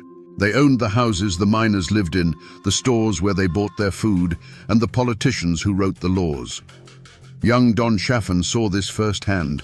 He saw proud men who once answered to no one, transformed into something less, their lives dictated by the shrill blast of a mine whistle. He began his career as a school teacher, a respected position in any mountain community. For a time, he stood before the children of Logan County, trying to impart lessons from a book. But he quickly learned a more potent lesson himself. He saw that the real power wasn't in the schoolhouse, it was in the courthouse. It was held by the men who could levy a tax, deputize a friend, or make a troublesome problem disappear with a quiet word and a nod. He saw that knowledge was one thing, but control was everything. This realization became the forge for his character. A choice was laid before him. He could remain a man of the old mountains, honorable but ultimately powerless, destined to be swept aside by the forces of industry. Or he could become a man of the new Appalachia. He could learn to master the machinery of this new world, to wield its power, and to bend it to his will. The ambition in his heart was too strong to ignore. He made his choice. He decided he would not be a subject in the kingdom of coal. He would be its king. The old mountain code of loyalty was still there, but he twisted it. His ultimate loyalty would no longer be just to his family name, but to the preservation of his own power. He would trade the quiet respect of the schoolhouse for the cold, hard fear commanded by the man in the sheriff's office. This was the moment Don Chaffin the teacher died, and Don Chaffin the tyrant began to take shape. Long before the battle that would make him infamous, Don Chaffin was simply the most powerful man in southern West Virginia. To see him in his prime, strolling down the streets of Logan, you wouldn't necessarily see a tyrant. You'd see a man of influence, dressed immaculately in a fine suit and hat, his pearl-handled pistols a subtle but constant reminder of his authority. He had a smile that could charm a bird from a tree and eyes that missed nothing. He was the sun around which Logan County orbited, and he held his position not just through force, but through a deep, personal understanding of its people. For those who stayed on his right side, Sheriff Chaffin could be a powerful ally. He was the man you went to when you had a problem the law books couldn't solve. A dispute over a property line, a son who'd gotten into a bit of trouble, a family facing hard times, Chaffin could fix it with a word. He cultivated a network of loyalty, a system of patronage where he was the benevolent patriarch, dispensing favors and expecting absolute allegiance in return. In a place where official government was often distant and ineffective, Don Chaffin was the man who got things done. At home, he was a husband and a father. He built a life of comfort and privilege for his family, a world away from the grit and danger of the coal mines that funded it. This, perhaps, was the world he was truly protecting. Not just the abstract profits of the coal operators, but the safety and prosperity of his own kin. Every action he took, every line he drew in the dirt, was to insulate his family from the chaos and poverty that surrounded them. He was building a dynasty on a foundation of coal, and he would let no one threaten it. This was the kingdom Don Chaffin built, a county sealed off from the outside world, running on his rules. It was a place of brutal, enforced order. The coal trains ran on time, the company payrolls were met, and the union agitators were kept on the other side of the county line. To the coal barons in their distant city offices, it was a perfect model of efficiency. To the miners who kept their heads down and did their work, it was a life, a hard life, but a predictable one. Don Chaffin ensured that predictability, and in the turbulent world of the coal fields, that was a powerful commodity. But every king has a weakness, and Don Chaffin's was a profound and blinding one. He could not tolerate a single challenge to his authority. It wasn't just pride, and it was more than mere stubbornness. It was a fundamental belief that Logan County was a direct extension of his own will. In his mind, he had built an orderly kingdom from the chaos of the mountains, and any voice of dissent was not just a disagreement, it was an act of treason. He saw the world in absolutes. You were either with him, or you were an enemy to be crushed. This flaw was on display long before the miners marched. You saw it in the cold, efficient brutality of what became known as the Logan County system. When a man suspected of Union sympathies stepped off the train, there was no debate. There was no argument. Chaffin's deputies, his private army, would simply surround him. The choice was never about ideas, it was about survival. Leave now on the next train, or be carried out after a beating that would serve as a lesson to anyone else foolish enough to try. This wasn't law enforcement. It was the purging of an infection. For years, this iron-fisted approach was the very source of his strength. The coal operators paid him a fortune precisely because he was uncompromising. He was the wall that kept the union out, the guarantee that their profits would continue to flow, uninterrupted by strikes or demands for better pay. His fatal flaw was the very thing that made him rich and powerful. He built his castle on the bedrock of his own intolerance. But a wall built to keep out a few men cannot hold back a flood. Chaffin's vision was fatally narrow, limited to the borders of his own county. He failed to understand that the union movement was becoming something more than just a few organizers he could intimidate. It was an idea, spreading like wildfire through the desperate and oppressed coal camps. He believed he could beat that idea into submission, just as he had beaten individual men. He could not conceive of a world where his control was not absolute. He could not imagine a negotiation, a compromise, or a shared power. In Don Chaffin's mind, there was only room for one king in Logan County. And as the anger in the surrounding coalfields began to smolder and grow, this fatal crack in his armor was about to be struck by the force of an entire army. He was a man who knew only how to push back, and he was about to be pushed by a force greater than any he had ever known. The spark that lit the Appalachian powder keg didn't land in Logan County. It landed a few counties over, on the stone steps of the McDowell County Courthouse, and it came in the form of an assassination. The target was a man named Sid Hatfield, the chief of police of Matawan. To the Union miners, Hatfield was more than a lawman. He was a folk hero, a living legend. Where Don Chaffin was the symbol of company control, Hatfield was the symbol of defiance. He was the one lawman who had stood with his people, famously facing down Baldwin Felts agents in a bloody shootout that became known as the Matewan Massacre. He was proof that not every man with a badge was for sale. On August the 1st, 1921, Hatfield arrived at the courthouse in Welch to face trumped-up charges, a legal trap set by his enemies. He was unarmed, walking beside his wife, trusting in the sanctity of the law he represented. As he climbed the steps, Baldwin Felts agents, the very same men he had fought in Matewan, were waiting. They opened fire in broad daylight, cutting him down in a hail of bullets right in front of his wife. His friend Ed Chambers was executed alongside him. It was not a gunfight. It was a public execution. The news spread through the coal camps, not like a whisper, but like a physical blow. This was the ultimate act of treachery. It was one thing to be cheated at the company store or beaten by deputies in a dark hollow. It was another to see your one hope for justice within the system murdered on the very steps of a courthouse. The message sent by the coal operators was clear and brutal. There is no law for you here. There is no protection. We can kill your heroes in the open, and nothing will be done. For Don Chaffin, this act was happening in another county, perpetrated by men not directly on his payroll.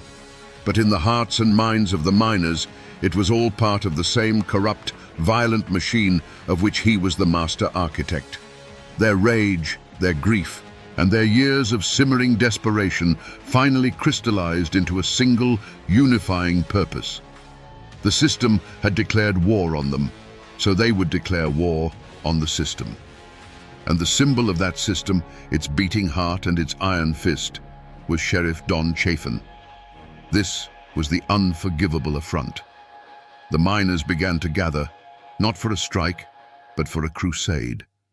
They tied red bandanas around their necks, a symbol of their solidarity that would give them the name Rednecks. They cleaned their rifles, gathered their ammunition, and began to march south. Their goal was no longer just to unionize a county. It was to avenge a martyr, to tear down a kingdom, and to bring their own form of justice to the man who represented everything they hated. The fuse was lit, and it was burning straight for Logan County. As the news of the marching army reached Logan, the state capital of Charleston descended into a panic.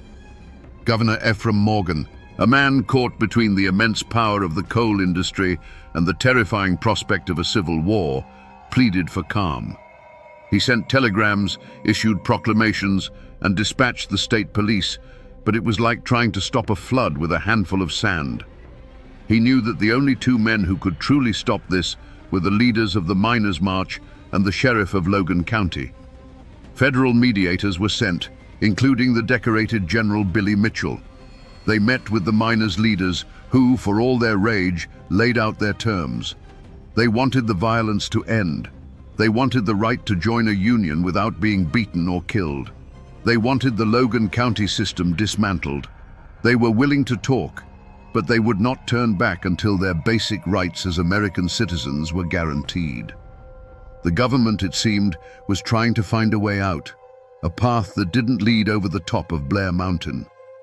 But for Don Chaffin, there was nothing to discuss. From his command post in Logan, he watched the situation not as a political crisis, but as a military operation. To him, the 10,000 approaching men were not desperate workers seeking justice.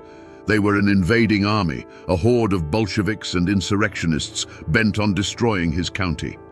The governor's pleas for negotiation were, in his eyes, signs of weakness. You don't negotiate with a mob, you break it. While others talked of peace, Chaffin prepared for war. The coal operators opened their coffers, and Chaffin spent the money with deadly efficiency. He put out the call, and his army of deputies swelled from hundreds to nearly 3,000. Gun thugs, mercenaries, and strikebreakers poured into Logan, men who were paid to shoot, not to talk. Rifles and machine guns, purchased by the ton, were trucked in and distributed. The phone lines between Logan and the coal company offices hummed with logistics, not diplomacy. He rejected every attempt at de-escalation. When state officials suggested he allow a small, peaceful delegation of miners to enter Logan to present their grievances, he refused. When federal mediators proposed a ceasefire and a cooling-off period, he ignored them. His response was to send his men into the hills. He directed them to dig trenches, set up machine gun nests, and turn the 10-mile ridge of Blair Mountain into a fortress. Every shovel of dirt thrown, every strand of barbed wire unspooled was Don Chaffin's answer to the calls for peace. He was making his stand, not just for the coal companies, but for his own absolute, unquestioned rule. He had locked and bolted every door that led to compromise, leaving only one path open, the path of violence. The wires between Logan County and Washington, D.C. were humming. President Warren G. Harding, seeing a domestic war about to explode, made one last desperate attempt to pull the combatants back from the brink. He sent a direct message, a final ultimatum, not just to the marching miners, but to Don Chaffin himself. The offer was clear. The miners had agreed to halt their advance if, and only if, Chaffin's private army was disarmed and disbanded. Federal troops would be sent in, not to fight the miners, but to act as a neutral peacekeeping force. It was a clear off-ramp, a path away from the abyss, laid at his feet by the President of the United States. Imagine Don Chaffin in his office, the telegram in his hand. The air is thick with the smell of gun oil and nervous sweat. Outside, the town of Logan is an armed camp, his men preparing for the fight of their lives. For a moment, he must have weighed his options. On one side was the full might of the federal government, a power that could crush him without a second thought. Accepting the deal would mean survival. He would lose his private army, yes, and his absolute power would be broken, but he would live. He would see his family again. The war would be over before a shot was fired. But then he would have considered the other side of the coin. To stand down now would be to surrender. It would mean that the threats and the rage of the Union men had succeeded. It would be a public admission that his authority, the very foundation of his identity, had limits. The image of federal troops policing his county while the men who had marched to hang him were allowed to walk free must have been a vision of pure humiliation. It was a direct challenge to his fatal flaw, his belief in his own absolute control. He stood at the final crossroads. One path led to a diminished future, the other led over Blair Mountain. He looked at the telegram, the last chance for peace, a direct order from his president. Then he looked at the map on his wall, at the red pins marking his machine gun emplacements along the ridge. He made his choice. He set the telegram aside. He picked up his telephone and gave an order not to stand down, but to double the patrols at the key mountain passes. He told his commanders that the line had been drawn and that any man wearing a red bandana who tried to cross it was to be met with overwhelming force. The last bridge to peace was burned. In that moment, Don Chaffin ceased to be a sheriff defending his county. He became a king choosing war over the surrender of his crown. The first report came over a crackling field telephone line, a scout's frantic voice confirming the miners' advance on the Crooked Creek Pass. Don Chaffin took the call, his face betraying no emotion.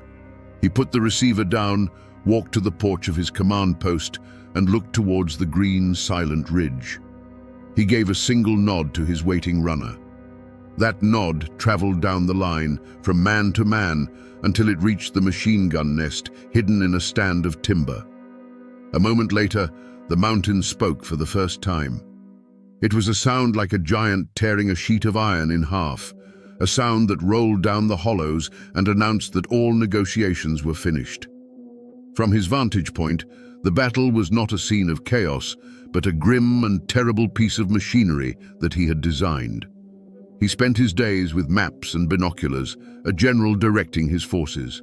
He didn't see individual men fighting for their lives. He saw patterns, movements, and objectives. Through his field glasses, he would watch a line of men attempt to advance through a thicket of trees on a distant slope. He would pick up his telephone, speak a few calm words directing fire to that coordinate, and moments later, the advance would simply cease. The patterns would break, dissolve back into the forest, and the hillside would grow still again. The steady, mechanical rhythm of his machine gun nests became the heartbeat of the battle. It was a cold, efficient, and impersonal sound. Each burst was an argument being made, a final answer to the miners' demands. For 5 days, that sound was relentless. The world shrank to the borders of Blair Mountain. The sun rose and set on the constant thunder of gunfire. Chafin barely slept, fueled by coffee and the cold adrenaline of a man watching his life's work hang in the balance. On the 3rd day, he unleashed his most terrifying weapon. An unfamiliar sound began to drift over the mountains, the low drone of an airplane engine. From the miners' perspective, it was a horror they could have never imagined. Chaffin's private air force, a pair of rickety biplanes, began making passes over their lines. The explosions in the trees below were often small, the homemade bombs crude and inaccurate, but their purpose was more psychological than physical. It was a message from Don Chaffin. There is nowhere to hide. I rule the land and I rule the sky. He authorized the use of everything at his disposal. Reports from the miners' side would later speak of bombs that didn't just explode, but released clouds of sickening gas, surplus munitions from the Great War.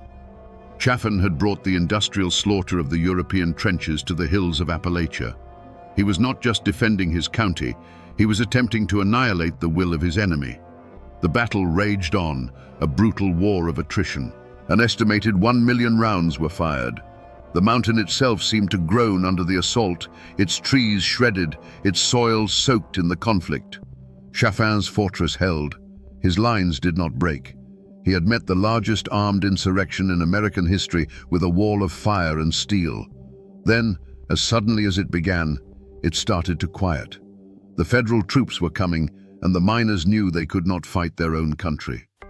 The last shots echoed and then faded, replaced by a profound and chilling silence. The war was over. The argument that had raged for a generation was, for now, permanently settled. Don Chaffin stood victorious on his mountain, the undisputed king of a silent, smoking kingdom. The silence that fell over Blair Mountain was heavier than any sound that had preceded it. Don Chaffin stood in the quiet, the acrid smell of burnt gunpowder still hanging in the air like a ghost. There was no joy in his victory, no triumphant celebration. There was only the cold, hard satisfaction of a man who had met an overwhelming force and had not broken. He had drawn a line, and the world now knew that he would hold that line, no matter the cost. His kingdom was secure. His mind, sharpened by 5 days of constant high-stakes command, did not rest. It immediately shifted from the tactics of war to the politics of the aftermath. His first orders were not to celebrate, but to consolidate. He sent his deputies fanning out across the ridge, their task no longer to fight, but to collect weapons and round up stragglers. He was transforming his private soldiers back into lawmen and the battlefield back into a crime scene. He knew the world was watching, and he needed to control the narrative. This was not a battle, he would claim. It was the quelling of a violent insurrection. The real test came a day later, with the arrival of the United States Army. A column of dusty trucks carrying uniformed soldiers rolled into Logan County, their federal authority absolute. An army colonel, a man accustomed to giving orders and having them obeyed without question, stepped out to meet the sheriff of Logan County. For a moment, two commanders faced each other, one representing the power of a nation, the other the power of a single man's will. This was the moment Chaffin's reign as an independent warlord came to an end. But Chaffin did not surrender his authority. He merely transferred it. He met the colonel not as a defeated man or a renegade, but as a fellow officer of the law. He was dapper, calm, and cooperative. He presented himself as the beleaguered hero who had single-handedly held back anarchy until the cavalry arrived. He offered maps, intelligence, and the full cooperation of his office. He smoothly transitioned from the man who had waged a private war to the loyal local official assisting the federal government. He had won his battle. He had stopped the march. He had broken the miners' army. Now, standing before the might of the United States, he holstered his authority and stepped back into the role of Sheriff Chaffin. His active part in the shooting was over. The road had ended, not in a jail cell or a shallow grave, but in a handshake with the very government he had, for 5 bloody days, effectively ignored. The cost of Don Chaffin's victory was paid in a currency he would never have to touch: the broken lives of the men he defeated and the families they left behind. The war on Blair Mountain was over, but the war on the miners had just entered a new, more insidious phase. As federal troops disarmed the miners, Chaffin's deputies and the state police moved in behind them, armed not with machine guns, but with lists of names. Hundreds of miners were arrested and indicted on charges ranging from conspiracy to murder and even treason against the state of West Virginia. For the families in the coal camps, the silence that followed the battle was not one of peace, but of dread. A knock on the door of a company shack in the middle of the night meant a husband and father being dragged away to jail. It was followed, almost inevitably, by an eviction notice nailed to the flimsy door. Fired, blacklisted, and homeless, the families of the Union men were cast out, left to fend for themselves in a world where every official, every company man, was now their enemy. The defeat on the mountain was a single event.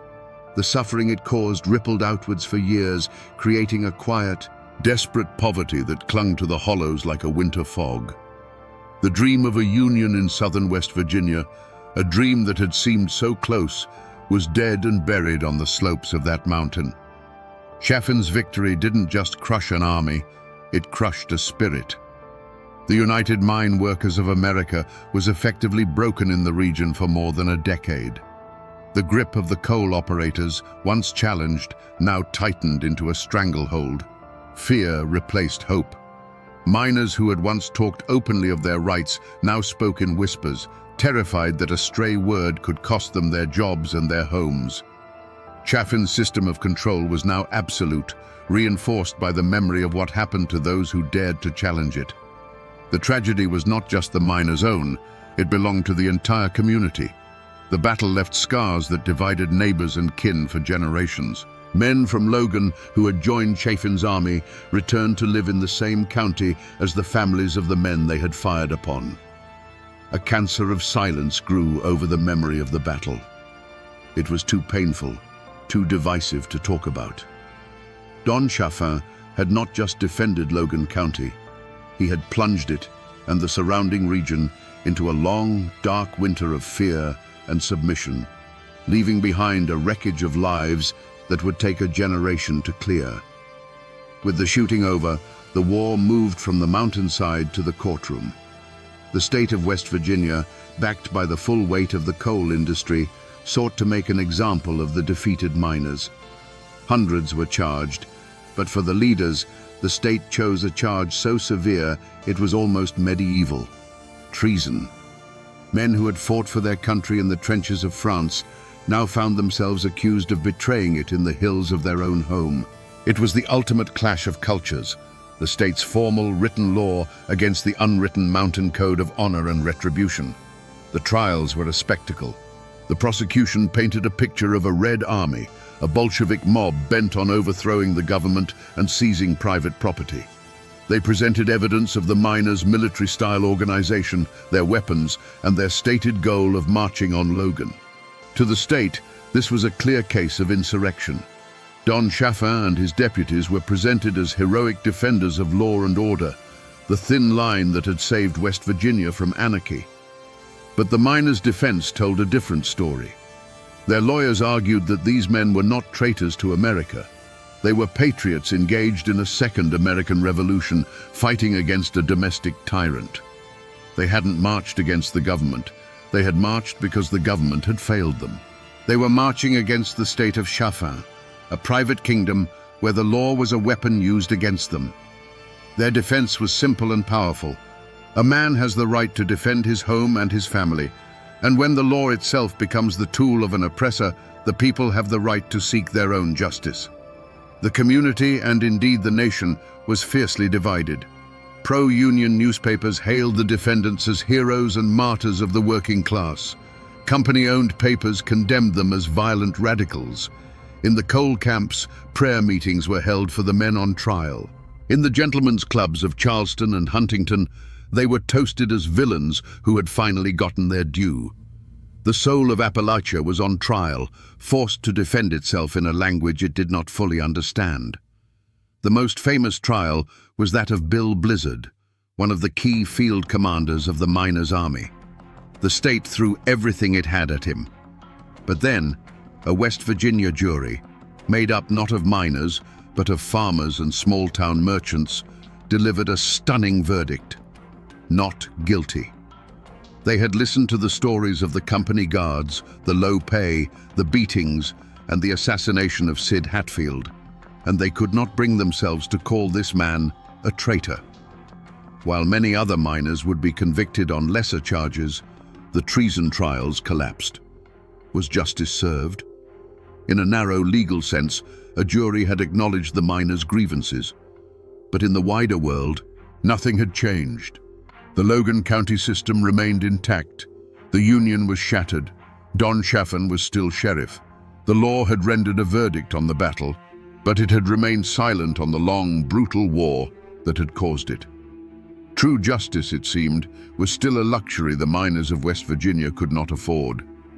The army that marched on Logan County did not simply go home. Its leaders were tied up in court for years. Its members were scattered, blacklisted, and broken.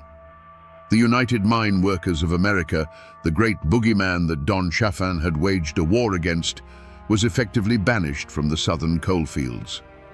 In the immediate aftermath, it seemed Chaffin's victory was absolute. The entity that had provoked him into his dramatic stand was, for all intents and purposes, dead. The Union was a ghost, its name only spoken in hushed and fearful whispers in the dark corners of the coal camps. But you can defeat an army of men. It's much harder to kill an idea. The Battle of Blair Mountain, for all the miners' losses, had been a national spectacle. Newspapers across the country had told the story of the private army, the machine gun nests, and the airplanes bombing American citizens on their own soil. The brutal reality of the West Virginia coalfields was laid bare for all to see. Chaffin had won the fight, but in doing so, he had exposed the sickness of the system he was defending. The miners had lost the battle, but they had won the argument in the court of public opinion. The seeds planted on Blair Mountain took a decade to grow, but they grew in the dark. The Great Depression and the election of Franklin D. Roosevelt changed everything. With the passage of the National Industrial Recovery Act and later the Wagner Act, the federal government did what 10,000 rifles could not. It guaranteed the right of every American worker to organize and bargain collectively. The very thing the miners had fought and died for was now the law of the land. In the mid-1930s, the UMWA organizers returned to southern West Virginia. This time, they came not as an invading army, but with the full backing of federal law. They walked into Logan County, the heart of Don Chaffin's old kingdom, and signed up thousands of miners without a single shot being fired. The Logan County system was finally broken, not by force of arms, but by a simple change in the law. The miners' cause, the great antagonist that had risen against Chaffin, had ultimately triumphed. He had won the battle, but history was already siding with the men he had beaten. Don Chaffin had won his war, but he couldn't outrun the changing world. You see, for all his power in West Virginia, he was still just a county sheriff in the eyes of the federal government. His downfall came not from a bullet from a miner's rifle, but from a federal indictment. In 1924, he was convicted of violating prohibition laws, a charge almost laughable in its simplicity compared to the private war he had waged. The man who had commanded an army was brought low by the business of moonshine. He served nearly 2 years in a federal penitentiary. When he returned to Logan, the world he had ruled was gone. His aura of invincibility, once as solid as the mountains themselves, had been shattered. He was no longer the untouchable king. He was a convicted felon, a man who had been humbled by an outside power. He found that the fear he had once commanded had been replaced by something quieter, and the loyalties he had built were shifting sands. He quietly moved his family to Huntington, trading his role as a county warlord for the quiet life of a hotel manager. The king had been dethroned, not by a rival, but by the slow, grinding gears of time and federal law. For his family, the name Chaffin would forever be a complicated inheritance. It was a name of power and prominence, a name that opened doors in southern West Virginia. But it was also a name stained with blood and controversy, a name that was whispered with a mixture of fear and resentment. His descendants would not escape the shadow of Blair Mountain. It became a part of their identity, a legacy they had to navigate, a story they had to either defend or distance themselves from. The name was both a pillar and a tombstone. In the hollows and coal camps of Logan County, the healing was a slow and silent process. The community did not rebuild by confronting the past. It rebuilt by burying it. For decades, the Battle of Blair Mountain was not spoken of. It was a wound too deep, too personal to touch. Fathers who had fought on opposite sides of the ridge raised their children in the same towns, a fragile peace maintained by a collective, unspoken agreement to forget. A blanket of silence fell over the memory of the war, and under that blanket, the resentment and trauma festered. The power dynamic in the mountains had been permanently altered. The era when a single sheriff, funded by private industry, could raise an army and operate as an absolute monarch was over. Chaffin's fall created a vacuum that was filled not by another strongman, but by the slow, creeping influence of the state and federal government.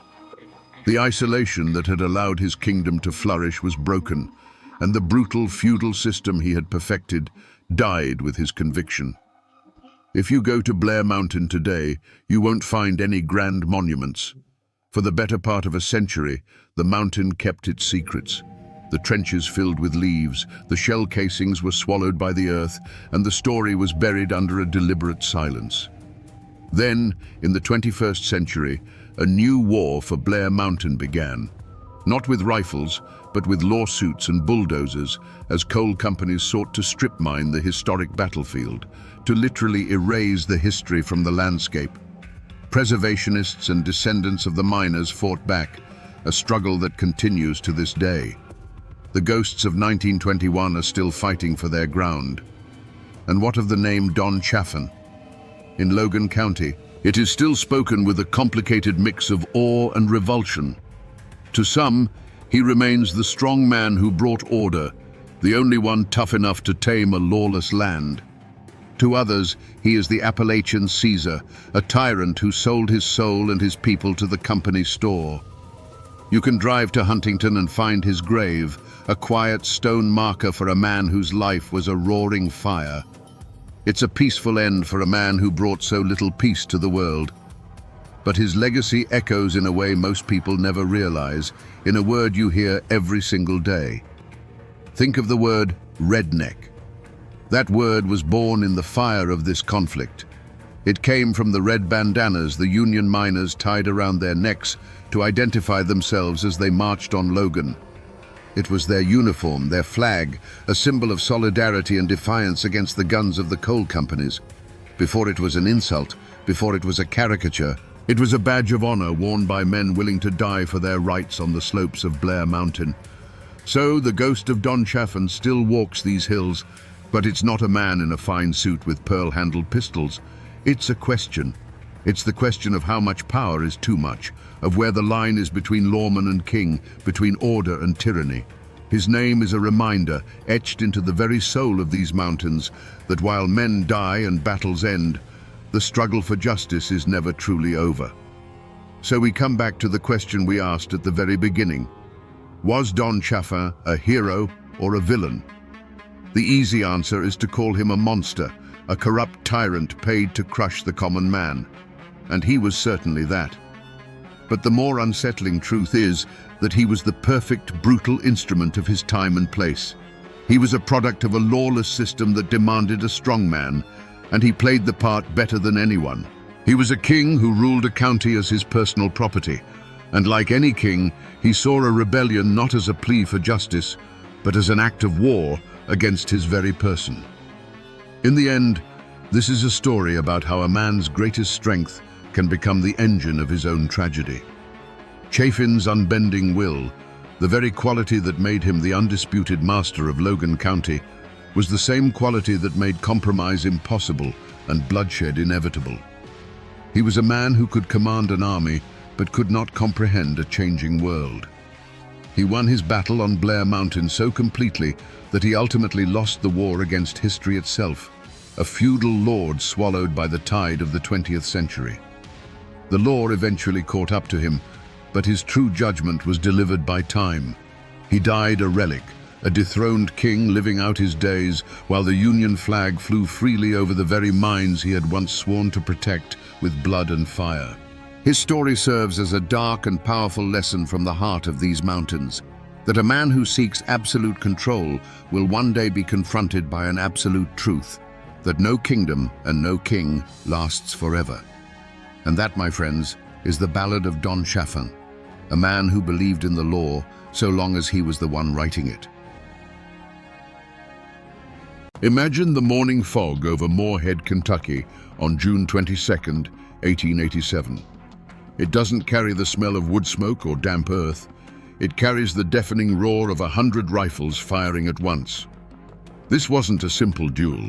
It was a full-scale battle, waged street by street, where neighbors hunted neighbors from behind windows and doorways. The history books call it the Rowan County War, often dismissing it as just another mountain feud. But was it? How does a quiet county seat turn into a slaughterhouse? And how does one man, a charismatic saloon owner, become its undisputed king, holding life and death in his hands? Today, we separate the smoke of legend from the fire of truth to understand how a political argument on a hot August day unleashed 3 years of terror. To understand the blood that was spilled, you first have to understand the land. This was Rowan County, Kentucky, in the years after the Civil War. A place carved out of the Appalachian Mountains, where steep hills and deep, shadowed hollows kept communities isolated, suspicious of outsiders, and fiercely self-reliant. Here, the law wasn't something that came from the state capital in Frankfurt. It was something made by the men who held the most land, commanded the most respect, or carried the fastest gun. The forests provided a living, the cornfields provided the bread, and the family name provided your identity. It was a world that ran on its own clock and lived by its own unwritten rules. At the heart of this world were two powerful currents, pulling the county in opposite directions. On one side, you had the Martins and their allies. These were the Democrats, the old guard. They were farmers and landowners, men whose families had worked this soil for generations. They saw Rowan County as their birthright, a legacy to be protected. Their leader, John Martin, was a respected figure, the patriarch of a clan that embodied the traditional values of the mountains. They were the establishment, the deep roots of the county. On the other side stood Craig Tolliver and his followers. They were the Republicans, the ambitious newcomers who saw the future not just in farming, but in business, commerce, and control of the growing town of Moorhead. Tolliver himself was a force of nature. He wasn't some backwoods brawler. He was a sharp, charismatic, and utterly ruthless man who ran the town's most prosperous saloons. He knew that real power didn't come from owning a few acres of land. It came from controlling the flow of money, whiskey, and votes. He was a political boss in the making, and his iron will was beginning to forge Moorhead into his personal kingdom. This wasn't a simple family feud, not in the way the legends tell it. The names Martin and Tolliver became flags, banners under which people gathered based on their politics, their debts, their family ties, or simple fear. If you were a Democrat who felt the old ways were best, you stood with the Martins. If you were a Republican who saw opportunity in the changing times, you threw your lot in with Tolliver. Choosing a side wasn't just a political preference, it was a declaration of loyalty that could determine whether your family ate well or starved, whether you found justice in a courtroom or at the end of a rope. Life in Rowan County went on, with harvests and church socials, births and funerals. But underneath the surface, a bitter tension was simmering. It was the friction between the old world and the new, between the farmer and the businessman, the Democrat and the Republican. Every election, every business deal, every drunken argument was another ounce of pressure building in a sealed container. They were living in a powder keg, and they all knew it. All they were waiting for was the spark that would blow their world to pieces. The spark finally landed on Election Day, in the thick, muggy air of August 1884. You can almost feel it. The town of Moorhead is buzzing, not with excitement, but with a raw, nervous energy. The air is heavy with the smell of sweat, cheap whiskey, and the metallic tang of unspoken threats. Men, their loyalties and their tempers stoked by liquor and politics, are gathered near the polling station, eyeing each other with suspicion. It was here that the first words were thrown like stones. The argument started between a Republican named Solomon Bradley and the Democratic patriarch John Martin. It was the same argument happening all over the county, a clash of the old world and the new. But then, a new player stepped into the circle, Floyd Tolliver, a relative of Craig's. The shouting quickly turned to shoving, and in the chaotic scuffle there was a flash of steel. In a single brutal motion, Floyd Tolliver's knife found its mark, and John Martin, the leader of the county's Democrats, fell bleeding into the dust. This was more than a murder. It was a public execution, a message sent in broad daylight. The Republicans had struck down the head of the Democratic snake. The Martin clan, stunned and enraged, demanded justice. They turned to the law, but in Rowan County, the law had a name, and that name was Craig Tolliver. He controlled the courts, he controlled the sheriff, he controlled the narrative. And so, it came as no surprise to anyone when a jury declared Floyd Tolliver had acted in self-defense and set him free. For the Martin clan, that verdict wasn't justice. It was a declaration of war. It was proof that the system was rotted through, and that the only law they could trust was the one they enforced themselves. They retreated into the hills, not in defeat, but to plan. A few cold months later, in December, Floyd Tolliver was walking down the main street of Moorhead, wrapped in the arrogant confidence of a man who believed he was untouchable. He was wrong. A sudden volley of rifle fire erupted from a darkened alleyway. Floyd fell dead onto the frozen ground, his body riddled with the Martins' answer to the court's verdict. The blood of John Martin had been answered with the blood of Floyd Tolliver. A personal score had been settled, but a terrible line had been crossed. There was no going back now. The first drops had been spilled, and they had opened a wound that would bleed for 3 long years, turning the hollows and streets of Rowan County into a hunting ground. The war had begun. For 2 years, the war had been a story of back-alley ambushes and simmering fear. On June 22nd, 1887, it exploded into the open. Before the sun had fully risen, nearly 100 men from the Martin faction descended on Moorhead. They moved not as a frantic mob, but as a determined army, entering the town from multiple directions with a single, unified purpose: to cut the head off the snake and end the reign of Craig Tolliver. The first shot wasn't a single crack, but a deafening, rolling thunderclap as dozens of rifles opened fire at once. For the townspeople huddled in their homes and cellars, the world dissolved into a terrifying storm of noise. They could hear the high-pitched whistle of bullets passing overhead, the splintering crash of lead tearing through wooden walls, and the sharp ring of ricochets off anything solid. The street outside was no longer a place for commerce or conversation. It had become a no-man's land. Through the shifting curtains of gunsmoke, a deadly ballet unfolded. Tolliver's men, barricaded inside saloons and hotels, turned second-story windows into sniper nests. The Martins and their allies returned fire from behind overturned carts and the corners of buildings, methodically advancing toward the center of town. Moorhead had become a brutal chessboard where every move was a gamble with death, and the air was thick with the acrid smell of burnt black powder. This was a war of neighbors, and the cost was intimate. At some point during the hours of relentless battle, a sharp cry of grief cut through the roar of the guns from the Martin side. One of their own had fallen, John Martin's son. A leader in the fight had been forced to watch his own bloodline severed in the chaos, a father's worst nightmare realized in a hail of gunfire. The stakes, already impossibly high, had just become personal in the most painful way imaginable. And then, at the height of the battle, the central pillar of the conflict simply vanished. Craig Tolliver, the undisputed king of Moorhead, had been directing his defense from a fortified position, a commanding presence against the storm. One moment, his voice was the anchor for his men.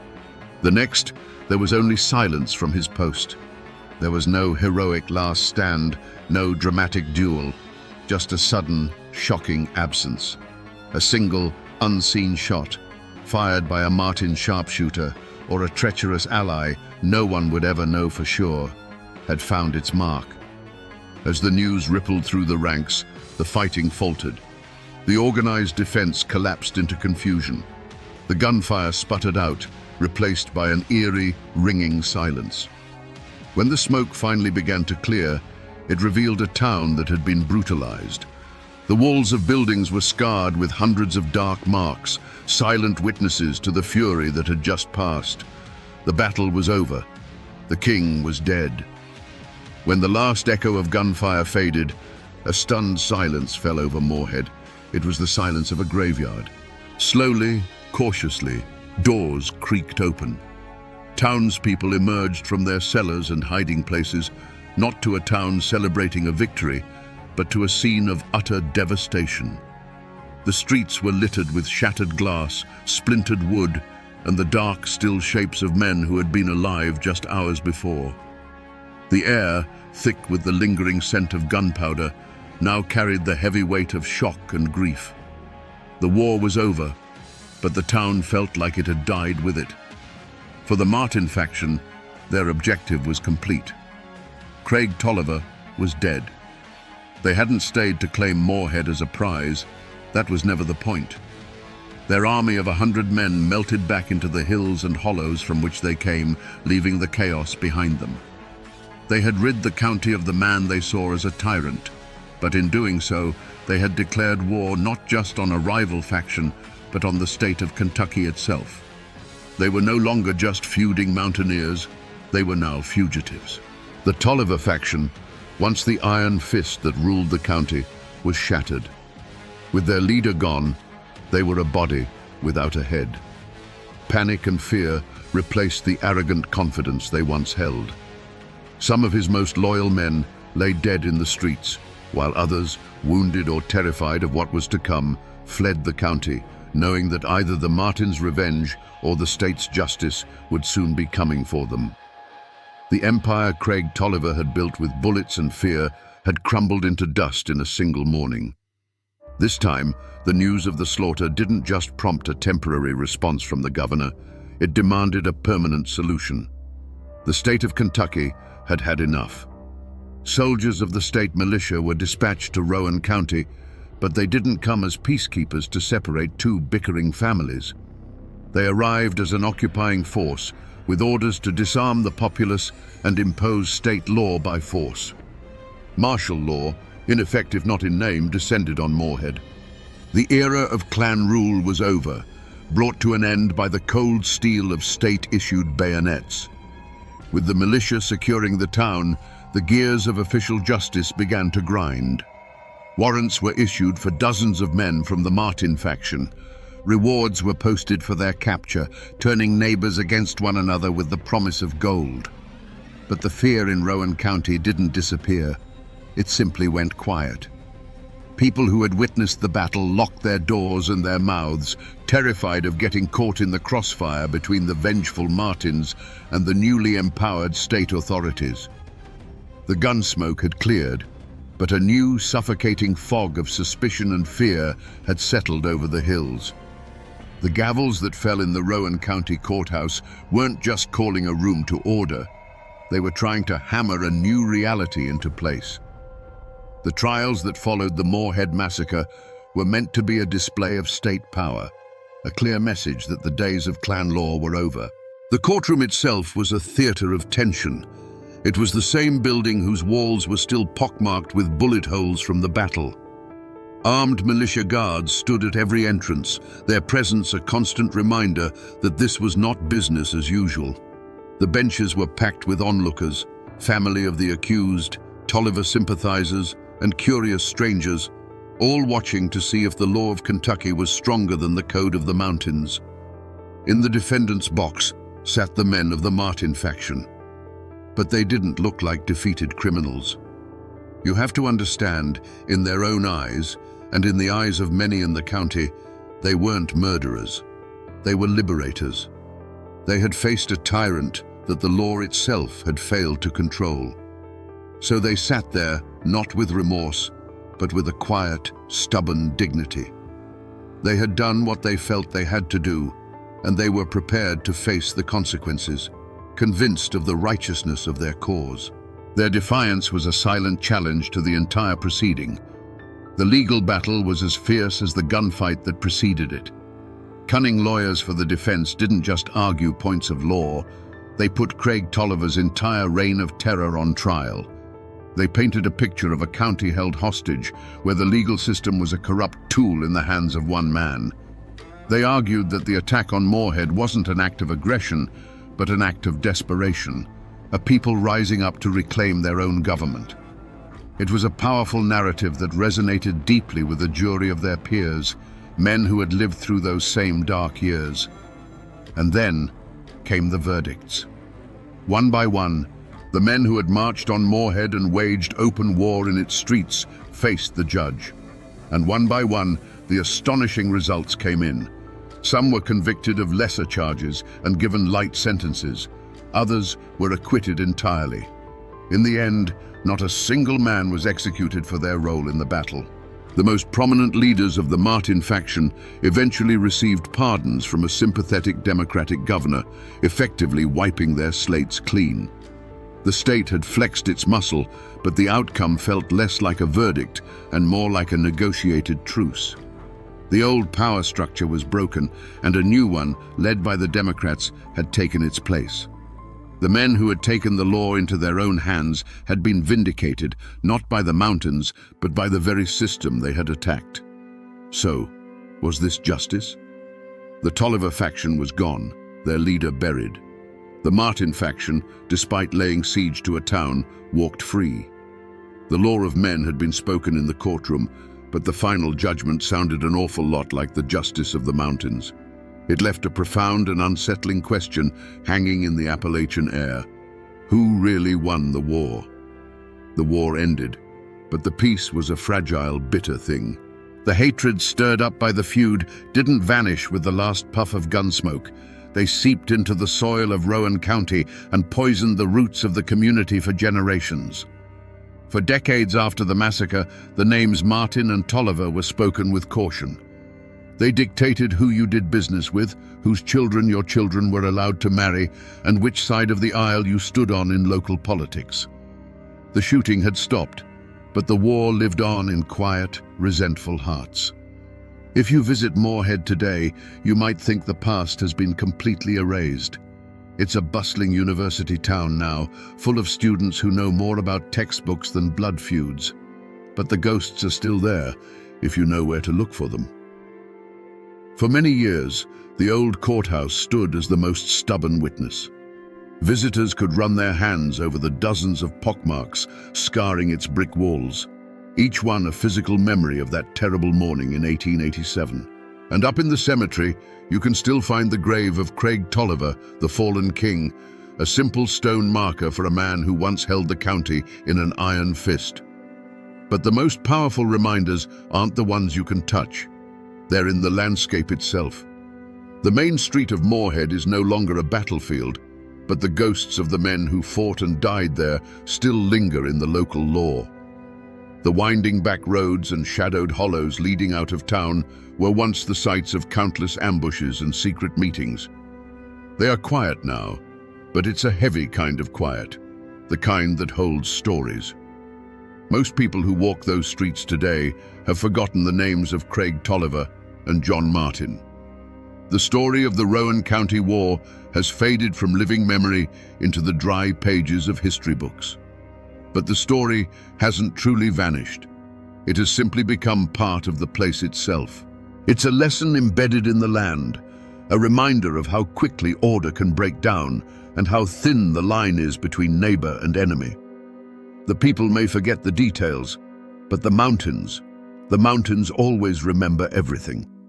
So we return to the question that hung in the gunsmoke at the start of our story. How does a quiet county turn into a battlefield? The answer, buried for a century under the myth of a simple family squabble, is now clear. The Rowan County War was never just a feud. It was a political war, fought for the soul of a community. The names Martin and Tolliver were the banners, but the real conflict was over power, control, and whose vision of the future would prevail. Craig Tolliver became a king because he understood that in a place where the law was weak, the strongest will becomes the law. And the Martins went to war because they believed the only way to fight a broken system was to burn it to the ground. This story is more than a dark chapter in Kentucky's history. It is a brutal lesson in what happens when people lose faith in their institutions, when they believe the ballot box is broken and the judge's gavel is for sale. It shows that when official justice becomes a mockery, men will seek out their own, older and bloodier form of justice in the streets. This is a story not just of Appalachian violence, but of the indomitable and sometimes terrifying spirit of people who refuse to be ruled by a tyrant, even if it means becoming killers themselves. It is a grim reminder that the line between civilization and chaos is not a fortress wall, but a thin, fragile thread of trust. And when that thread is cut, the most ordinary of places can become a hell on earth. The men who fought and died in Moorhead have long since turned to dust, but the lesson they left behind, written in blood and gunpowder, must never be forgotten.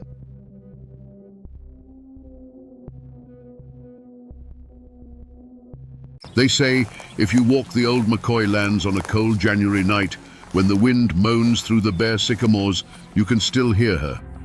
A woman's voice, thin and full of sorrow, whispering two names into the darkness. Alifair Calvin. It's the ghost of Sarah McCoy, they say, the living curse of the great feud, a mother forever searching for the children who were murdered right before her eyes. But how does a person become a ghost while they're still breathing? How does a tough, resilient mountain matriarch, the very heart of a family, get broken so completely that her grief itself becomes a local legend? Hers is not a story of bullets and bravado.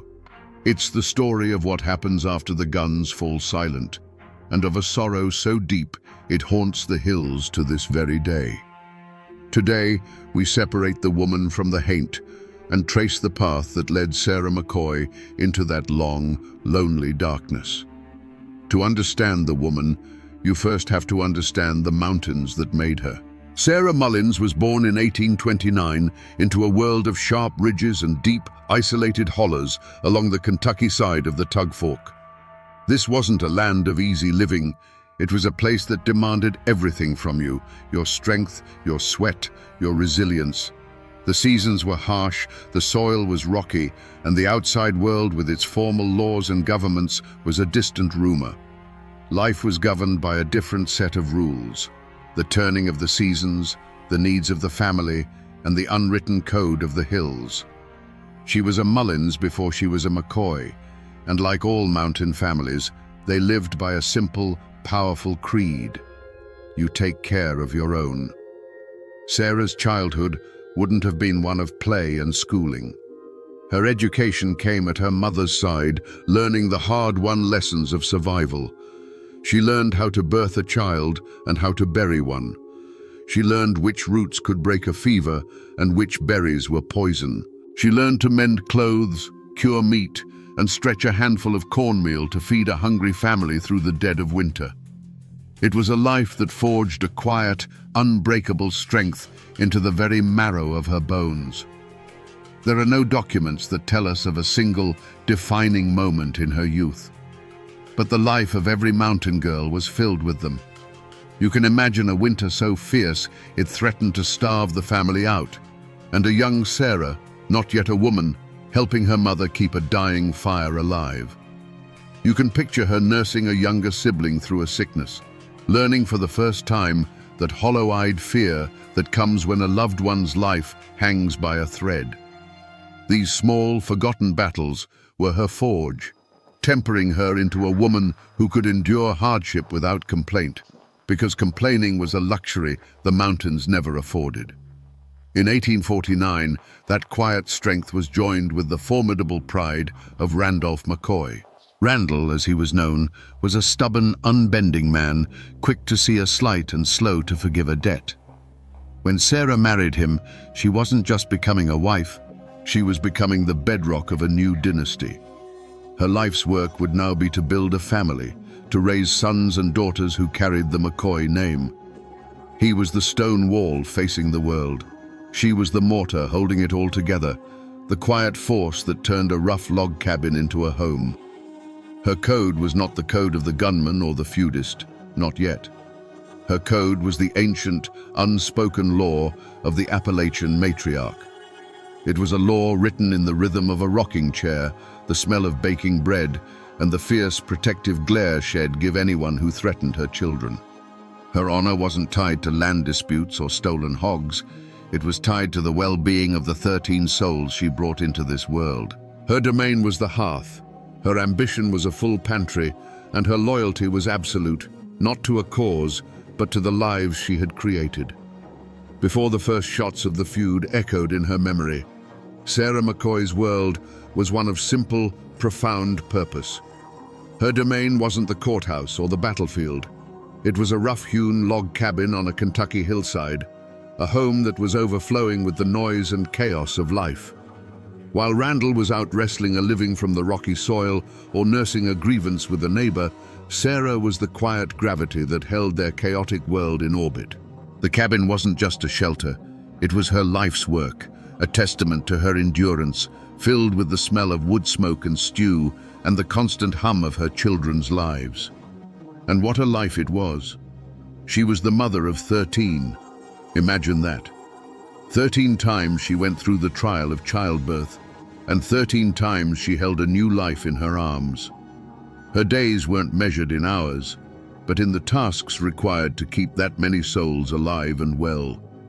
It was an endless cycle of mending torn shirts, calming fevers with cool rags, breaking up squabbles between brothers, and singing the youngest ones to sleep. Her hands were never still. They were either kneading dough, churning butter, snapping beans, or gently brushing the hair from a sleeping child's face. She wasn't a woman given to grand pronouncements. Her strength was in her presence. When a child fell and scraped a knee, it was Sarah's lap they sought. When a son came home angry over some dispute, it was her steady gaze that could soothe the heat of his pride. She was the keeper of their stories, the witness to their growth. She saw the stubborn set of Randall's jaw in her son Tolbert, and the quiet kindness in her daughter Alifair.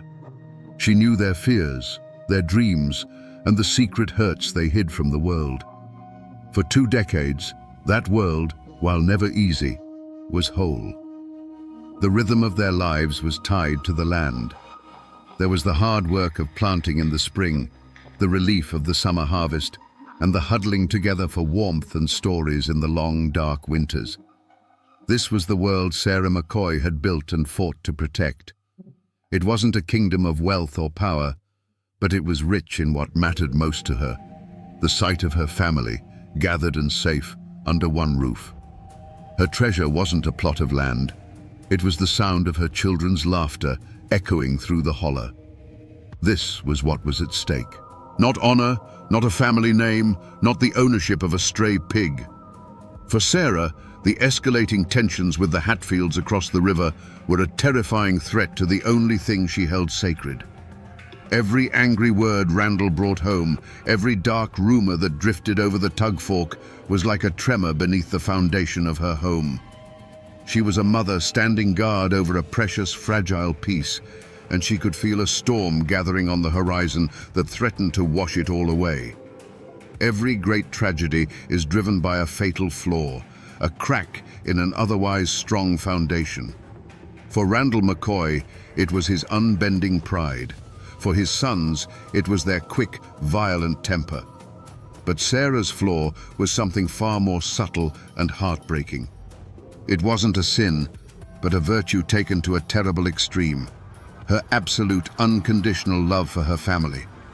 Her love was so powerful, so all-consuming, that it blinded her to any path that required her to stand against her husband or her sons. She saw her duty not as guiding them, but as enduring with them, no matter the cost. We see this flaw in sharp relief after the tragedy of 1882. The Hatfields had captured 3 of her sons, Talbot, Farmer, and Randolph Jr., and, in an act of brutal frontier justice, tied them to pawpaw trees and executed them. The grief that fell upon Sarah's house was a physical thing, a suffocating shroud. This was the moment where a different kind of woman might have broken. She might have screamed at Randall, "Your pride has already cost me 3 sons. Are you waiting for it to take the rest?" She could have begged him to leave the valley, to sell the land, to save what was left of their family from the fire of his feud. But she didn't. Her love and her grief fused into a kind of hardened, silent resolve. To suggest leaving would have felt like a betrayal of her murdered boy's memory. To question her husband's path would have been to break the sacred code of a mountain wife. And so, she stood by him. While the men spoke of honor and revenge, Sarah's world was one of empty chairs at the dinner table and ghosts in every corner of the cabin. Her loyalty, once the family's greatest source of strength and comfort, now became the quiet engine of its destruction. She would support their fight, even if it led them all to the grave. This unwavering devotion was, for most of her life, her greatest strength. It's what allowed her to raise 13 children in the harshest of conditions. It was the bedrock on which the McCoy family was built. But in the face of a blood feud, that same strength became a profound weakness. It made her a passive participant in her own family's annihilation. She couldn't see that sometimes the most loving act is to say no more. She couldn't imagine a world where her family was separated or their honor was compromised, and that inability to envision a different future trapped them all on the path to ruin. And so, she supported Randall's stubborn refusal to back down. She nursed the anger of her remaining sons and tended to the family's wounds, all while the storm gathered closer. Her flaw was not malice or pride. It was a love so deep it couldn't admit the possibility of defeat or retreat. She was the heart of the family, and she would continue to beat in rhythm with it, even as that rhythm became a death march. Her love had built their home. Now that same love would inadvertently help burn it to the ground. For 5 long years after the pawpaw tree executions, the feud had become a war of whispers and shadows. The grief in Sarah's home was a constant, cold presence, but the open bloodshed had ceased. A fragile, unspoken truce held the valley in its grip, the kind of quiet that feels heavier than noise. But in the winter of 1887, the McCoy clan, led by their kinsman and lawyer Perry Cline, made a fateful decision. They decided to fight the Hatfields not with rifles in the hollers, but with warrants in the courts. This was the spark that would ignite an inferno. Cline, who held a deep personal grudge against the Hatfields, used his influence to have old murder warrants from 1882 reissued in Kentucky. He then deputized a rough, fearless man named Bad Frank Phillips to hunt down the Hatfields responsible for killing Sarah's sons. To the outside world, this was the law taking its course. But in the mountains, this was a profound and unforgivable insult. It was seen as a coward's move, an attempt to use outside authority to settle a family matter. You didn't send a lawman to do a man's work. It was a direct challenge to the sovereignty of the Hatfield clan and their patriarch, Devil Anse. The affront became an invasion when Frank Phillips and his posse crossed the Tug Fork into West Virginia. They were armed, they had the law on their side, and they began to hunt Hatfields on their own soil. They captured several men, and in the process, a Hatfield ally was killed. The news of this invasion, this violation of their territory by a McCoy-led force, reached Devil Anse like a declaration of war. The fragile truce was shattered. The Hatfields' response would not be in a courtroom. It would be swift, total, and merciless. For Sarah, this news was not a victory. It was a death sentence. When she learned that the law was being used as a weapon, a cold dread must have settled deep in her bones. She, more than anyone, knew the nature of the men they were provoking. She had seen their brand of justice firsthand at the base of 3 pawpaw trees. While the men in her family may have felt a surge of righteous power, Sarah would have felt the earth begin to tremble beneath her feet. The point of no return had been crossed. The men had kicked the hornet's nest with the lawyer's boot, and she knew the swarm would be coming for her home. Her immediate visceral reaction wouldn't have been one of anger or pride, but of a mother's paralyzing fear. She would look at her daughter Alifair and her son Calvin, the 2 children who remained with her in that isolated cabin, and see them with new, terrified eyes. They were no longer just her children. They were the targets. Her fatal flaw, that unwavering loyalty, now chained her to this reckless course. She couldn't protest. She could only pray. The men had lit the fuse, and Sarah was left to do nothing but watch it burn closer and closer to her door. For the first time in 5 years, a dangerous kind of hope flickered in the McCoy men. With Frank Phillips and his posse raiding West Virginia, they felt the tide turning. Justice, or at least their version of it, seemed within reach. But the whispers that drifted back across the Tug Fork were as cold and dark as a winter creek.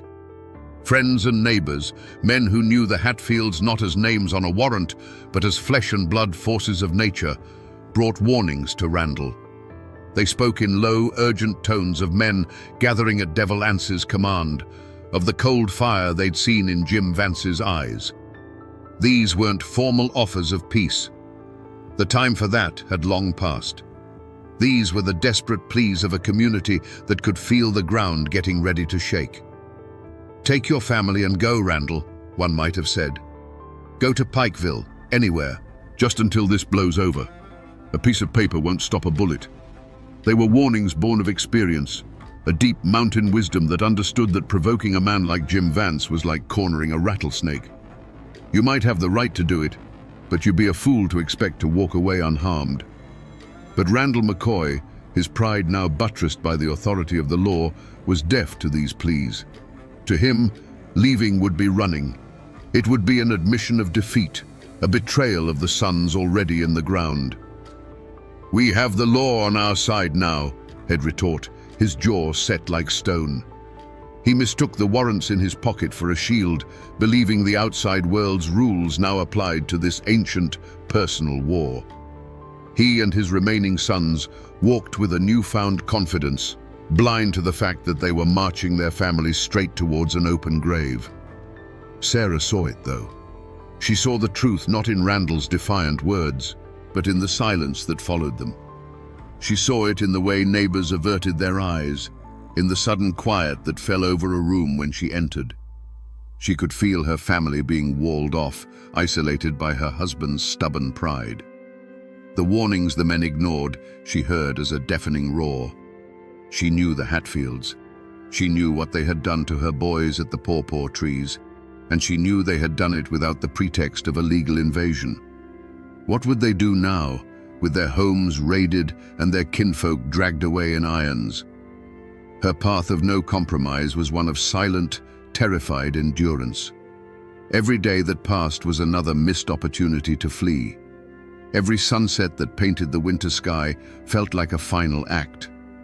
The cabin, once her sanctuary, began to feel like a trap made of logs and pride. While her husband saw their stand as a matter of honor, Sarah saw only the shrinking circle of safety around her children.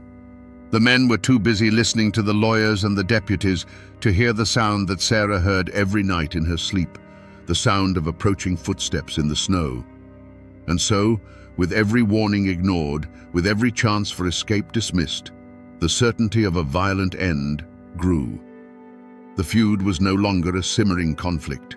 It was a runaway wagon careening downhill, and the McCoy family was tied to the driver's seat. Their isolation was now complete. They were alone in their holler, surrounded by a world that was holding its breath, waiting for the inevitable crash. The only question left was how terrible the wreckage would be. The final chance for peace didn't come with a white flag or a parley at the river's edge. It came in the dead of night, on New Year's Eve, 1887, inside the four walls of the McCoy cabin. It came not as a negotiation, but as a wife's desperate plea to her husband. The children were asleep, their breathing soft and even in the cold air. The only sounds were the crackle of the fire in the hearth and the low moan of the wind outside, a sound that seemed to be whispering a warning. Sarah sat watching the fire, but she wasn't seeing the flames. She was seeing the faces of her sleeping children, Calvin and Alifair, and the image of them was superimposed over the memory of her 3 dead sons. The fear she had been swallowing for weeks finally rose in her throat, too powerful to be contained. She turned to Randall, who sat cleaning a rifle, his face a grim mask in the flickering light. Her voice, when it came, was barely a whisper. "Randall, let's leave this place." He stopped his work, the sound of the oiled rag on steel falling silent. He didn't look at her. "Leave? And go where? This is our home, woman." But Sarah pressed on, her words tumbling out in a torrent of a mother's terror. "To Pikeville, just for a while. Let the lawmen do their work. The land will be here when we come back, Randall. The house will be here. But the children, I can't lose any more children." This was her one and only act of defiance, a desperate attempt to place the lives of her family above the honor of their name. For a brief, flickering moment, the iron in Randall McCoy's gaze seemed to soften. He looked over at his son, Calvin, a young man now, asleep by the fire. He looked at his daughter, Alifair, her face peaceful in her dreams. He saw the genuine, heart-stopping fear in his wife's eyes. This was the crossroads. He could choose his family, or he could choose his feud. He could choose life, or he could choose the dirt his ancestors were buried in. The entire weight of the McCoy family's future rested on the next words to leave his mouth. He shook his head, slowly at first, then with a final, terrible certainty. "And let them say I ran?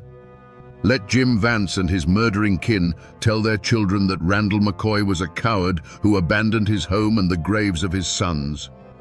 He stood up, his voice low and hard. "No, Sally. We are McCoys. We don't run." With that, the final door slammed shut. He had made his choice. He had chosen pride. Sarah said nothing more. She simply stared into the fire as the last ember of hope died, turning to cold, grey ash. The silence that filled the cabin now was the silence of a tomb waiting for its occupants. It started not with a shout, but with the sound of the world breaking. A splintering crash from the door, and then the night outside the McCoy cabin exploded. The family's dogs, which had been barking frantically, fell suddenly, horribly silent. The air turned to thunder. Flashes of orange light punched through the thin wooden walls, each one a deafening crack that seemed to rip the fabric of the cold January night. For Sarah, the world shrank to the terrified faces of her children, illuminated in strobing, violent bursts of light. The cabin was no longer a shelter, it was a cage. Then came a new smell, sharp and hungry. Kerosene. A sudden, whooshing bloom of light appeared at the windows and beneath the doors, painting the inside of the cabin in a ghastly, dancing orange. The dry roof caught with a hungry roar, and the heat became a living thing, a monster breathing down on them, driving them out into the open. Smoke, thick and acrid, filled their lungs, turning every breath into a choking gasp. The home Sarah had built with her own 2 hands was now a furnace, an altar for a terrible sacrifice. Her son Calvin, now a man, grabbed a rifle, his face a mask of desperate courage. He lunged for the main doorway, a silhouette against the rising flames, trying to give his family a chance to escape out the back. From the darkness came a single sharp report, a sound louder and more final than all the others. The argument that had been Calvin's young life was suddenly, permanently over. He simply crumpled and was gone from the doorway, leaving a void where her son had stood just a heartbeat before. A new sound cut through the chaos, Alifair's scream, raw with terror and grief. "Stop it, please, stop!" She bolted from the smoke-filled room into the freezing yard, a desperate prayer on her lips, her hands outstretched as if she could physically push back the violence. Outside, in the hellish, flickering firelight, another shot rang out across the holler.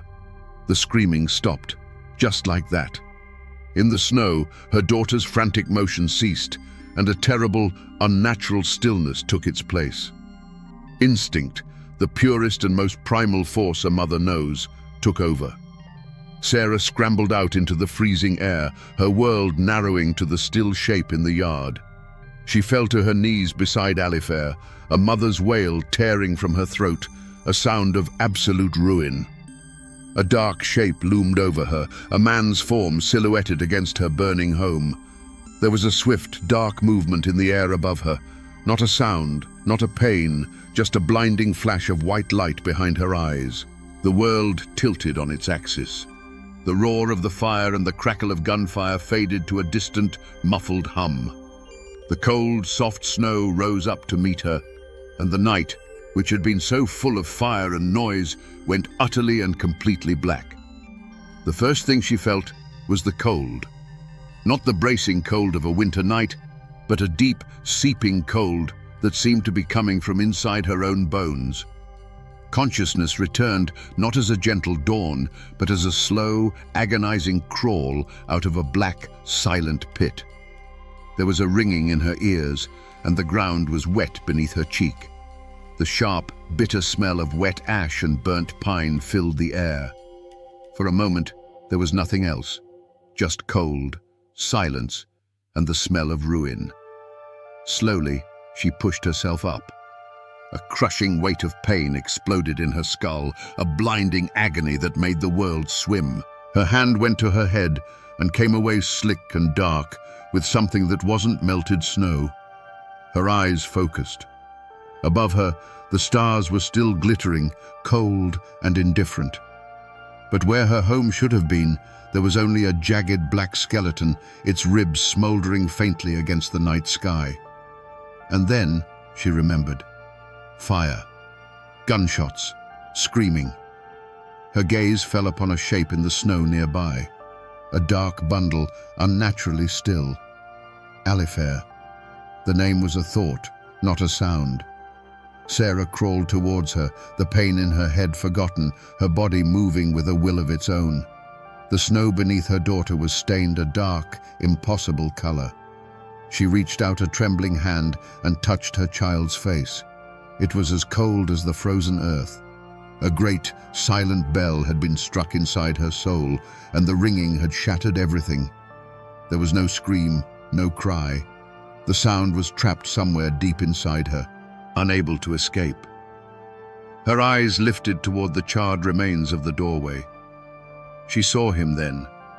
Calvin. What was left of him? The sight did not add to the horror. It simply confirmed it. The world had ended. This was what came after. She was no longer a wife or a mother.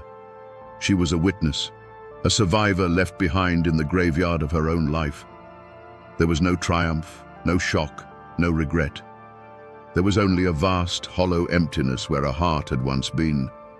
She didn't flee into the mountains. She didn't stand her ground.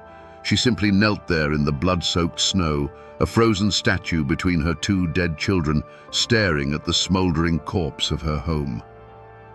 Hours later, when the first grey light of dawn threatened the sky, Randall and the others who had escaped crept back out of the woods. They found her there.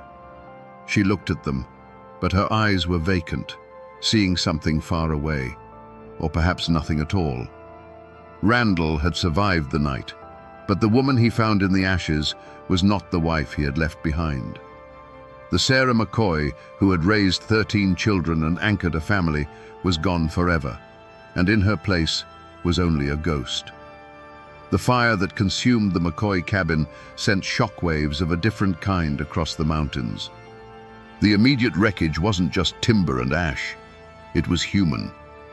Randall McCoy, a man whose pride had forbidden him from leaving his home, was now forced to lead a ragged procession of ghosts away from the Tug Fork.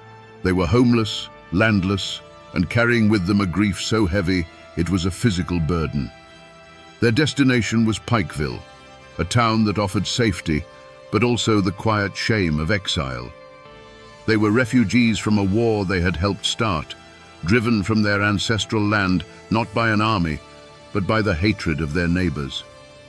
But the most profound piece of wreckage was Sarah herself. They had managed to save her body from the flames, but her spirit had been left behind in the snow with Alifair and Calvin. She was now a walking wound, a constant, silent testament to the horror of that night. For her surviving children, the burden was twofold. They had to mourn the siblings they had lost, while simultaneously caring for a mother who no longer recognized them, who looked through them as if they were made of glass. Every meal they prepared for her, every time they led her gently back indoors from a wandering daze, was a fresh reminder of how much had been stolen from them. They hadn't just lost a home, they had lost the heart of their family. News of the New Year's massacre spread through the hollers, not like a rumor, but like a pestilence. This wasn't another chapter in the feud. This was something different, something darker. Ambushing armed men on a trail was one thing. Executing prisoners by a pawpaw tree was brutal, but it followed a certain grim frontier logic. But setting fire to a family's home in the dead of night and shooting down an unarmed woman and a boy in their own yard, that violated even the most primitive mountain codes. The attack shattered any local sympathy the Hatfields might have had. It transformed them from proud patriarchs defending their territory into a pack of midnight murderers. This singular act of brutality, intended to end the McCoy line for good, instead sealed the Hatfields' own doom. The story of the massacre and of Sarah's tragic state lit a fire under the authorities in Kentucky. The feud was no longer a local squabble. It was now a manhunt, sanctioned and funded by the state. Bad Frank Phillips's posse was no longer just a band of McCoy allies. It was the arm of the law, and its hunt for Jim Vance and the others became a relentless crusade. The fire didn't end the war. It escalated it into a final bloody chapter that would lead to pitched battles, arrests, and ultimately, the gallows. The tragedy, in the end, belonged to everyone. The ashes of the McCoy cabin were the funeral pyre not just for Alifair and Calvin, but for any hope of a peaceful resolution. It left a permanent scar on the community, deepening the lines of hatred and distrust that would poison the valley for another generation. The true wreckage wasn't a burned-out foundation on a Kentucky hillside. It was the countless broken lives, both Hatfield and McCoy, left behind in the wake of a single night of unimaginable violence. The New Year's massacre didn't just burn down a cabin, it set fire to the unwritten rules of the feud. The law didn't just cross the Tug Fork anymore, it kicked down the door. Frank Phillips and his posse, now acting with the full fury of the Kentucky government behind them, hunted the raiders with a vengeance. Several Hatfields and their allies were captured, bound, and dragged across the river to stand trial in Pikeville. To the state of Kentucky, this was the legitimate capture of fugitive murderers. To West Virginia, it was an armed invasion and a kidnapping. The clash was no longer just between two families, it was between two states. The case went all the way to the United States Supreme Court. Imagine that. A blood feud born of stolen pigs and mountain pride was now being debated by the highest legal minds in the nation.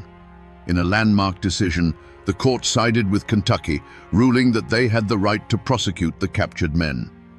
It was a stunning moment. For the first time, the formal black-robed law of the outside world had officially superseded the ancient, bloody code of the mountains. The federal government had declared that the Tug Fork was not a border between two kingdoms, but simply a line on a map that justice could cross at will. The Pikeville courthouse became a theater for this culture clash. On one side stood the machinery of the law, prosecutors in starched collars, law books filled with complex language, and a judge who represented a power far greater than any clan patriarch. On the other side stood the accused, men like Ellison Cottontop Mounts. He was a rough-hewn product of the mountains, a man who lived by a code of loyalty to his kin and whose understanding of justice was likely settled with a fist or a firearm. He sat in the courtroom, a bewildered and defiant figure, as his fate was debated in a language he barely understood. The community was torn in two. For the McCoys and their sympathizers, who packed the Kentucky side of the courtroom, this was divine retribution. They didn't see Cottontop Mounts the man. They saw the embodiment of the Hatfield clan, the face of the evil that had burned down Sarah's home and murdered her children.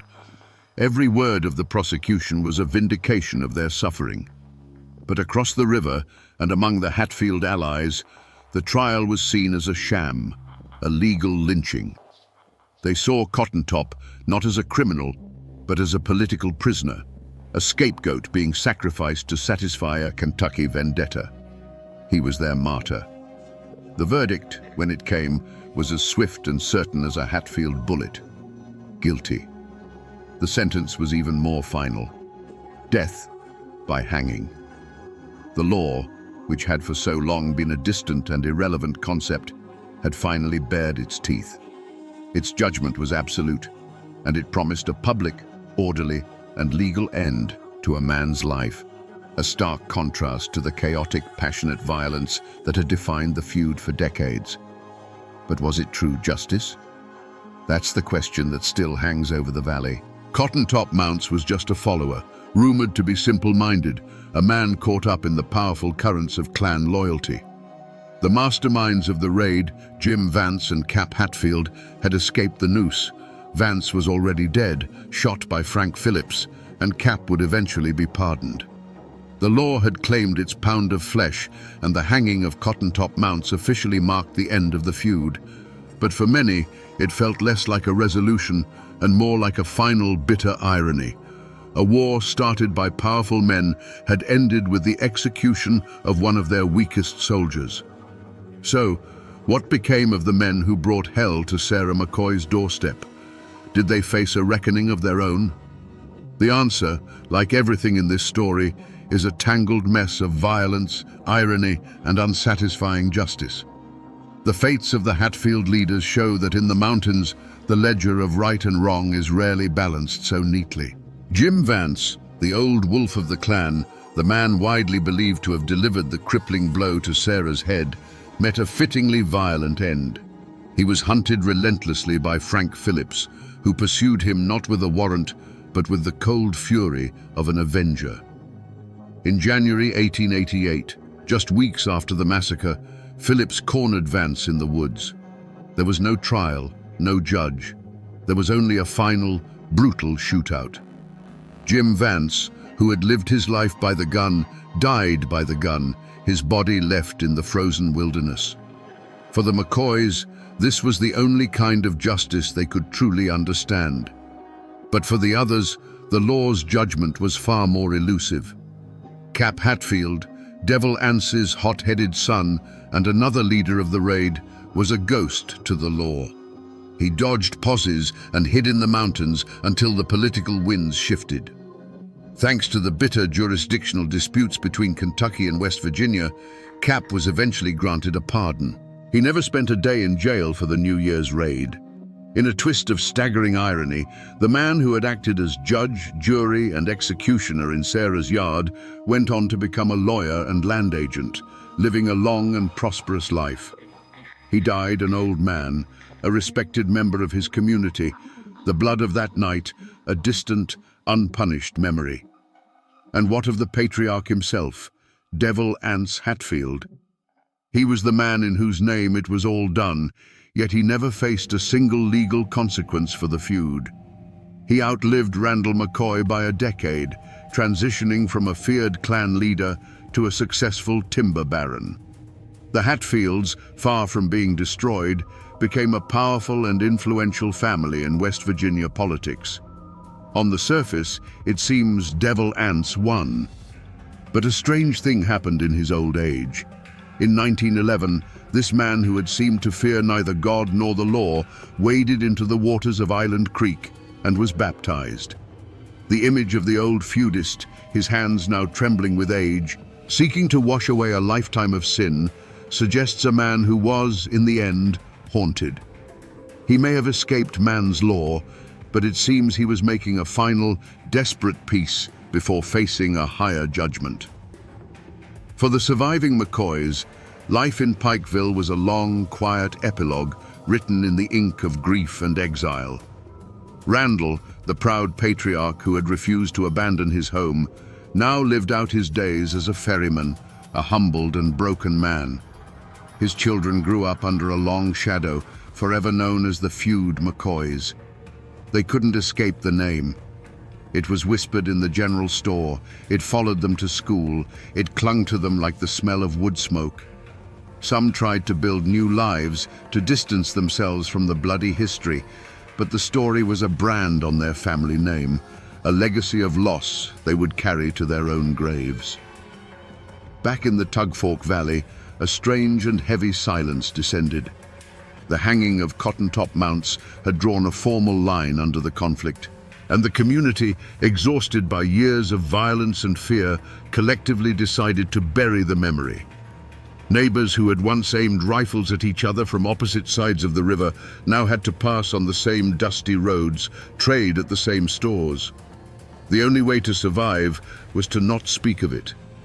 The feud became the great unspeakable trauma, a ghost in the attic that everyone knew was there, but no one dared acknowledge. The healing was not a process of reconciliation, but of willed amnesia, a fragile peace built on a foundation of unspoken horror. The power dynamics of the region had been permanently redrawn. The fall of the McCoys from the Tugfork was absolute. Their land was gone, their influence shattered, their name reduced to a cautionary tale. But for the Hatfields, the feud had the opposite effect.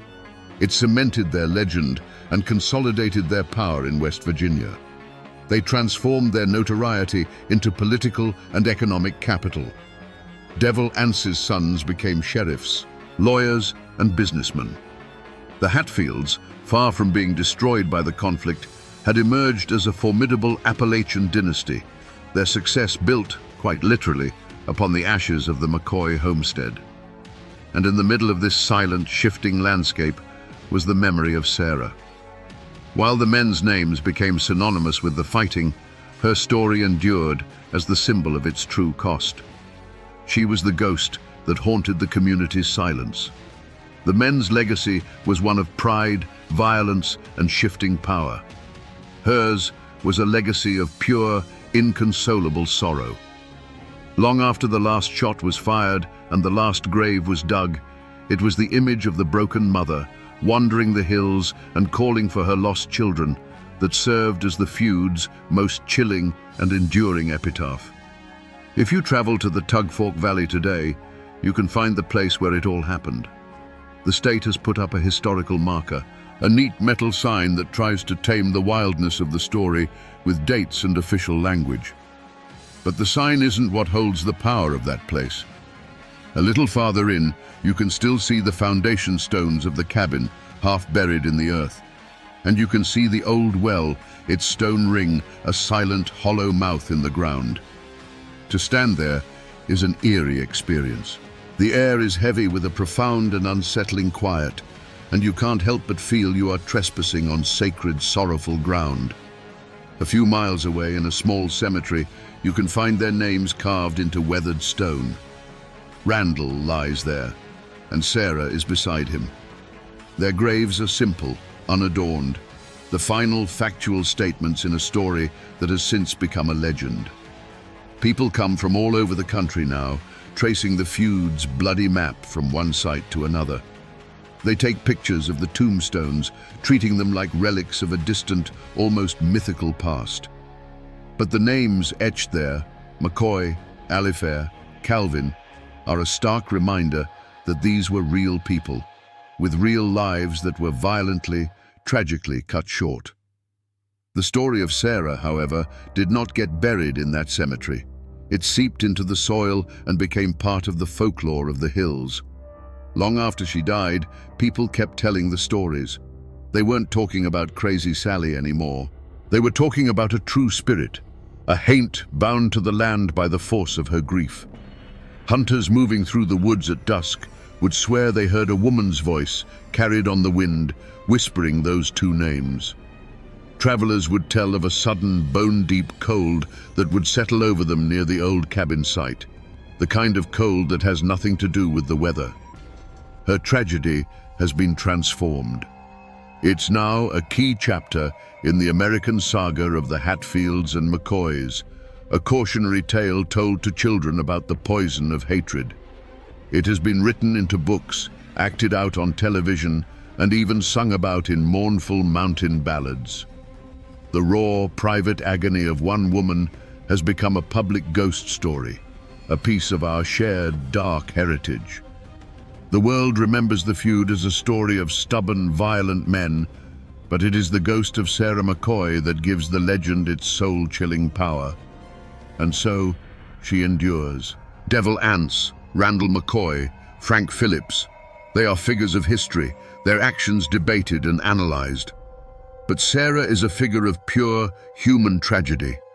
She is the mother who lost everything, the woman whose mind was broken by a sorrow too great to bear. The men's spirits may rest in the ground, their battles long over. But her spirit, the spirit of a mother's eternal, inconsolable grief, that is the one that still truly haunts these mountains. So we come back to the question we asked at the beginning. How does a person become a ghost while they are still breathing? The life of Sarah McCoy gives us the terrible answer. She was neither a hero nor a villain in this legendary war. She was the battlefield itself. The men fought over honor, land, and pride, but it was on the terrain of her heart that the true cost was tallied. Her story strips away any romance from the feud and shows us the raw, ugly truth.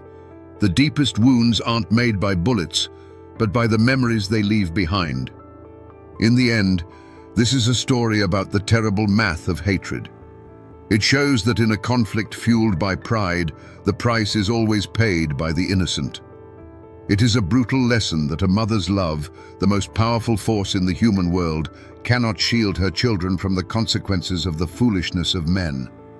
The curse of Sarah McCoy wasn't supernatural. It was the simple, horrifying curse of survival, of being the one left behind to count the graves and remember the screams. The names Hatfield and McCoy are now written in history books, symbols of a uniquely American conflict. But while their war is long over, her sorrow endures. And that, my friends, is the true ballad of the Tugfork Valley. A story not of the men who fired the guns, but of the mother whose unending grief became the feud's most haunting ghost.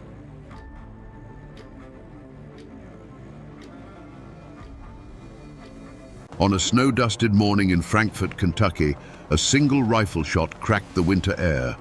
The man who fell was William Goebel, and in that moment, he became the only sitting governor in American history to be assassinated. To half the state, he was a savior, a champion of the poor fighting the crushing power of the railroads. To the other half, he was a ruthless tyrant who stole an election and deserved his fate. So, was he a martyr for the common man, or a demagogue who finally met his end? Today, we trace the path that led to that fatal shot, to understand the man behind the legend and the dark truth of his murder. William Goebel was not born to the Kentucky elite. He was an outsider from the very beginning, the son of a German immigrant woodcarver who had fought for the Union Army. Growing up in Pennsylvania and later Covington, Kentucky, a bustling city across the river from Cincinnati, Goebel knew nothing of the bluegrass aristocracy or the ancient codes of the Appalachian hills. He was forged not in a mountain hollow, but in the gritty reality of a working-class border town. His inheritance wasn't land or a family name. It was a towering intellect, a bottomless ambition, and a permanent chip on his shoulder. From a young age, it was clear his mind was his greatest weapon. While other boys played, Goebel devoured books. He was a gifted student who apprenticed under the powerful politician John G. Carlyle, quickly mastering the intricate, often dirty, mechanics of law and politics. He sharpened his mind like a blade, learning that power wasn't something you were given, it was something you took inch by bloody inch.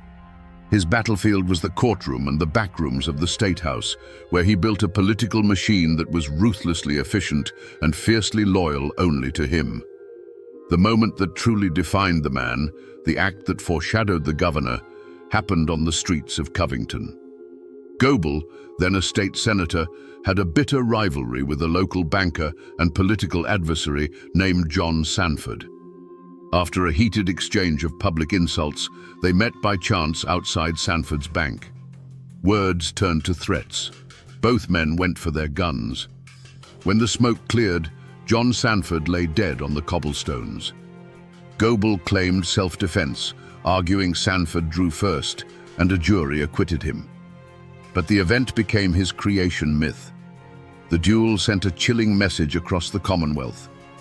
William Goebel was not a man to be trifled with. He would not be intimidated, he would not be insulted, and he would not back down, even if it meant a lethal confrontation in broad daylight.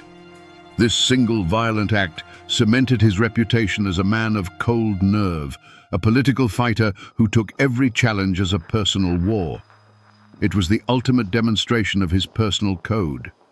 That code was a world away from the clan-based honor of the mountains.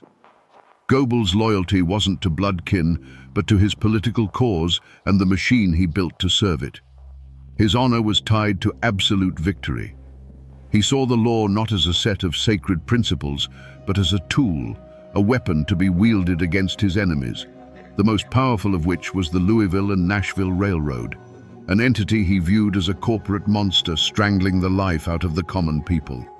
This was the man, forged in ambition and violence, who set his sights on the governor's chair. Long before the governor's race that would seal his fate, William Goebel was the undisputed king of the Kentucky Senate.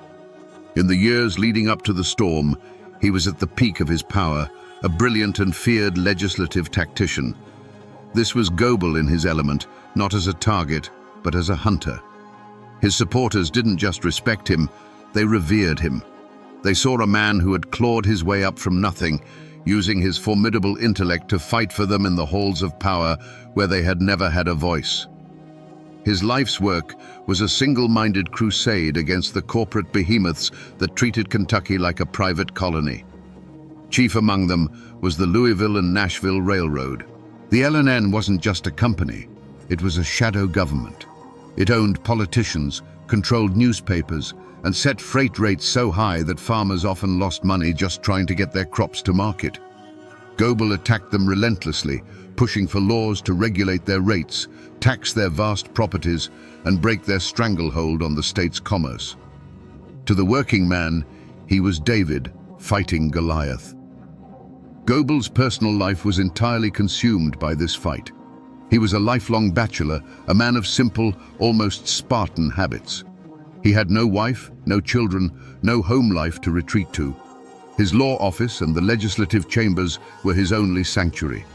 His family was the tight-knit circle of political loyalists who stood by him, and the thousands of faceless farmers and miners who pinned their hopes on his success. The political crusade wasn't just his career, it was his entire existence. This singular focus earned him a fierce, almost fanatical loyalty from his followers. When he spoke, they heard a man who understood their struggles, who wasn't afraid to name their enemies, and who possessed the cold, hard will to do something about it. They knew he was ruthless. They knew he was a political boss who bent the rules. They didn't care. They believed he was using the devil's tools to fight the devil himself, and they loved him for it. This was the world William Goebel had built and sought to protect. a fragile coalition of the forgotten and the angry, united behind a leader as tough and unforgiving as the times themselves. It was a vision of Kentucky where the power belonged not to the boardrooms in Louisville, but to the people in the fields and the mines. This was what was at stake, and for Goebel, it was a cause worth dying for. William Goebel's greatest strength was also his most profound, fatal weakness, a righteous fury that consumed everything in its path, including the very idea of compromise. He was so utterly convinced of his own moral superiority in the war against the corporations that he came to believe the rules of democracy were an inconvenience. In his mind, any action that led to his victory was not just justified. It was necessary for the salvation of the common man. He wasn't just fighting for the law, he believed he was the law. Nowhere was this flaw more apparent than in the creation of the infamous Goebel election law. This wasn't just a piece of legislation, it was a masterpiece of political warfare, as brilliant as it was corrupt. Pushed through the legislature by the sheer force of his will, the law created a state election commission, a three-man board controlled entirely by his own party, with the absolute power to review county returns, throw out votes, and certify the final winner. It was a legal mechanism for stealing an election, plain and simple. Republicans and even some of his fellow Democrats were aghast. They called it a license to steal, a force bill, an act of tyranny that destroyed the sanctity of the ballot box. But Goebel was deaf to their outrage. In his unbending self-righteousness, he saw their protests not as a legitimate defense of democracy, but as the desperate squeals of the corrupt establishment he was determined to crush. He couldn't see that in his quest to slay a monster, he was becoming one himself. This arrogance made him incredibly vulnerable. He saw his enemies as politicians and lawyers who could be beaten in a courtroom or outmaneuvered in the legislature. He failed to understand that by removing any possibility of a fair fight, he was changing the rules of the game entirely. He was backing men, hard men from the mountains who lived by a different code, into a corner where they felt their only recourse was not the ballot box, but the rifle. The Goebel election law was the ultimate act of pride, the crack in his armor that ran from top to bottom. It was a declaration that he could not and would not lose. By ensuring his own victory, he unknowingly wrote his own death warrant, creating a political powder keg and then daring his enemies to light the fuse. The gubernatorial election of 1899 was not a campaign. It was a contest of pure political bloodsport. The air across Kentucky was thick with accusations of bribery, voter intimidation, and outright fraud. And hanging over it all was the specter of the Goebel election law, a weapon waiting to be used. On election day, the Commonwealth held its breath.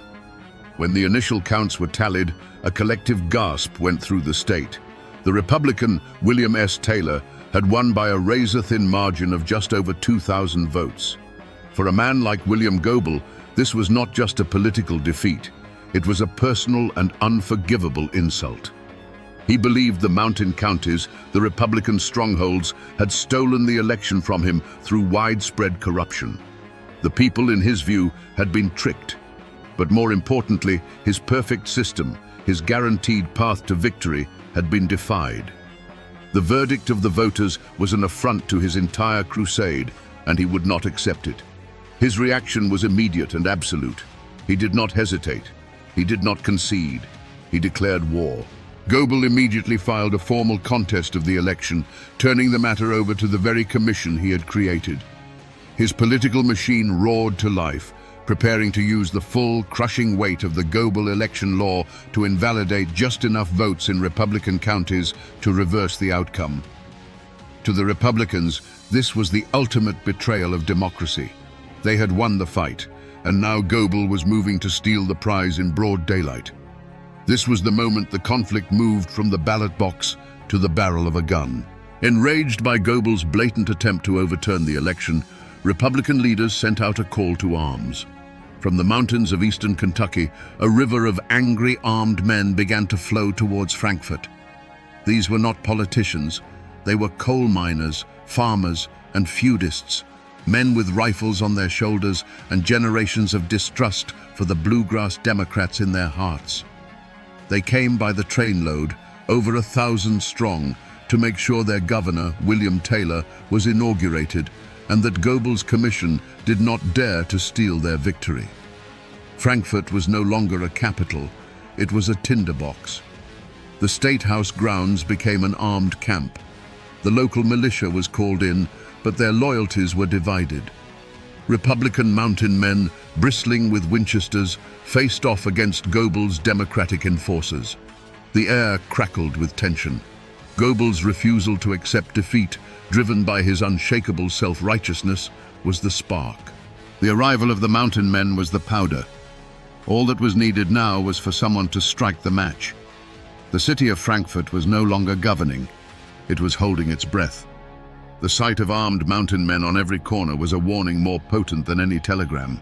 It was a physical manifestation of the state's rage, a clear signal that the political dispute was about to be settled by older, more brutal methods. The air itself was a warning, thick with the scent of coal smoke, cheap whiskey, and the metallic odor of impending violence. Any prudent man would have seen this and searched for an escape route. But William Goebel was not a prudent man. Even within his own party, whispers of caution turned into pleas. The old guard of the Democratic Party, men who had managed Kentucky politics for decades through careful compromise and backroom deals, were terrified. They saw Goebel's hardline stance not as strength, but as a form of madness that was about to tear the Commonwealth apart. They urged him to find a political solution, to let the courts decide, to offer some concession that would allow the armed men to go home. Goebel viewed their advice with contempt.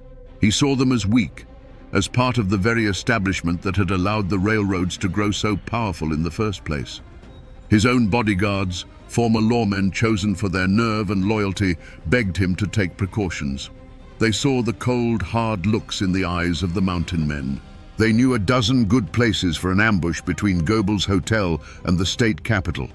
They pleaded with him to vary his routine, to take a carriage, to stay indoors until the legislature had officially declared him governor. Goebel refused. To show fear in his mind was to show weakness. He would walk the same path to the Capitol every day in open defiance. It was a daily act of political theater, a silent declaration that he was not afraid of these railroad thugs. You have to understand, Goebel was so completely consumed by his crusade that he was blind to the nature of the threat. He saw the armed men not as a legitimate popular uprising, but as a rented army, paid for by the L&N Railroad. He believed they were bluffing, a show of force meant to intimidate him. He could not comprehend that for these men, this was not about money, it was about honor. They believed their votes had been stolen, their will had been spat upon, and they were prepared to kill and die to defend it. Every action he took pushed the situation closer to the brink. He pressed forward with the election contest, showing no signs of slowing down. He made public statements that were defiant and inflammatory, pouring fuel on an already raging fire. Each day that he walked, chin held high, past the glowering crowds of his armed enemies, he was rejecting another chance for peace. He was making his choice over and over again. With every warning ignored and every offer of caution rebuffed, the path narrowed. He had slammed and bolted every exit. The political machinery for overturning the election ground forward, and in response, the informal machinery of mountain justice began to grind as well. A violent outcome was no longer a possibility. It was an appointment William Goebel was striding with grim determination to keep. On the night of January 29, 1900, Frankfort was a city holding its breath in the dark. The state teetered on the precipice of civil war. It was on this night, in the tense quiet of his room at the Capitol Hotel, that William Goebel was presented with one last, clear chance to walk away from the abyss. The offer came not from his enemies, but from his oldest friends, the seasoned Democratic leaders who now saw the abyss yawning before them. They came to him not as politicians, but as men pleading for the life of a friend and the soul of their state. They laid out a compromise, a final, desperate off-ramp. They would broker a deal with the Republican leadership. Both Goebel and Taylor would stand down, and a new, fair election would be held under the supervision of a neutral committee. It was a path back from the brink, a way to let the armed men go home and settle the matter with ballots, not bullets. It would cost Goebel the governor's chair for now, but it would save his life. For a long moment, the fate of Kentucky hung in the air of that smoke-filled room. You can just imagine the scene, the earnest, fearful faces of his allies, the muffled sounds of the armed camp outside, and William Goebel, silent, listening. This was his final crossroads. He could accept the compromise, live to fight another day, and pull his state back from the edge of chaos. He could choose life, or he could choose his crusade. But to William Goebel, compromise was just a prettier word for surrender. In his mind, to accept their offer was to admit that the L&N Railroad's army of thugs could stare down the will of the people and win. It was a betrayal of every farmer, every miner, every forgotten man who had placed his faith in him. A cold fire burned in his eyes. He cut his friends off with a sharp wave of his hand and gave them his answer. He would not back down. The election contest would proceed. He would be governor. And in that moment, in that quiet hotel room, the decision was made. He consciously and deliberately rejected the final offer of peace. His friends left his room that night with the heavy hearts of men who had just left awake. William Goebel stood alone, looking out his window toward the darkened dome of the old state capitol. He had an appointment to keep with destiny, and William Goebel was not a man to be late. The morning of January 30th was bitter cold. A thin blanket of snow covered Frankfurt, muffling the sounds of the city and painting the world in shades of grey and white. William Goebel buttoned his overcoat and stepped out into the frigid air. As always, 2 bodyguards fell into step beside him. It was a short walk from his hotel to the old state capitol, a walk he had made countless times, a walk that had become a daily act of defiance against the armed men who watched him from every corner. He was not thinking about rifles. He was thinking about victory. The legislature was set to meet that day, and he knew he had the votes. The long, brutal fight was almost over. The world around him seemed to fade into a blur of grim-faced men in wool coats and slouch hats. Their glares were meaningless. He was a creature of the law, of legislative maneuvering, of the backroom deal. The raw, physical threat of these mountain men felt primitive, almost irrelevant, to the game he was about to win. As he approached the Capitol grounds, the familiar crunch of his boots on the snow-covered path was the only sound in his world. He walked past the iron fountain, its water frozen into a silent sculpture. The grey limestone facade of the Capitol building loomed before him, the symbol of the prize he had fought for his entire life.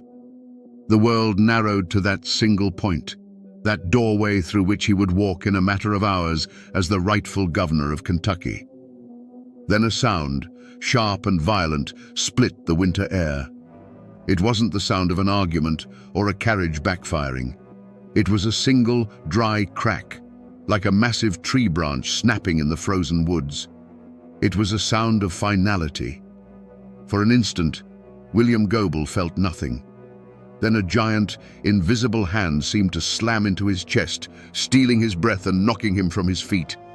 The world pitched sideways, the grey sky and the stone capitol swapping places. He was on the ground, the impossible cold of the snow soaking through his coat, a white-hot fire spreading through his body. He looked up, his mind struggling to understand what had just happened. Confusion gave way to a strange, chilling clarity. He saw the panicked faces of his bodyguards leaning over him. He could hear shouting now, a chaos of running feet and horrified screams erupting around him. He knew, in that moment, that the game was over. The rules had been changed. As his friends knelt by his side, he is said to have summoned his last reserve of strength, forcing out the words that would become his own epitaph. "Tell my friends to be brave and fearless and loyal to the common people." The echo of the rifle shot faded, leaving behind it a new and terrible silence. The political argument that had torn Kentucky apart for months was suddenly, permanently over. A single, unseen finger had pulled a trigger, and in the space of a heartbeat had plunged a Commonwealth into darkness. Panic seized the capital. The single shot had shattered the fragile truce, and in its place was pure chaos. Goebbels' allies, their faces masks of fury and disbelief, swarmed around their fallen leader. They lifted his bleeding body from the frozen ground and carried him, not to a hospital, but back to the Capitol Hotel. The hotel, which had been his political headquarters, was about to become his death chamber, his hospital, and, for a few fleeting days, the governor's mansion. Inside, as doctors worked frantically to save him, Goebbels drifted in and out of consciousness. The bullet had torn through his lung, and every breath was an agony. But in the moments of lucidity, his state of mind was not one of regret or fear. It was one of cold, unyielding resolve. His body was a ruin, but his mind was still a fortress. He was told the legislature was in an uproar, that his enemies were in disarray. He knew, even as his life was draining away, that this was his moment. The assassin's bullet had not ended his fight. It had given him the final weapon he needed to win it. While Goebbels lay dying, his political machine, the most formidable in Kentucky, executed its final, brilliant, and ruthless maneuver. With the capital in an uproar and the Republicans reeling from the accusation of murder, the Democratic-controlled legislature moved with breathtaking speed. They met in a chaotic session, officially invalidated the election results from the mountain counties, and declared William Goebbels the rightful governor of the Commonwealth of Kentucky. And so, in one of the most surreal and desperate acts in American political history, the Chief Justice of the Kentucky Supreme Court was rushed to Goebbels' bedside. In that hotel room, heavy with the smell of chloroform and fear, surrounded by his weeping allies, the dying man raised his right hand. He swore the oath of office, his voice a ragged whisper. For 3 agonizing days, a ghost governed Kentucky from a deathbed. His first and only act was to sign an order disbanding the state militia that protected his rival. On February the 3rd, 1900, the fight finally went out of him. The end of his road had come. William Goebbels, the 34th governor of Kentucky, was dead. His war, however, was just beginning. The shot that killed William Goebbels did not bring peace. It unleashed a plague. His death was not the end of a war, but the beginning of a long and bitter occupation of the soul of Kentucky. The wreckage left behind was not measured in broken buildings, but in shattered lives and a poison of suspicion and hatred that seeped into the very soil of the Commonwealth for a generation. His personal tragedy immediately became everyone's tragedy. For his political allies, victory was a poisoned chalice. His lieutenant governor, J.C.W. Beckham, now sat in the governor's chair, but the office was haunted. They had won power, but it was power consecrated in blood, and now they were bound by a sacred duty to avenge their fallen leader. This quest for vengeance would consume them, turning the machinery of justice into an instrument of political retribution and ensuring the wounds would never be allowed to heal. The most immediate wreckage was visited upon the men from the mountains. Overnight, Republicans became assassins in the public eye. Men like Caleb Powers, the Secretary of State, and Jim Howard, the Clay County feudist, were hunted down. Their names were transformed from political players into murderers. The lives of their families were destroyed. They faced years of imprisonment, sensational trials, and the crushing weight of being blamed for a crime that had pushed their state to the brink of anarchy. They were the first, but not the last, to be consumed by the fire Goebbels' death had started. Across Kentucky, the assassination carved a line of blood between neighbors. The old political divide between the Republican mountains and the Democratic bluegrass was no longer a matter of opinion. It was a feud. Friendships ended, business partnerships dissolved, and families were torn apart by allegiance. The name Goebbels became either a martyr's cry or a villain's curse, and there was no ground in between. The trust in government, in the law, in the very idea that a dispute could be settled peacefully, was utterly shattered. William Goebel, the lifelong bachelor, had no children to mourn him, but in a way he left behind thousands of orphans, the common people he championed. Their great hero was gone, and in his place was a legacy of division and a cycle of vengeance that did nothing to ease their poverty or break the power of the railroads. The bullet that struck him down had ricocheted through the entire state, and its final victims were the very people he had sworn to protect. The law that came for the accused killers of William Goebel was not a blindfolded goddess holding a set of scales. It was a vengeful spirit, cloaked in the robes of the state and armed with a prosecutor's fury. The series of trials that followed were not a search for truth. They were the final battle of the Goebel War, fought in a courtroom instead of on the street. The main targets were dragged from the mountains and into a world they did not understand. Caleb Powers, the Republican Secretary of State, branded the mastermind, and James Howard, the feudist from Clay County, accused of being the man who pulled the trigger. This was the heart of the conflict, a clash of two irreconcilable worlds. You have to picture it, a man like Jim Howard, a product of the Clay County feuds where disputes were settled face-to-face with a revolver, being tried by the complex machinery of state law. The prosecution painted him as a cold-blooded assassin, a hired gun. But to men who lived by the mountain code, assassination was a coward's work. The code demanded you look your enemy in the eye. The idea of shooting a man in the back from a hidden window was not just a crime, it was a profound dishonor, a stain on a man's name worse than death itself. Howard and Powers defended themselves with a simple, rugged denial that seemed hopelessly naive against the state's intricate, politically charged conspiracy theories. The trials themselves were a spectacle of partisan rage. The new Democratic administration, led by Goebel's successor, oversaw the prosecution. Juries were packed with loyal Democrats. Testimony was coerced, witnesses were intimidated, and evidence seemed to materialize from thin air. A clerk named Henry Utsi confessed, implicating the others in a story that conveniently fit the prosecution's narrative, a confession many believed was given under duress to save his own skin.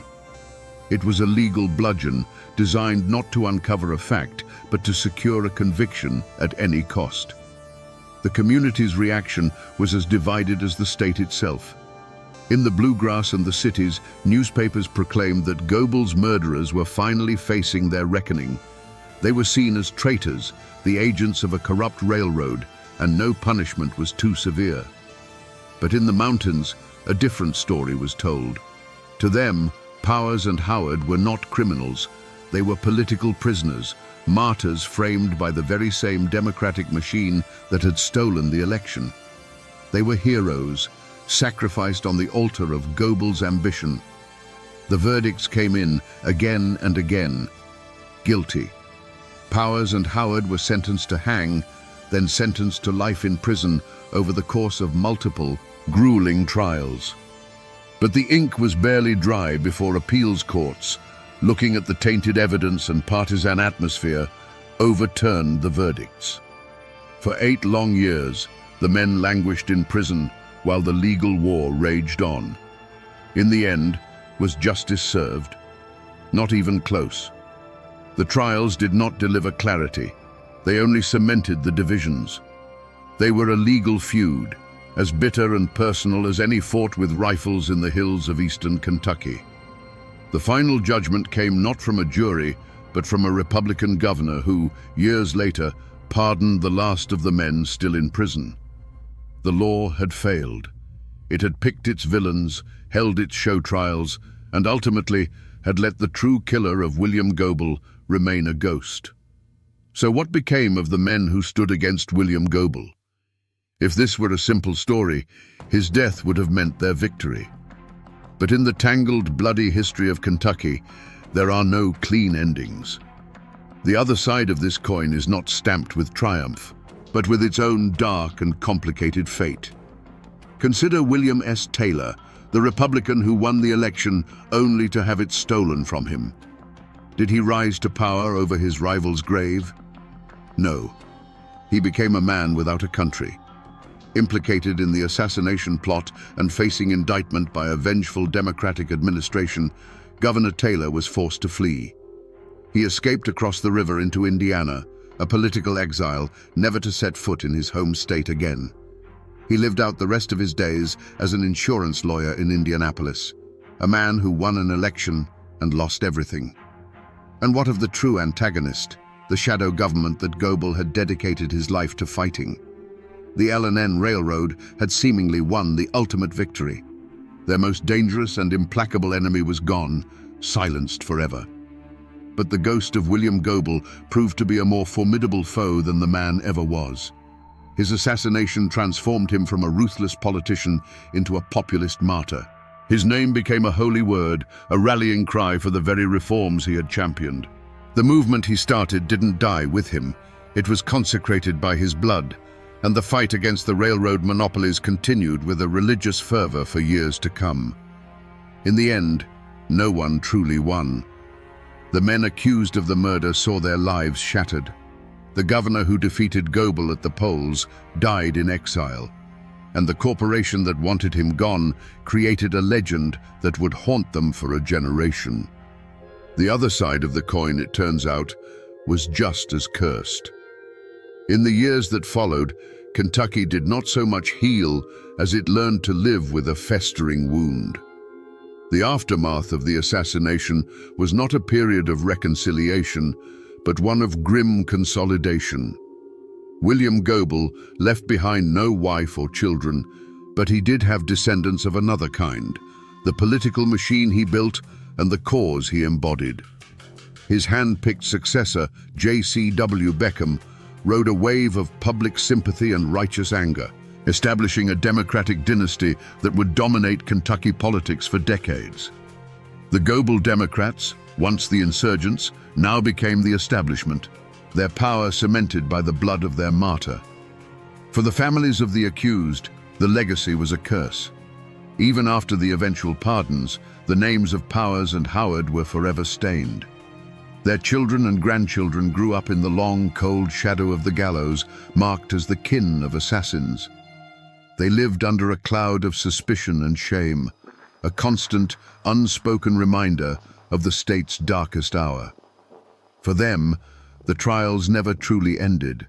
They simply became a life sentence of inherited infamy, a ghost they could never escape.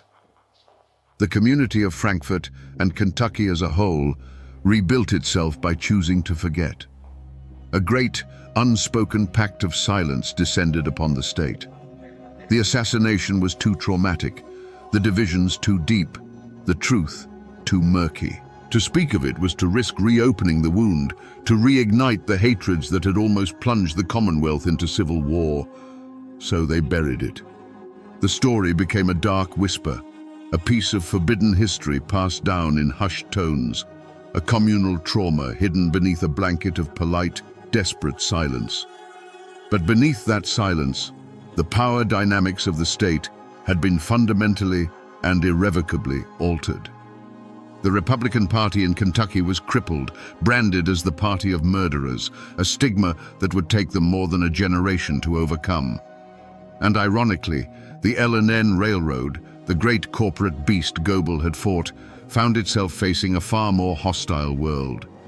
Goebel the man could be beaten, but Goebel the martyr was invincible. His death had galvanized the public against corporate overreach in a way his political maneuvering never could. The fall of the man had ensured the rise of his cause. If you walk the grounds of the old state capitol in Frankfort today, you can still feel the chill of that January morning. A bronze plaque marks the very spot where William Goebel fell, a silent testament to the moment Kentucky's history was violently broken. You can look across the lawn to the old state annex building, to the third-floor window from which the fatal shot was fired, and feel a shiver crawl down your spine. The buildings are now museums, but on that patch of ground, the past is not past. It is a cold spot that never thaws. A short drive away, in the Frankfort Cemetery, stands Goebel's final monument, one of the grandest in the state. A towering obelisk pierces the sky, with a bronze statue of the man, defiant even in death, standing guard. His grave is not a place of quiet rest. It is a political statement carved in stone, a permanent declaration of his martyrdom. It's a pilgrimage site for political junkies and history buffs, a physical reminder of the man who became more powerful in death than he ever was in life. But Goebel's ghost doesn't just haunt these physical places. It lives in the stories. His assassination became the stuff of legend, a dark and bloody folk tale told in the back rooms of the State House and around kitchen tables in the mountains.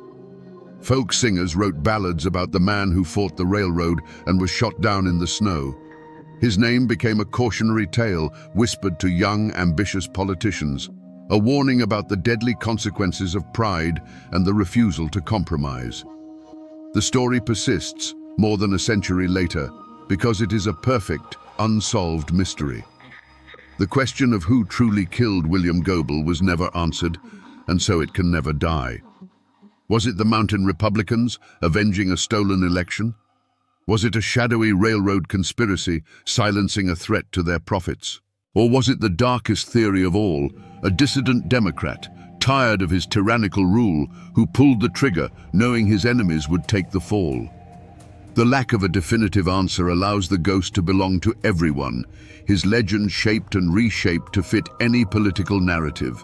And so, the spirit of William Goebel still walks the halls of Kentucky politics.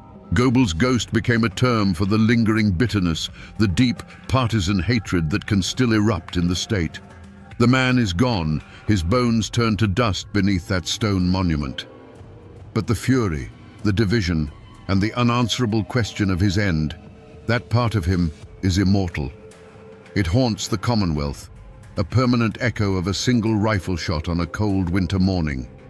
So, we come back to the question we asked at the very beginning, standing over the ghost of a man shot down in the snow. Was William Goebel a hero or a villain, a martyr or a tyrant? The hard truth, the one that a century of dust and argument has left us with, is that he was both. He was a man who saw a great evil, the unchecked power of corporations strangling the life from his state, and he chose to fight it with a fire so fierce it consumed everything, including himself and the very democratic principles he claimed to defend. In the end, this isn't just the story of a political assassination. It's a timeless Appalachian tragedy about how a man's greatest strength can become his most profound and fatal weakness.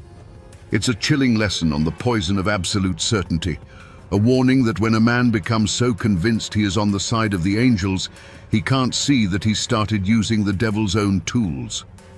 It is the story of a modern political machine crashing headlong into the ancient, unbending code of the mountains and the explosion that followed.